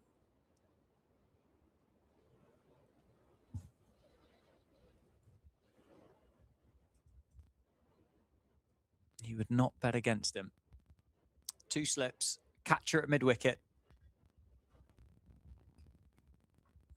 Drive through the offside, beats the diving Ajit Singh Dale at cover. And Josh Bohannon once again chases that ball down and keeps it inside the field of play. He is electric around the ground, and it does bring up the 50 partnership between Kimber and McManus as well. So well batted, those two, providing a bit of resistance here for the home side on what's been a very, very tough innings, isn't it, so far for Northamptonshire with bat in hand. Anderson ripping out that top order, Bailey contributing as well. Down the ground, Kimber, bit of muscle, McManus just about evades it, and it's 4 more. Yeah, it's another top-tier shot, that, isn't it, from Louis Kimber. Just looking really comfortable, looking really assured at the crease so far. Moves into the 30s without the latest of this salvo of boundaries. And I think for Kimber here, he'll just play that slightly more aggressive game than McManus. And there's 5. There's 5. He couldn't back it up. Anderson could. He's gone straight through Louis Kimber, dislodged the bails. And so James Anderson has another 5-wicket haul to add to what has been an illustrious career.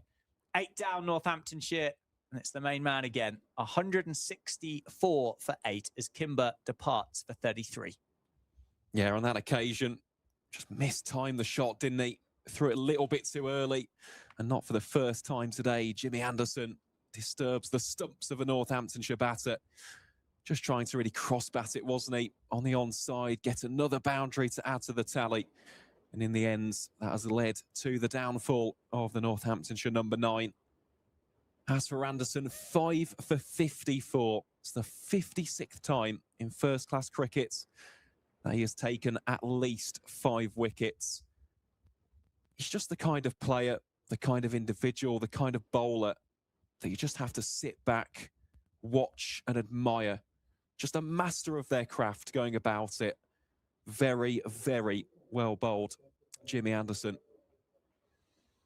Yeah, he's been brilliant, hasn't he?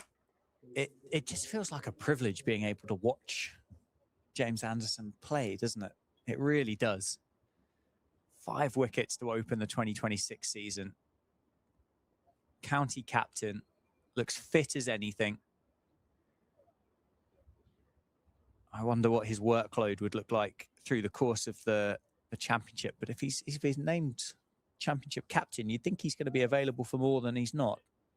Absolutely. And I suppose the real luxury for Lancashire, even let's say, for example, if Anderson is to miss a game or two, you've still got 2 excellent leaders in Marcus Harris and Keaton Jennings. I know that Jennings and Harris are actually both unavailable for this fixture for different reasons, but that leadership group that the Red Rose possess, very, very strong indeed. And, well, Anderson now searching for his 6th, bowling here to Ben Sanderson.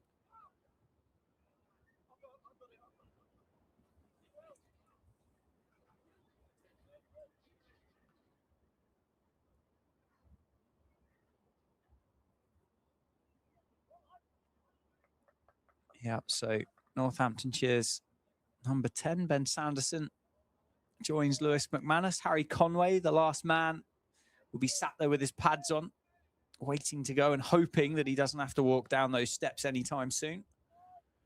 Does Lewis McManus change the way that he goes about his innings at this point now? He's been joined by Ben Sanderson. I think he'll back Ben Sanderson to hang around. Certainly will will bat with him as he takes the single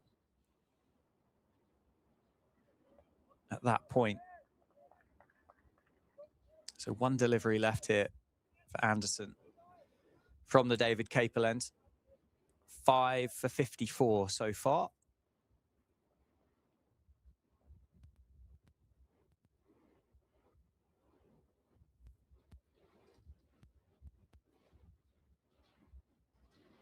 Oh, it's chopped him in half. What an absolute beauty to finish the over.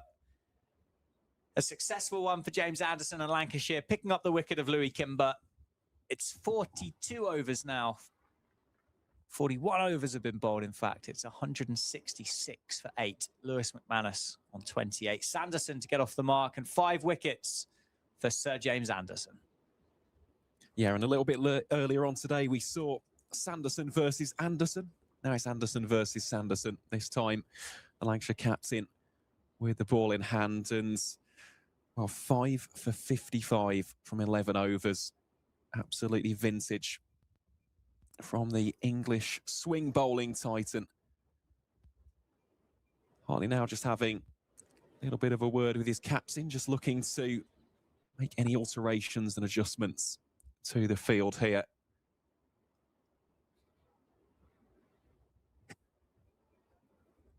And Lancashire now, well, not even 45 or 50 overs into the piece, 1 wicket away from maximum bowling bonus points. Here is Hartley.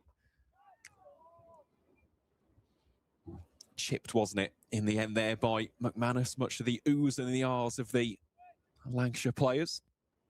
Harry Singh it was, ultimately doing the fielding down there at long on.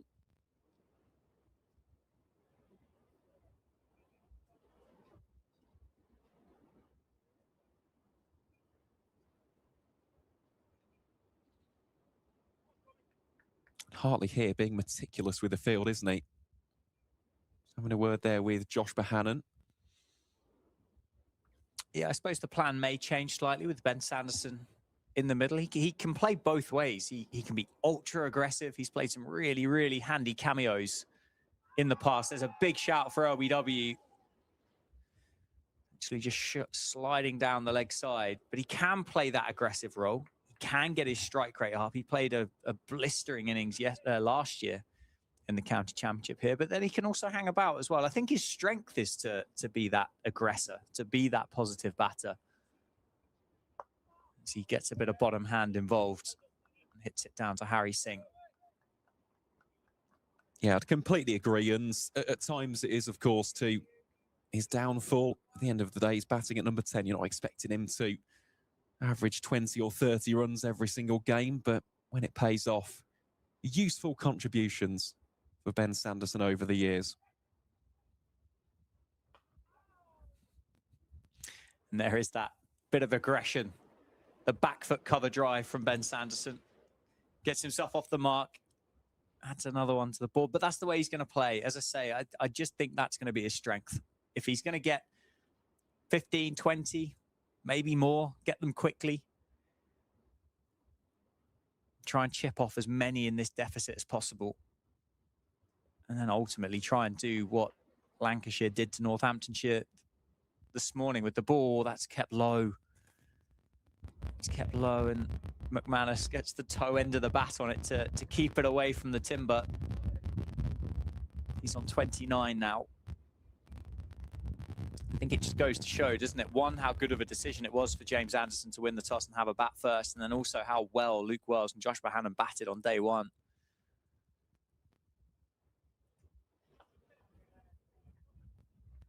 End of the over. 168 for 8 after 42.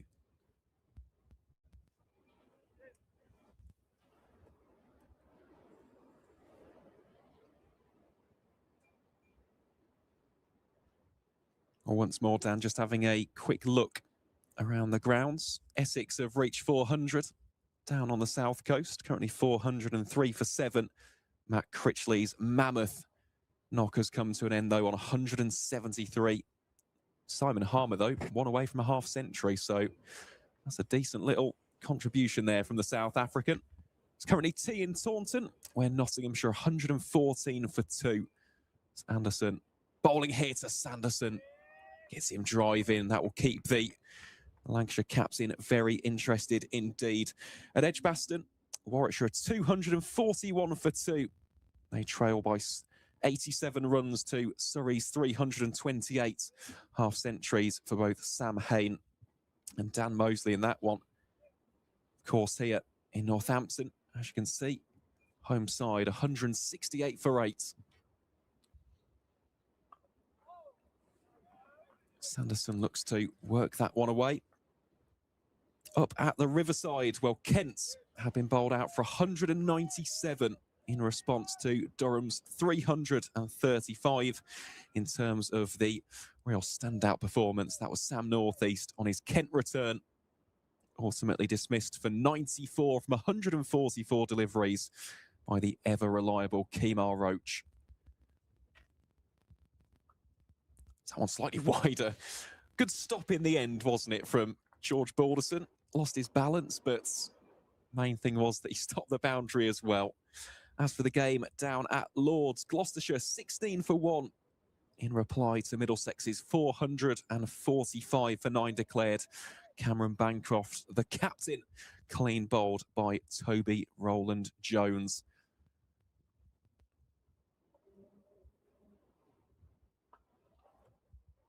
As for the game taking place in Leicester, well, the Foxes have just lost their 8th.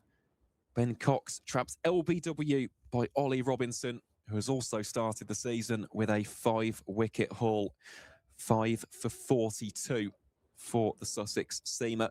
Glamorgan still batting at Sophia Gardens. The Welsh side 249 for 7, with Tim van der Hoekten currently out there in the middle, alongside Mason Crane as Sanderson finds the gap away from the slip cordon. Real chase on here for Harry Singans in the end. That chase will be to no avail.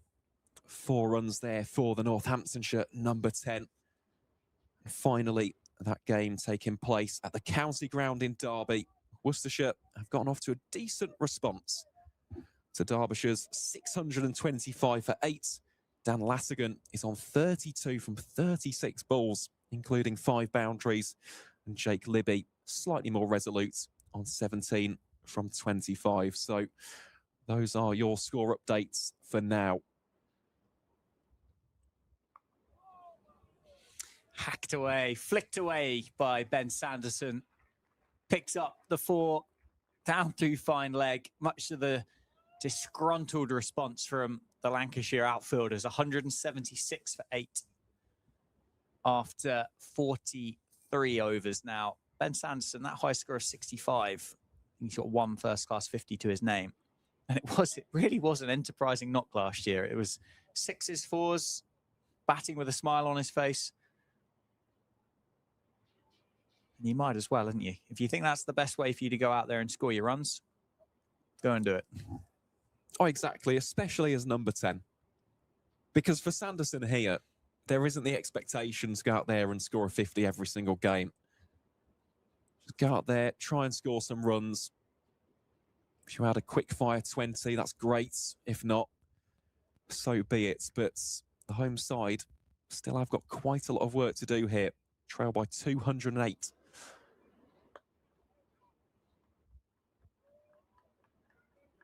Still got a decent way to go with regards to today's play as well. Just a tickle under 40 overs remaining here on day 2.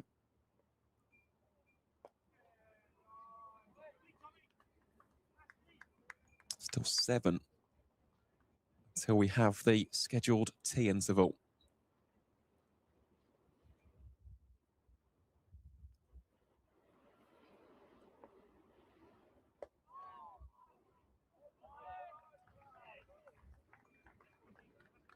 I don't think I'll be alone in this observation though, Dan, but Lancashire's fielding has also been top-notch, hasn't it? Really backing up the bowlers so far today. Yeah, that's not really put a foot wrong, have they, through the course of this innings? As I mentioned, that, well, highlighting really that delivery from George Balderson that McManus pulled away for 4. It's again that Lancashire have bowled. There was that one blemish on the scorecard with the drop from Harry Singh, Nathan McSweeney on 0. But yeah, Lancashire, in terms of a fielding performance, well, batting as well so far, they've been head and shoulders above Northamptonshire in these near 5 sessions that we've had. Breeze there just upsetting Tom Hartley as he gets into his load up to deliver that ball. And that's why they find themselves in the position that they do. They're a long way in front, still over 200 runs clear. Northampton have only got 2 wickets left as Tom Hartley is flicked into the leg side by Ben Sanderson. He just nicks the single. Scampers through. Number 10s love batting as well, don't they? They just enjoy it. Absolutely. I think that's the case across county cricket. First name who immediately springs to mind is Dan Worrell. Seeing him in a Surrey shirt and likes to give it a real whack at number 10.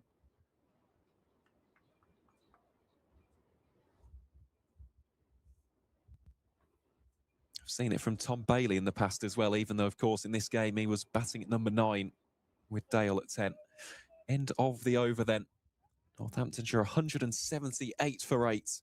McManus into the 30s. Sanderson on 10.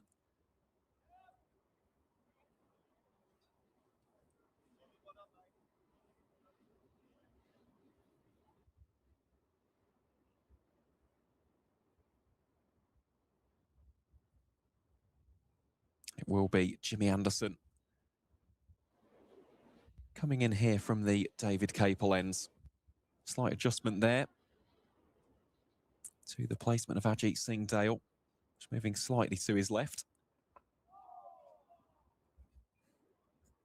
Sanderson will squeeze that away towards backward square for 1.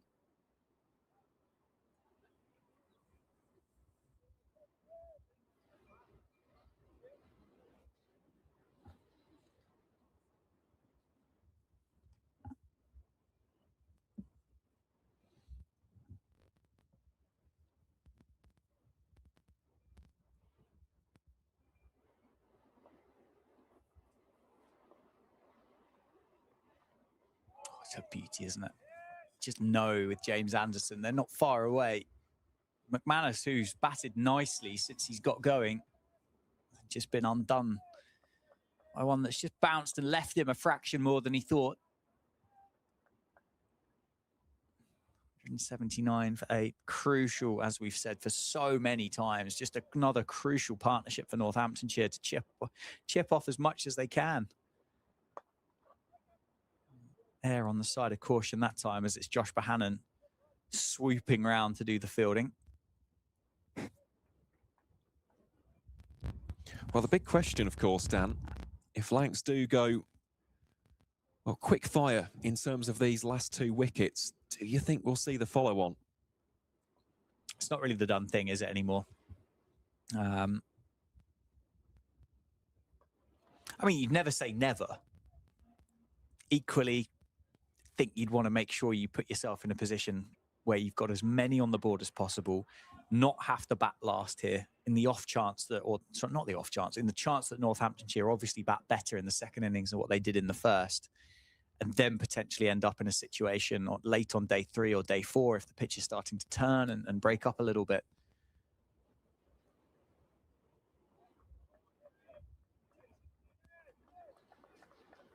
So I would imagine if it were to end quickly here, that Lancashire would be sticking the pads back on and having another bat. Plus, it's early season, some valuable time in the middle for a few of the batters, and they've got time. At the moment, they've got a lot of time left in the game. They don't need to rush it or force it at all. Yeah, of course, there was brilliant innings by Bohannon and Wells and Jones, of course, as well, but George Bell, I'm sure, would appreciate some more time in the middle. Harry Singh as well, just to add a bit more credit in the bank when Harris and Jennings come back to make sure that he is, in fact, the next in line if there is an opportunity. George Balderson himself, they'd all kind of appreciate a bit more time, wouldn't they, in these competitive conditions? And they've got time. Well, they have, and the other factor which I was going to mention, of course, is Jimmy Anderson. Do you want him bowled? He's already bowled 13 overs today. Done an absolutely storming job, but yeah, you need to be a little bit careful. Just with regards to almost managing his spells. First game of the season. Don't really need to overexert anyone for that matter. It's just something interesting to consider. But yeah, unless it's a very, very sizable lead, a lot of teams nowadays just tend to basically bat. Yeah, it'll be interesting to see what Lancashire do with their bowling here. I know Ajit Singh Dale is getting loose. We got 5 overs to go before tea. Could you see seam at both ends? Or do you stick with Tom Hartley up till the tea break? I mean, he's landing the ball in some nice areas. I wouldn't necessarily say that it appears he's getting a great deal, if any, turn from this pitch at all. A couple of them are staying a bit low, which you just never know, do you, when that comes into the equation as to what may or may not happen. But now on the ground, over Harry Singh, couple of bounces, 4 runs for Sanderson, down to deep mid-wicket, or cow corner if you're a club cricketer. The 4 runs for Northants, 185 for 8. Yeah, nice clean connection, wasn't it, from Ben Sanderson? Partnership moves into the 20s. Deficit now less than 200. As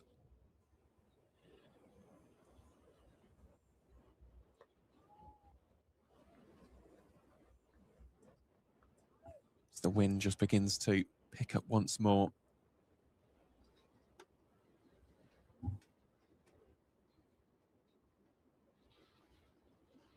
Another change in the field here.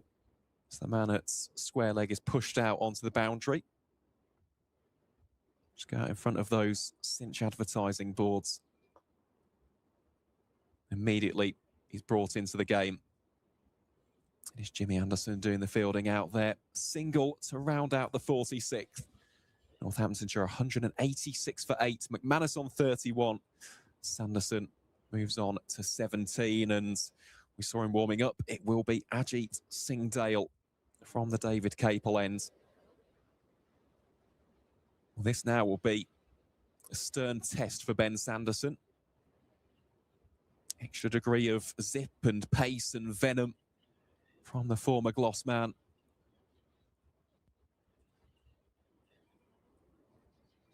How he would love to get his accounts up and running for the Red Rose. I must say, I thought he bowled nicely early doors, did Singh Dale. He's just a fantastic point of difference, isn't he, for the bowling lineup? He's quick. He's genuinely quick. Anderson, very much a swing bowler. Bailey, more of a seam bowler, but a similar kind of pace. Balderson, wicket to wicket, keeper up to the stumps. Ajit Singh Dale is he's the point of difference. Whether you call him a genuine strike bowler, I guess he probably is, but he's a big difference. Similar to if Northampton played Liam Guthrie being the left armour. It's a point of difference in a bowling attack. Yeah, it's important, isn't it, to have that variety. Because as a batter as well, you've got to think of those different combinations, the different challenges that are posed by those bowlers. And here he is, bowling very full there to Sanderson. I love that. It's a missed Yorker for Ajit Singh Dale. I don't mind that at all. It's the first ball he's bowled, wants to get rid of the Northants number 10, doesn't quite execute it. If that was perfect, I don't think Ben Sanderson's getting a bat on that. Don't see enough Yorkers in red ball cricket, in my humble opinion. I think it should be bowled more, particularly against the tail.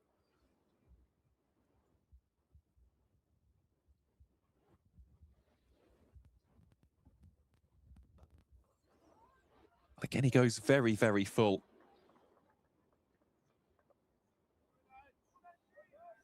It's a delivery, really, which I suppose in recent seasons, even in white ball cricket, we have seen it. I'm not going to say being phased out. I think that's the wrong word, but you don't really have those necessary Yorker specialists anymore in the T20 Blast. Of course, it is a good variation to have and good delivery to possess, but yeah, a lot of bowlers now tend to go for the slow Yorker, don't they? Or the back of the hands. Slower ball, maybe the cutters. The knuckleball's really grown in popularity. I think of AJ Tite. He's done it for a number of counties. Of course, he'll be playing for Yorkshire in this year's competition.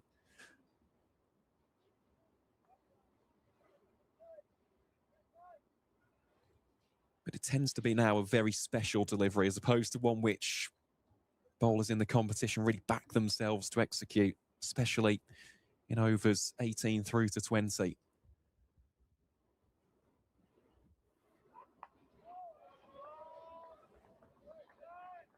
But of course, very different formats. Yeah, but skills can transfer, can't they? Certainly a lot of the batting, or at least the mindset for some of the batting has transferred from white ball to red ball cricket. I don't see why some of the skill set that the bowlers possess. I realise the red ball will offer you a little bit more with your traditional seam and swing, but these circumstances when trying to remove batters that may not be as qualified as ones further up the order, I think if you can try different things, I think it's a great idea.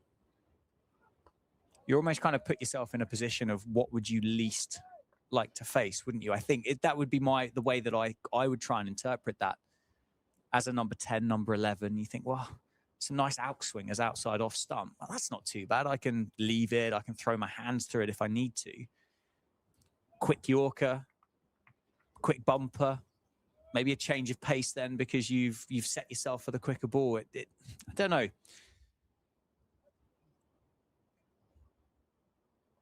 It's an interesting one, isn't it? Again, very full. Tempted straight drive there by McManus. Will be cut off, and that'll be the end of the over. 47 gone in Northamptonshire's first innings. The home side 187 for 8. We do see it in awful lots, especially in international cricket. Bowlers bowling to the tail enders and just constantly going short.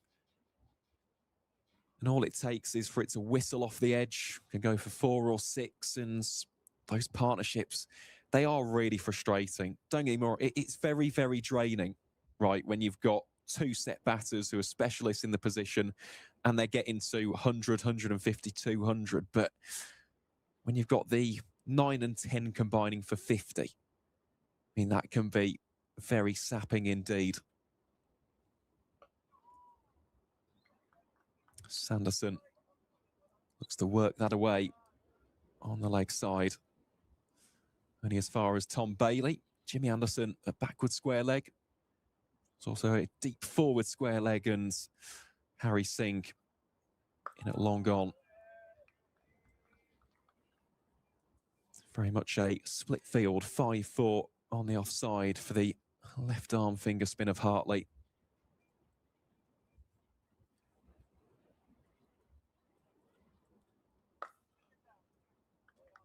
Well stopped again by Josh Bohannon. Agree with the observation about the turn as well, Dan. There's been a lot of drift, hasn't there? Just the natural angle here from Tom Hartley. We'd call more of the arm ball as opposed to the off break. Yeah, and on the angle, he's kind of bowling it into the wind, isn't he, as well? Maybe just helping that ball hold up a touch. But at the moment, other than the one that's kept a little bit low on McManus, it's not really done a great deal for Tom Hartley, but he is allowing James Anderson to rotate the seamers from the David Capel end, which is an important job, particularly in first innings cricket. So that's nicely played by Ben Sanderson, nicely timed down the ground for a single. Yeah, picked up the length on that one very early, didn't he? Did Sanderson. And also, it's not like he's going at 7 or 8 runs and over, is it? It's going at a hint under 4, providing that this last one is a dot ball.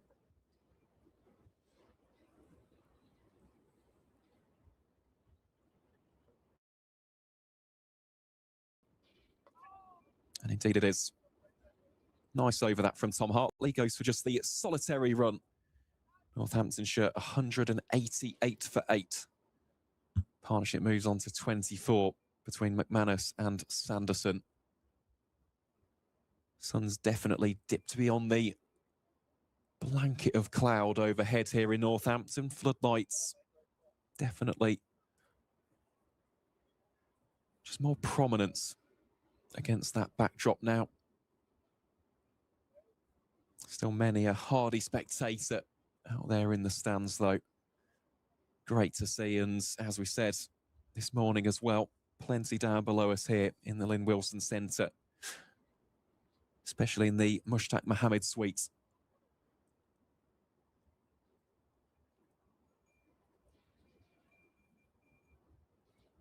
This is also interesting as well. George Bell has got a lid on. So we could be about to see some bumpers here from Ajit Singh Dale. Bell moves into short leg. 2 catches in the slips cordon alongside Matty Hurst as well. Tom Bailey also moves from backward point to point itself. Sanderson just guides that away down towards George Balderson. He, of course, the other man on the offside.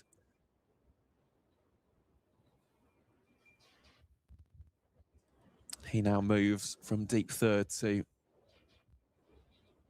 more of a deep backward point.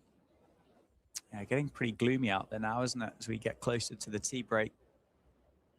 That bank of cloud has just drifted over the county grounds. Pretty dark as well. I don't think we're due any moisture, but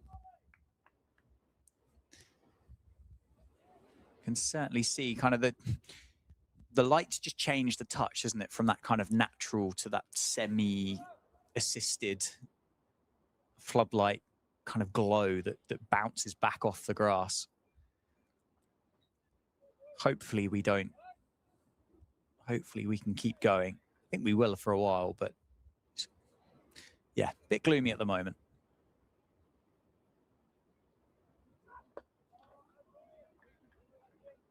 Dale again exerting plenty of effort into that laces delivery. Yeah, fingers crossed that we don't have any inclement weather. A full day's play yesterday, didn't we? All 96 overs. Hopefully that will be the same today. Definitely breezy out there. As that one has travelled very fine and will go to the boundary rope for 4. McManus moving on to 35. Northamptonshire inching their way towards 200. Currently 193 for 8. Now that deficit under 200 now, Aaron, which could be huge, couldn't it, for the future outcome of this game? So for a lot of this morning, you thought Northamptonshire were going to be a long way behind. They still are, but to get rid of the 2 off the front of that number, I think will give them a bit of encouragement. Sanderson as well, quietly and quickly moved up to 20. The partnership itself, 25, 26 now, or 47 deliveries.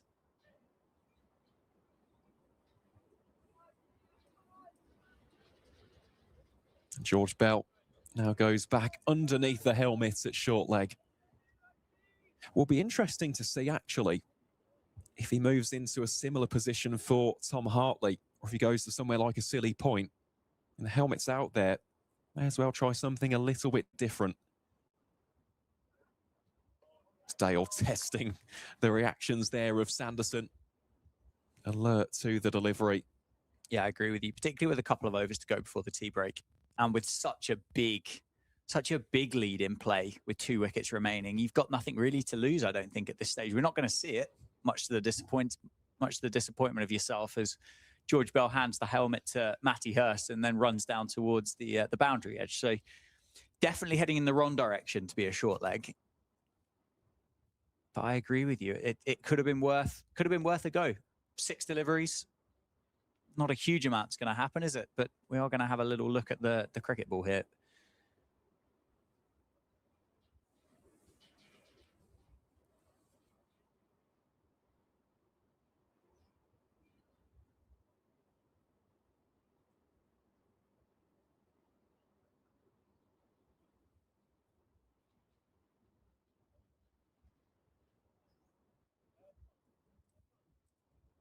Well, at the end of that discussion, the 2 umpires, Baldwin and Newell, happy with the state of the ball itself. So here is Tom Hartley then from the Lynn Wilson centre end, bowling here to McManus, pushes forward on that occasion.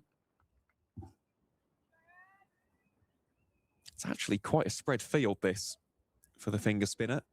Michael Jones down to our left at long off, Harry Singh at a wideish long on. And sweepers on either side of the wicket, one of whom is George Bell, who's about to do the fielding on that one.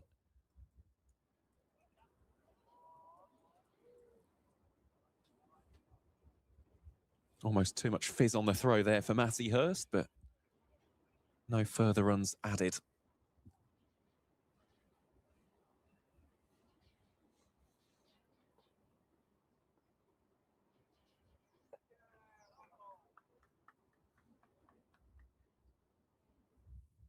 Nicely bowled. It must be tricky as a spinner here to figure out the right pace with that cross breeze.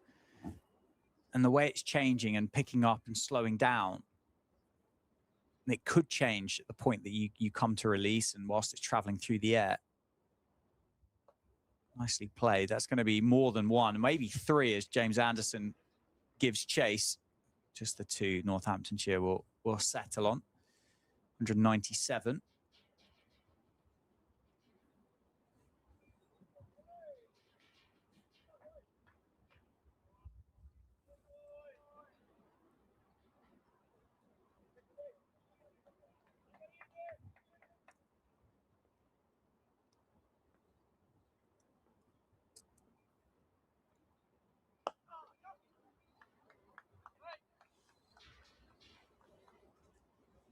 Once more, Hartley trying to bring the stumps into play.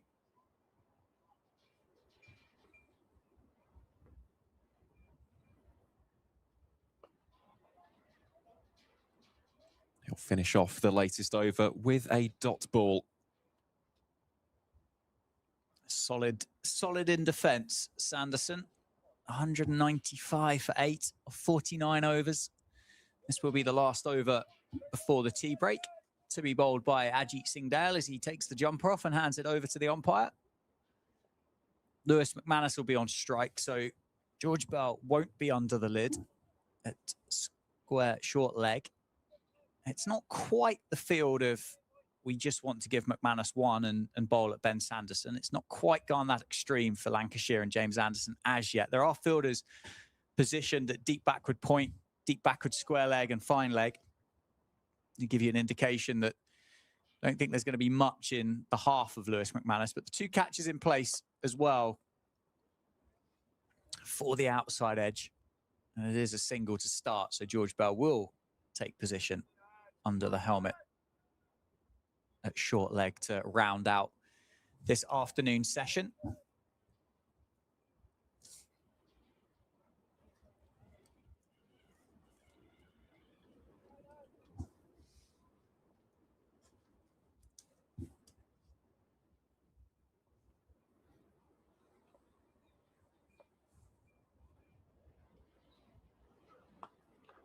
Sanderson in behind it.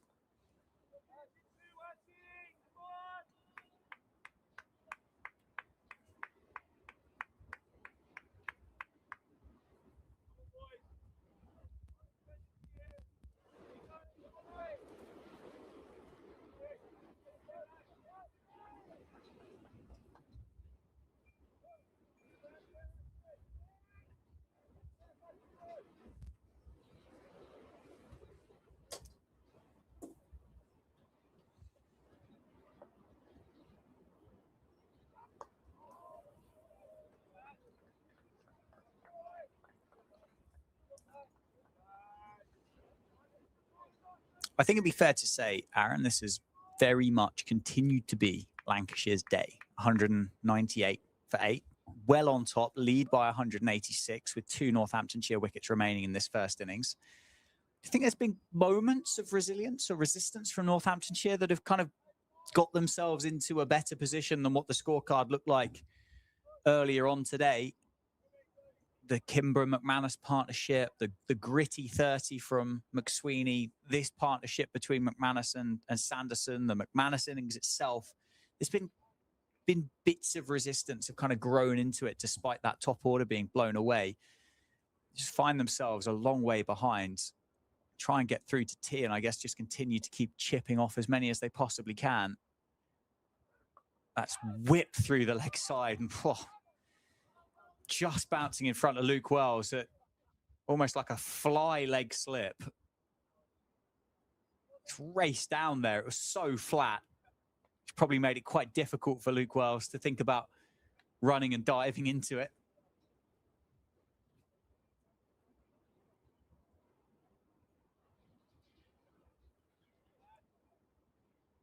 McManus there just indicating to Ben Sanderson that Luke Wells has taken a couple of steps forward. So 3 catches on the leg side, plus the short leg. Yorker on the toe and given. Not much doubt about that one, full and straight. Sanderson can't keep it out. The Yorker works from Ajit Singh Dale. He gets his first wicket in a Lancashire shirt. And Northamptonshire are 9 down as that partnership, which was worth 34 off 60, is broken. And Ben Sanderson departs for 22. Well, that again is a terrific delivery, isn't it, from Ajit Singh Dale. He has worked tirelessly in this afternoon session. And you mentioned it, just bowling it full and straight, Yorker length delivery. Sanderson shuffling slightly across the stumps. In the end, cannons into his toes in front of middle and leg stump. Handy contribution, though, from Ben Sanderson. 22 runs is how many he will depart for. And coming into bat at number 11 for Northamptonshire is Harry Conway. And I must say, Dan, great moment as well, that, isn't it, for Ajit Singh Dale. It's not his quote-unquote debut, of course, in terms of county cricket, having already represented Hampshire and Gloucestershire in the past. But when you make a move to what is one of the biggest clubs in the entire country, we spoke about this yesterday, 3rd most successful team in the history of county cricket, you want to hit the ground running, don't you, really? And don't get me wrong, he's bowled well up until that point, but you want that reward, and he's finally got it. So well bowled, Ajit Singh Dale. He's looked lively throughout. And he now will probably look to do something similar to Harry Conway. Wouldn't surprise me at all if this one is also full straight and angling in towards the stumps. Why would you change it? 1 delivery left in the over. 9 down, Northamptonshire with the number 11, the tall number 11, to walk out to the middle as well. You've got to go Yorker again, surely. Flat out, handbrake off. Just adjusting Luke Wells to go a touch finer and push him back onto the boundary rope as well.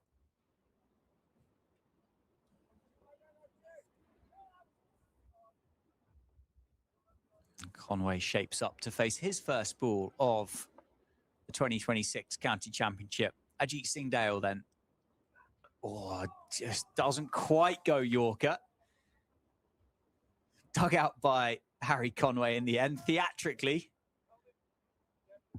And is the end of a successful over for Ajit Singh Dale. First one in the books. First one on the record sheet for Lancashire. 198. For 9 after 51 overs.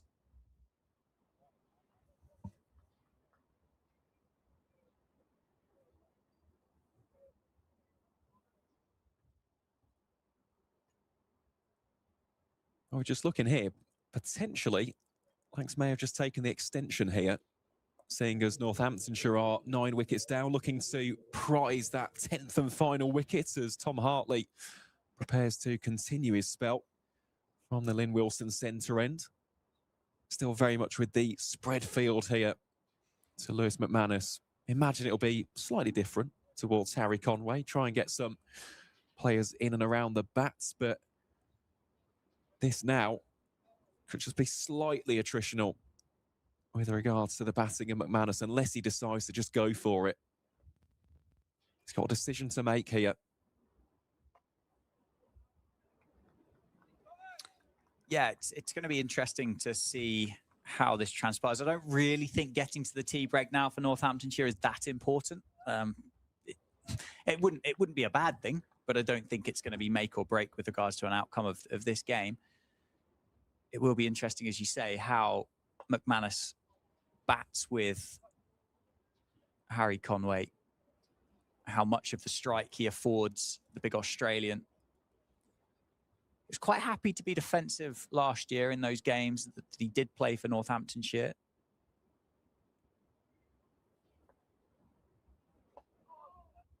But obviously, McManus, the experienced, the established, the senior batter now in this partnership.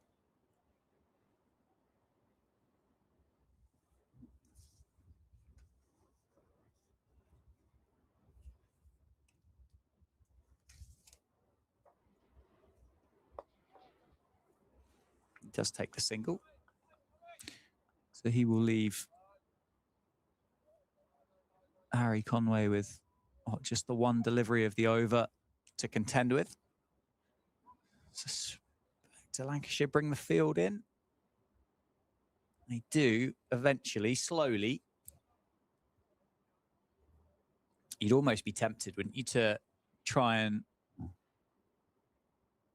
Apologies, there's 3 deliveries left in the over. So actually Conway's being trusted with more than what we thought. So the field does come in. He's a busy cricketer, isn't he? Harry Conway. You can feel the energy. Big prod forward there. Solid defence.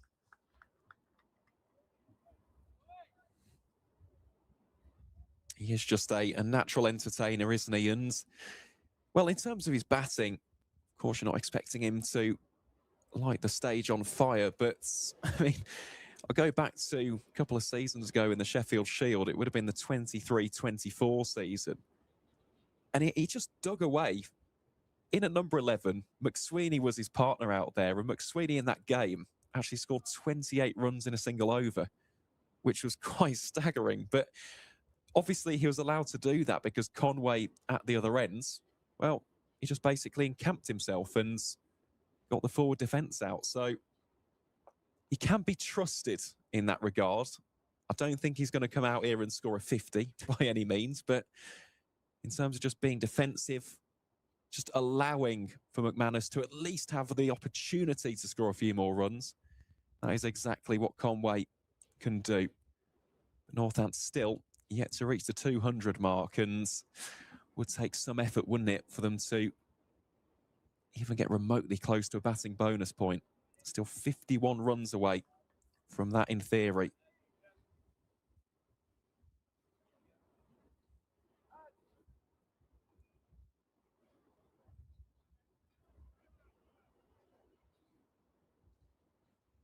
Yeah, there's a lot of work to be done, isn't there? If Northamptonshire are to pick up any batting bonus points here at all, you'd say the odds would be stacked against them to do so. 199 for 9.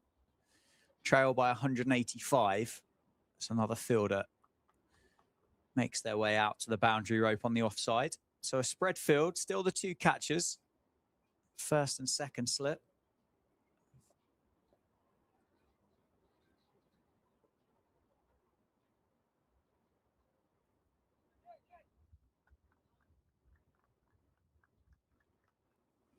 Just looking at the game at Grace Road, Leicestershire have been bowled out for 245. So it's currently tea in Leicester.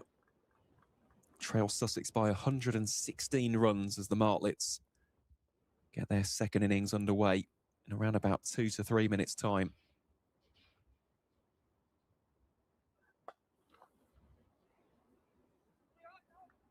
Also very happy to see Dan Latigan going well for Worcestershire. What a find he's been. Absolutely incredible story. Currently on 40 from 52 deliveries, including 6 boundaries. There's been a slight delay at the Riverside as well, but Durham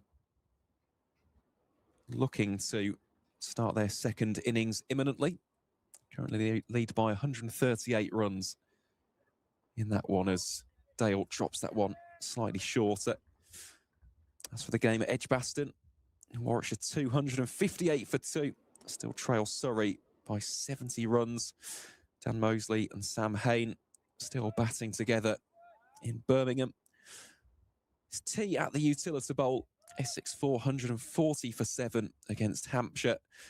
And Notts have just lost the third wicket against Somerset. Freddie McCann dismissed by Miguel Pretorius, who's got 3 for 23 from his 10 overs. Good work that from the South African.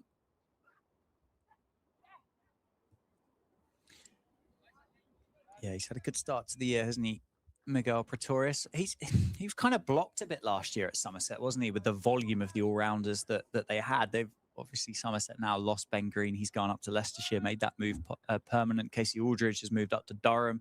Another kind of position there that's been freed up. So fans of Miguel Pretorius, I dare say you'll probably see a bit more of him playing red ball cricket this year for Somerset. And he has done very well when called upon. Single taken this time. Fielders will converge on the square. Now Harry Conway is on strike. Brings up the 200 for Northamptonshire with a nice round of applause for those in the ground today. Those hardy county championship cricket souls. It's been a tough one, hasn't it? It's been cold, it's breezy. Did have a bit of drizzle at one point just to keep them all awake and engaged. Wrapped up for winter. Not many of them out there that haven't got a woolly hat or a hood up at the moment.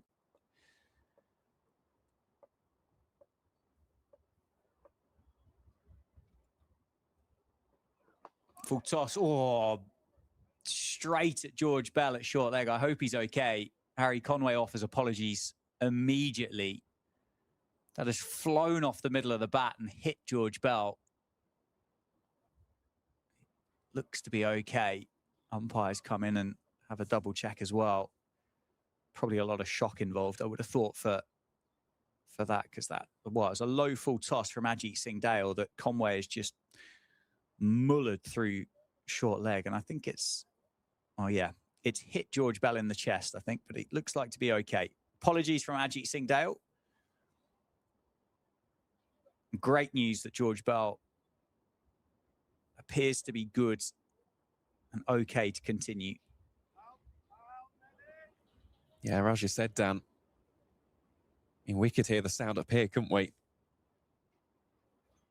Really thundered into his chest there, but we are very glad that no further damage has been done.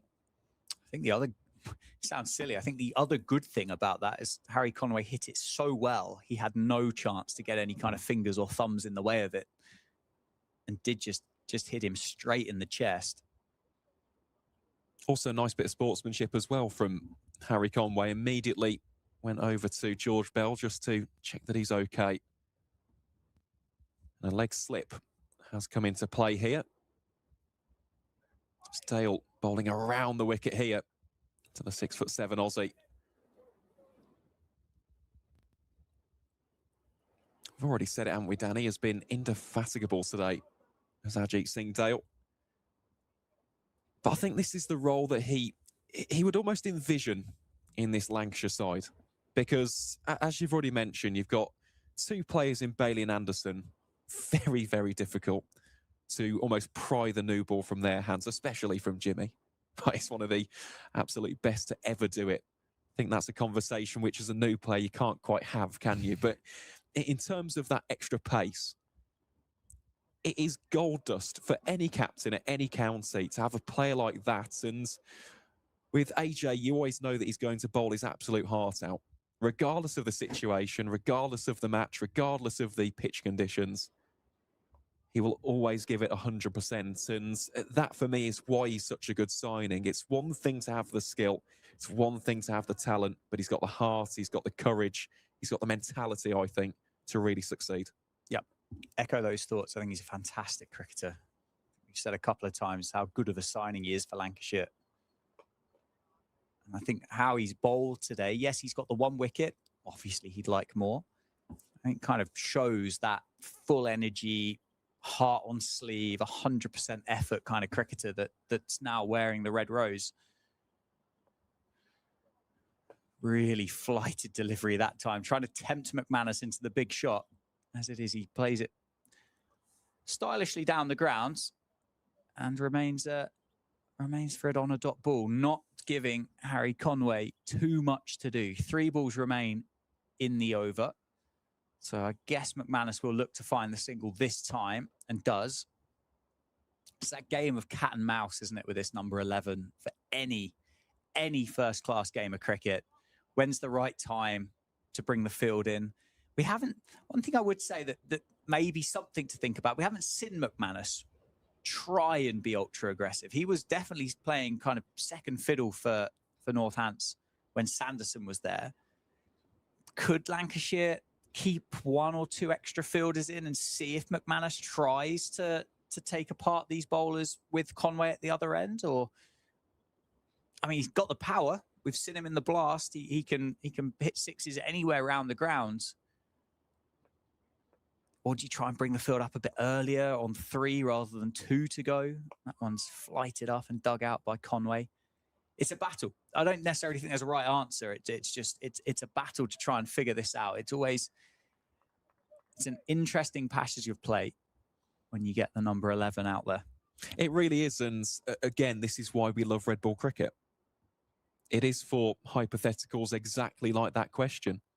I also like the involvement of George Bell in at short leg there, and Harry Conway appears to be just going for a little bit of a trundle and a stroll. Thought he was walking off for a second then. But just because we have seen on a couple of occasions, he's really pushed forward. So if he was to go and chip it up, of course, having that catcher in there does provide the opportunity. But no, I would completely back up that sentiment. I think it's definitely something wise. Because right now for McManus, he's a clever cricketer. He's got no reason really to throw this away, has he? By going for a big expansive shot if the field is so spread. All he's got to do is keep it along the carpet, frustrate Lancashire. Still plenty of overs left in the day, and in the wider game as a whole, why not just bring up a player at, let's say, points, or let's say mid-wicket? See if he'll go for that more aggressive option. Yeah, worth consideration. No bad ideas. As Ajit Singh Dale sets off to bowl another over. Pulled away this time. Has he found the gap? No, it's picked up, fumbled in the deep. So Tom Hartley doing enough to make sure that there was no chance of a 2. And McManus remains on strike. Good dot ball. Good shot for a dot ball, that one. Most definitely is. Speaking of Dale's former county, Gloucestershire have lost a 2nd wicket at Lords. They're currently 24 for 2. Ben Charlesworth clean bowled by Toby Rowland-Jones. And Charlesworth, of course, leaving the county at the end of the season, as it was announced a few days ago. Absolutely. Another departure from Gloucestershire, which is sad to see, isn't it, for the team down in Bristol. They've lost a few players over the last couple of months. We'll say it's getting, I mentioned it was getting dark earlier. It's about as dark as it has been through the course of this competition so far.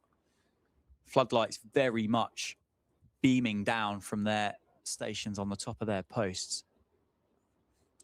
I wouldn't be surprised with Ajit Singh Dale bowling that there's a look for a meter or something at the moment, or a conversation between batters. As Lancashire tweak the field once again, it's Joshua Hannon. They're pulling the strings at the moment with Ajit Singh Dale. Slip comes out and goes into a catching mid-wicket.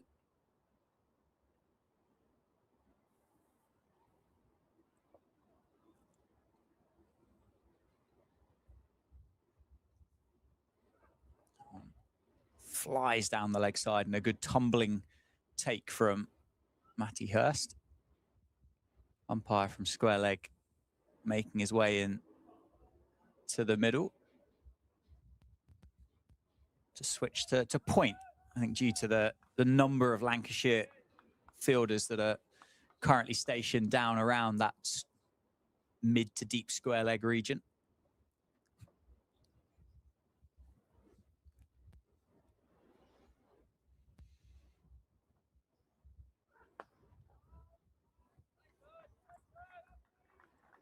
Fancy bit of footwork there, wasn't it, from Ajit Singh Dale? Saw some of that yesterday from Chris Wokes. I'm not sure if you've I have, seen yeah. the... Well, I was going to say that'll make the county championship TikTok page, won't it? Yeah, it was a good stop from the Wizard. It's all content. It's all content. Well, it was the fact that he stopped it so stylishly in the first place, and then took off his cap and just basked in the admiration of the crowd. It was Thomas Tuchel's watching in the stands, Edgbaston, scouting players for the World Cup. And after that game against Japan, I think there's a few places available, isn't there, now for maybe Chris Wokes fancies a trip to the USA for the World Cup.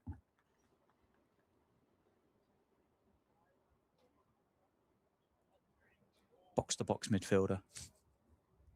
He's a big football fan, isn't he? Big Villa fan is Chris Wokes.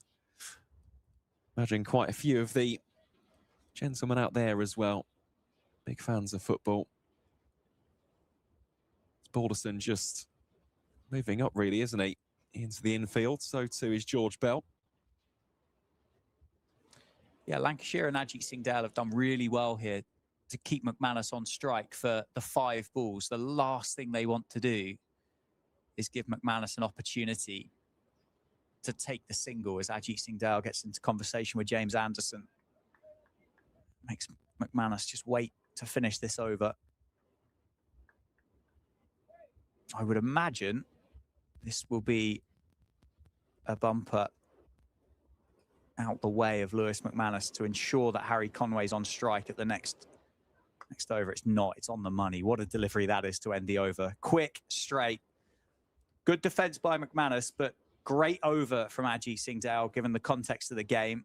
It's a maiden to ensure that Lancashire and Tom Hartley, assuming it's going to be Tom Hartley, have got 6 deliveries at Harry Conway.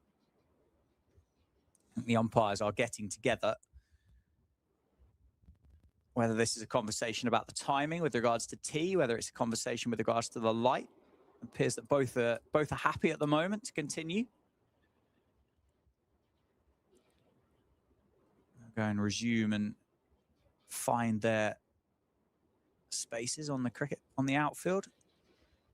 You can see, though, it has got noticeably darker. We mentioned it yesterday, didn't we? Once you can see almost the X shape of the shadows, that's when you can tell that the artificial light is starting to play into a factor. Of course, with spin, you've got a little bit more leeway, and hence why the umpires haven't brought out the light meter. So Hartley should be absolutely fine for this one. It's more for the out-and-out pacers.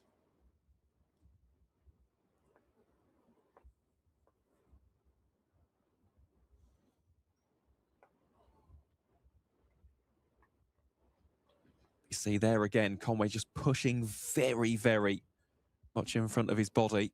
Could bring George Bell into play. Hence why he's there under the helmet at short leg. Just digs that latest one out.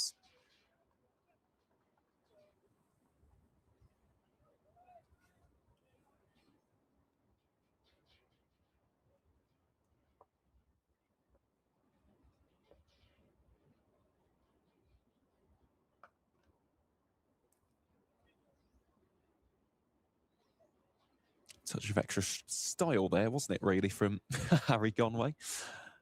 A bit of panache as he rehearses that kind of bottom hand jab down over mid-wicket.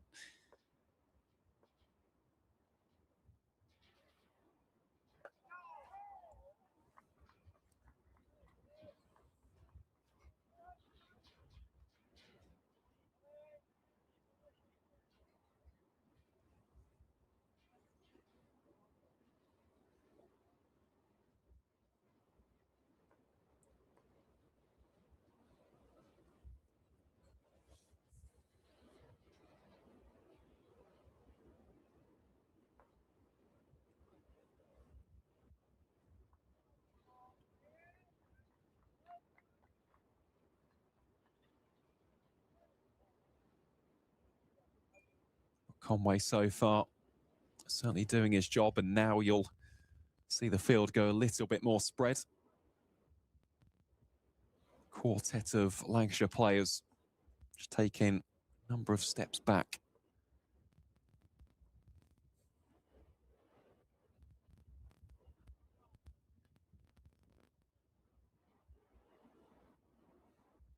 That'll be the end of the over. 56 bowled in this Northamptonshire first innings. The home side 201 for 9. McManus still out there battling away on 41.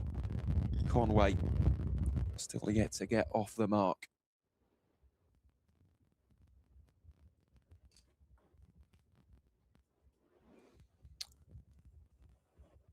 Yeah, Conway doing a wonderful job for the side.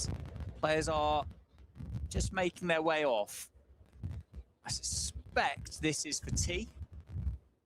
I'll keep an eye on the umpires as they remain in the middle to see whether the light meters come out of the pockets. They have, so they are. I mean, they will take tea now. That is what we can confirm. They are taking a reading for light. So bad light for tea, I suspect, is the reason as to why this has been called. So we'll take a 20-minute break at least, folks. We will keep you updated with regards to the updates as and when we get them. But at tea on day 2 between Northamptonshire and Lancashire at the county grounds, it's 201 for 9. We'll take a 20-minute break and we'll be back, hopefully, in 20 minutes.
Welcome back to the County Ground Northampton, where we are almost ready to get underway in the evening session here on day 2 of this Rothesay County Championship encounter between Northamptonshire and Lancashire. Now, we did just have a slight 5-minute delay from what we expected to be the resumption of the action. I think there's been a little bit of an agreement between the two sides, given the current overhead conditions, the floodlights still very much playing a factor, and it will be spin from both ends. We've seen Luke Wells warming up very vigorously in the past few minutes or so. Tom Hartley, the other man, who we imagine will continue his spell from the Lynn Wilson centre end. We're just waiting here for Lewis McManus and Harry Conway, the two not out Northamptonshire batters, to make their way out to the middle for the next few overs at least. It will be a trial by spin. Reminder as well that you're listening to the voices of myself, Aaron Viles, and Dan Jadzovics here on the Northamptonshire live stream. Really do appreciate and enjoy the company wherever you are tuning in from. And this for Lancashire, Dan, just a case of getting this final wicket and, well, seeing what happens for the remainder of the day's play. Yeah, it's a really interesting passage, isn't it? Clearly, the conversation has happened. The umpires have taken the readings, and both teams have agreed to go back out on the proviso that Lancashire will bowl spin here, which is fine. Lancashire need the 1 wicket to end the innings. If they choose to bat again, if this falls, say, the first ball, there's Luke Welsh from the David Capel end, and it doesn't.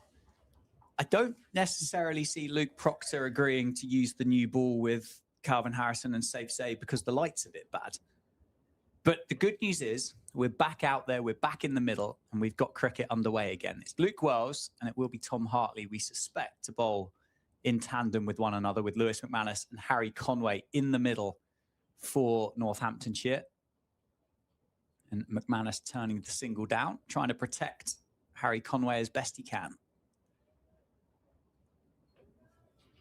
Yeah, still very chilly and breezy out there, isn't it? You can see the shirt of Luke Wells just billowing in the wind. Here he is bowling to McManus. Looks to open up the arms, drills it through extra cover.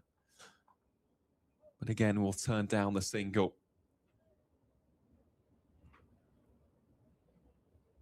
Spoke about the variety in Lancashire's bowling attack. Luke Wells, of course, with his leg spin, provides something a little bit different. That one brilliantly stopped by a diving Tom Bailey. Wells last season, 12 wickets at 41.5. Wasn't the go-to bowling option by any stretch of the imagination, especially compared to the likes of a Bailey or a Balderson. He is someone who can pick up handy wickets now and again, as McManus will allow Conway to have a little bit of the strike here.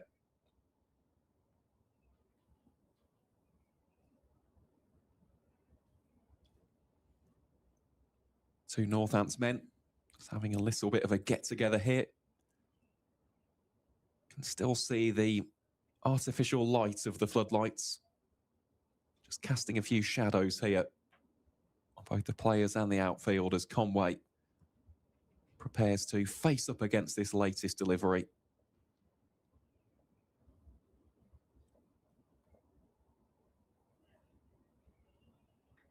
Conway leaves it well alone outside his off stump. That will be the end of the over.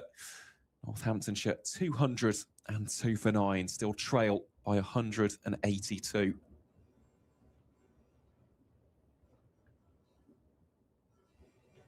As we expected, will be Tom Hartley getting ready to bowl here from the Lynn Wilson centre end. Currently has figures of 10 overs bowled, 1 maiden, no wicket for 28 runs.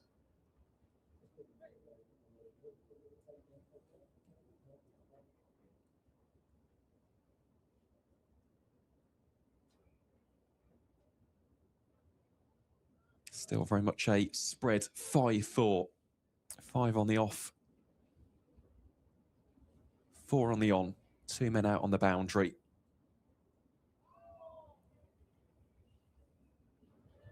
McManus there looking to just deviate the path of that ball.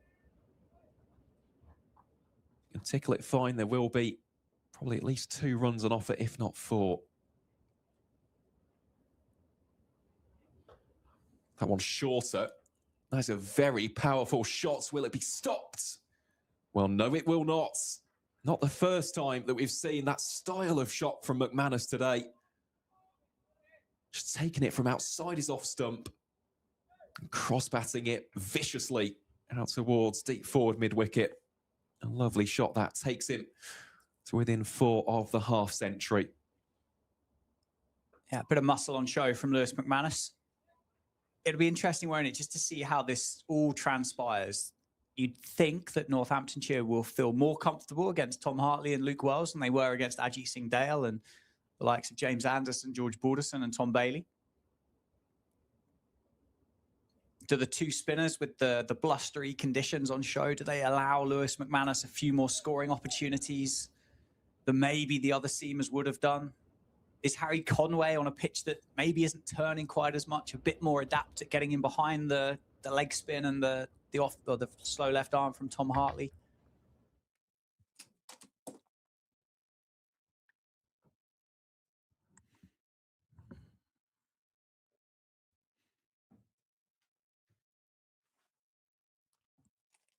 But importantly, the players are back in the middle. That's pulled away, up into the breeze, and 6 runs for Lewis McManus. That is 50 for the Northamptonshire wicketkeeper. 52 not out. Fantastic innings when the county needed him. Applause from around the ground, from the balcony as well, which is nice to see. And a big, big shot, particularly into the breeze for 6 runs. Well, he's batted superbly, hasn't he? The 31-year-old, here he is again against Hartley. Just covers up in defence. Yeah, a fine knock so far. The 50 coming from 101 deliveries. Included 6 fours and, of course, that almighty 6. Very, very well batted. Lewis McManus. Almost like a lone warrior out there alongside the tail. He's marshalled them well. And these are very valuable runs, of course. The deficit's still 172. Oh, still a long way behind. Let's not kid ourselves here, but it's been good by Lewis McManus. Northamptonshire needed somebody, and Lewis McManus has stood up. He's been in some good partnerships, hasn't he, through the course of the innings, particularly in the back end of it with Louis Kimber, Ben Sanderson, just to eke this first innings out. And well deserving of that 52 not out next to his name as Luke Wells continues from the David Capel end. Still has the slip and the short leg in play. Does Wells, here he is bowling to Conway. Slight shout there from the Lancashire fielders.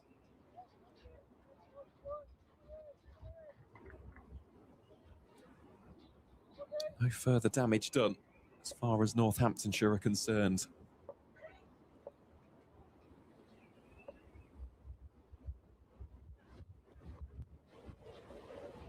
That one left somewhat elegantly by Harry Conway.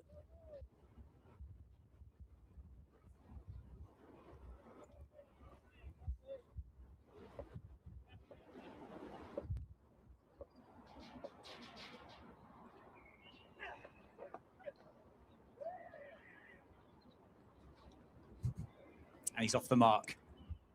Harry Conway's off the mark. Almost celebrating the fact he's got off the mark up to the Northamptonshire balcony. Couple of deliveries remaining in this over, and I think that's an indication that yes, he will be much more comfortable against the 2 spinners, and understandably so, particularly with the pace on offer from Ajit Singh Dale, who I'm sure would have continued had the light meters not come out. Obviously, Storm Dave affecting a few of the games, including ours here with the cloud cover and the breeze.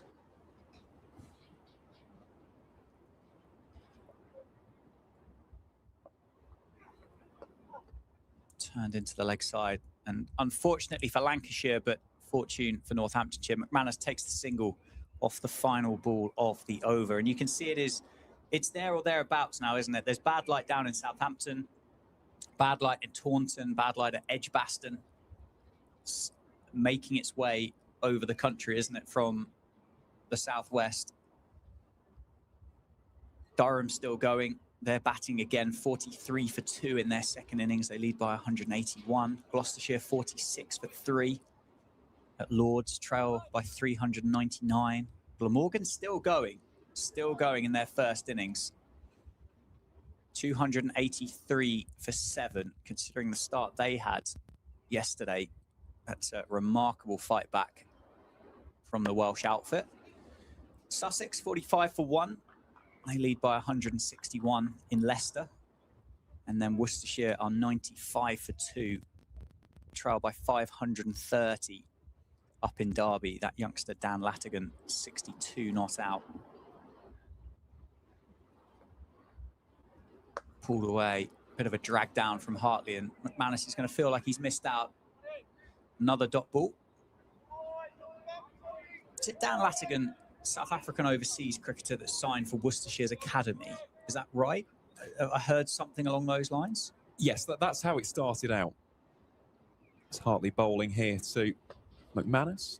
Again, no run taken. So, yeah, that's how it came about last season. Of course, we saw him in the Metrobank One Day Cup, and from there, he's gone on to sign a full contract now at Worcestershire. Very talented top order bat. Jet in the field as well. It's Hartley put off his rhythm there by one of these very strong gusts. It has just been unrelenting today. Must be very frustrating as a spinner, especially when you want to get into that groove, that rhythm. Gives the next one plenty of flight, but it's easy pickings. McManus will take the single. Who I'm absolutely over the moon for as well, Dan, is Dan Mosley. He's got his first century for the Bears in first-class cricket. I know that was a big milestone of his heading into the season, so absolutely delighted for him. Very, very well batted, Dan Mosley. Looks like that could be an interesting game as well at Edgbaston, looking at the scorecard as Hartley bowling here to Conway. Always nice to see those young talents, especially those who come via the pathway, doing so well, as we've seen in this game as well.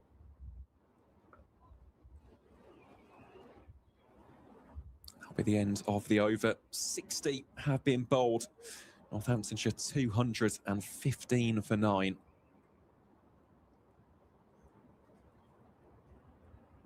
Of course, for Lancashire, such a strong pathway. Look at a number of the players out there. Likes of Hurst and Singh. You see Bailey, Anderson, Balderson, Bell. Michael Jones as well, of course. He honed his craft in senior cricket for Durham, but was on the Lancashire pathway for a number of years, and yeah, they've produced some absolutely tremendous cricketers. So too of Northamptonshire, the past 10 to 15 years. I think immediately of the likes of your Ben Duckett, your Ollie Stones.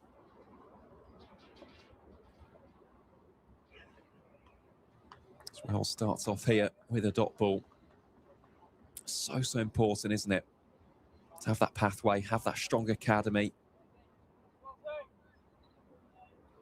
And have players who know what it means to play and represent these counties at a very early age.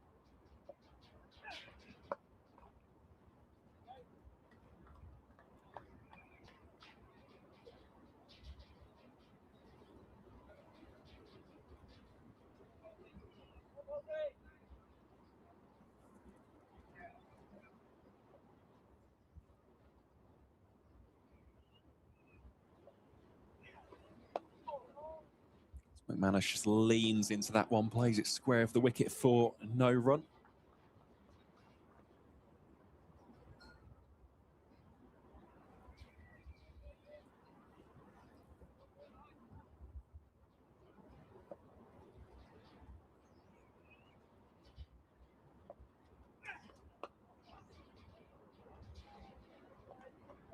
Manus this time a lot more defensive in the approach.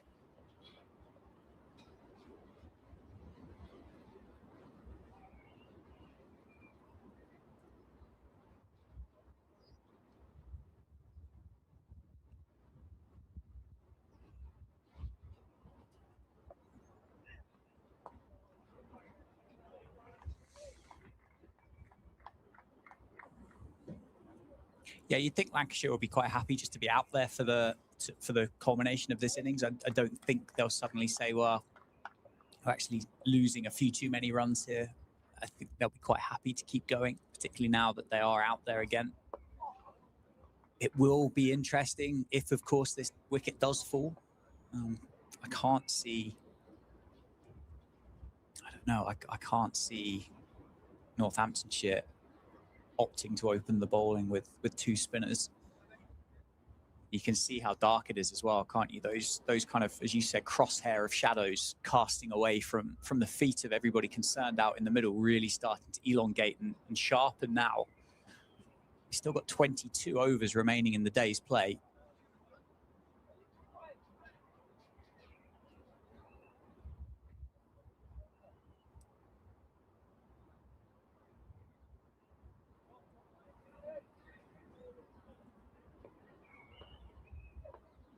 Here is the latest over then. Bowled by Hartley. Just zipping that one in, really. Good stop in the end by tumbling Ajit Singh Dale. Having watched back that dismissal of Sanderson as well. Really was just a textbook Yorker, wasn't it? Beautifully bowled, well executed. Promising signs for those of a red rose persuasion. Plenty of flight offered there by Hartley. But already just looking at this, Conway has survived over 20 deliveries now. He's not had to do anything too far outside of the box as he leaves that one outside of the off stump. But he's someone who in that role, I think anybody out there batting with him, you can have a certain degree of trust. Yeah, I mean, the two spinners, they're settling in, aren't they? We spoke about the conditions and the fact that it probably is proving a little bit tricky for the two spinners to really get their balance and maybe execute the skills the way that they would really want to with these cross breezes. But as yet, haven't managed to challenge, have they? I'm sure they will. They'll keep toiling away. They've just added another slip in there. But at the moment, Harry Conway and Lewis McManus have got an answer, and they've just added a couple more runs to the board.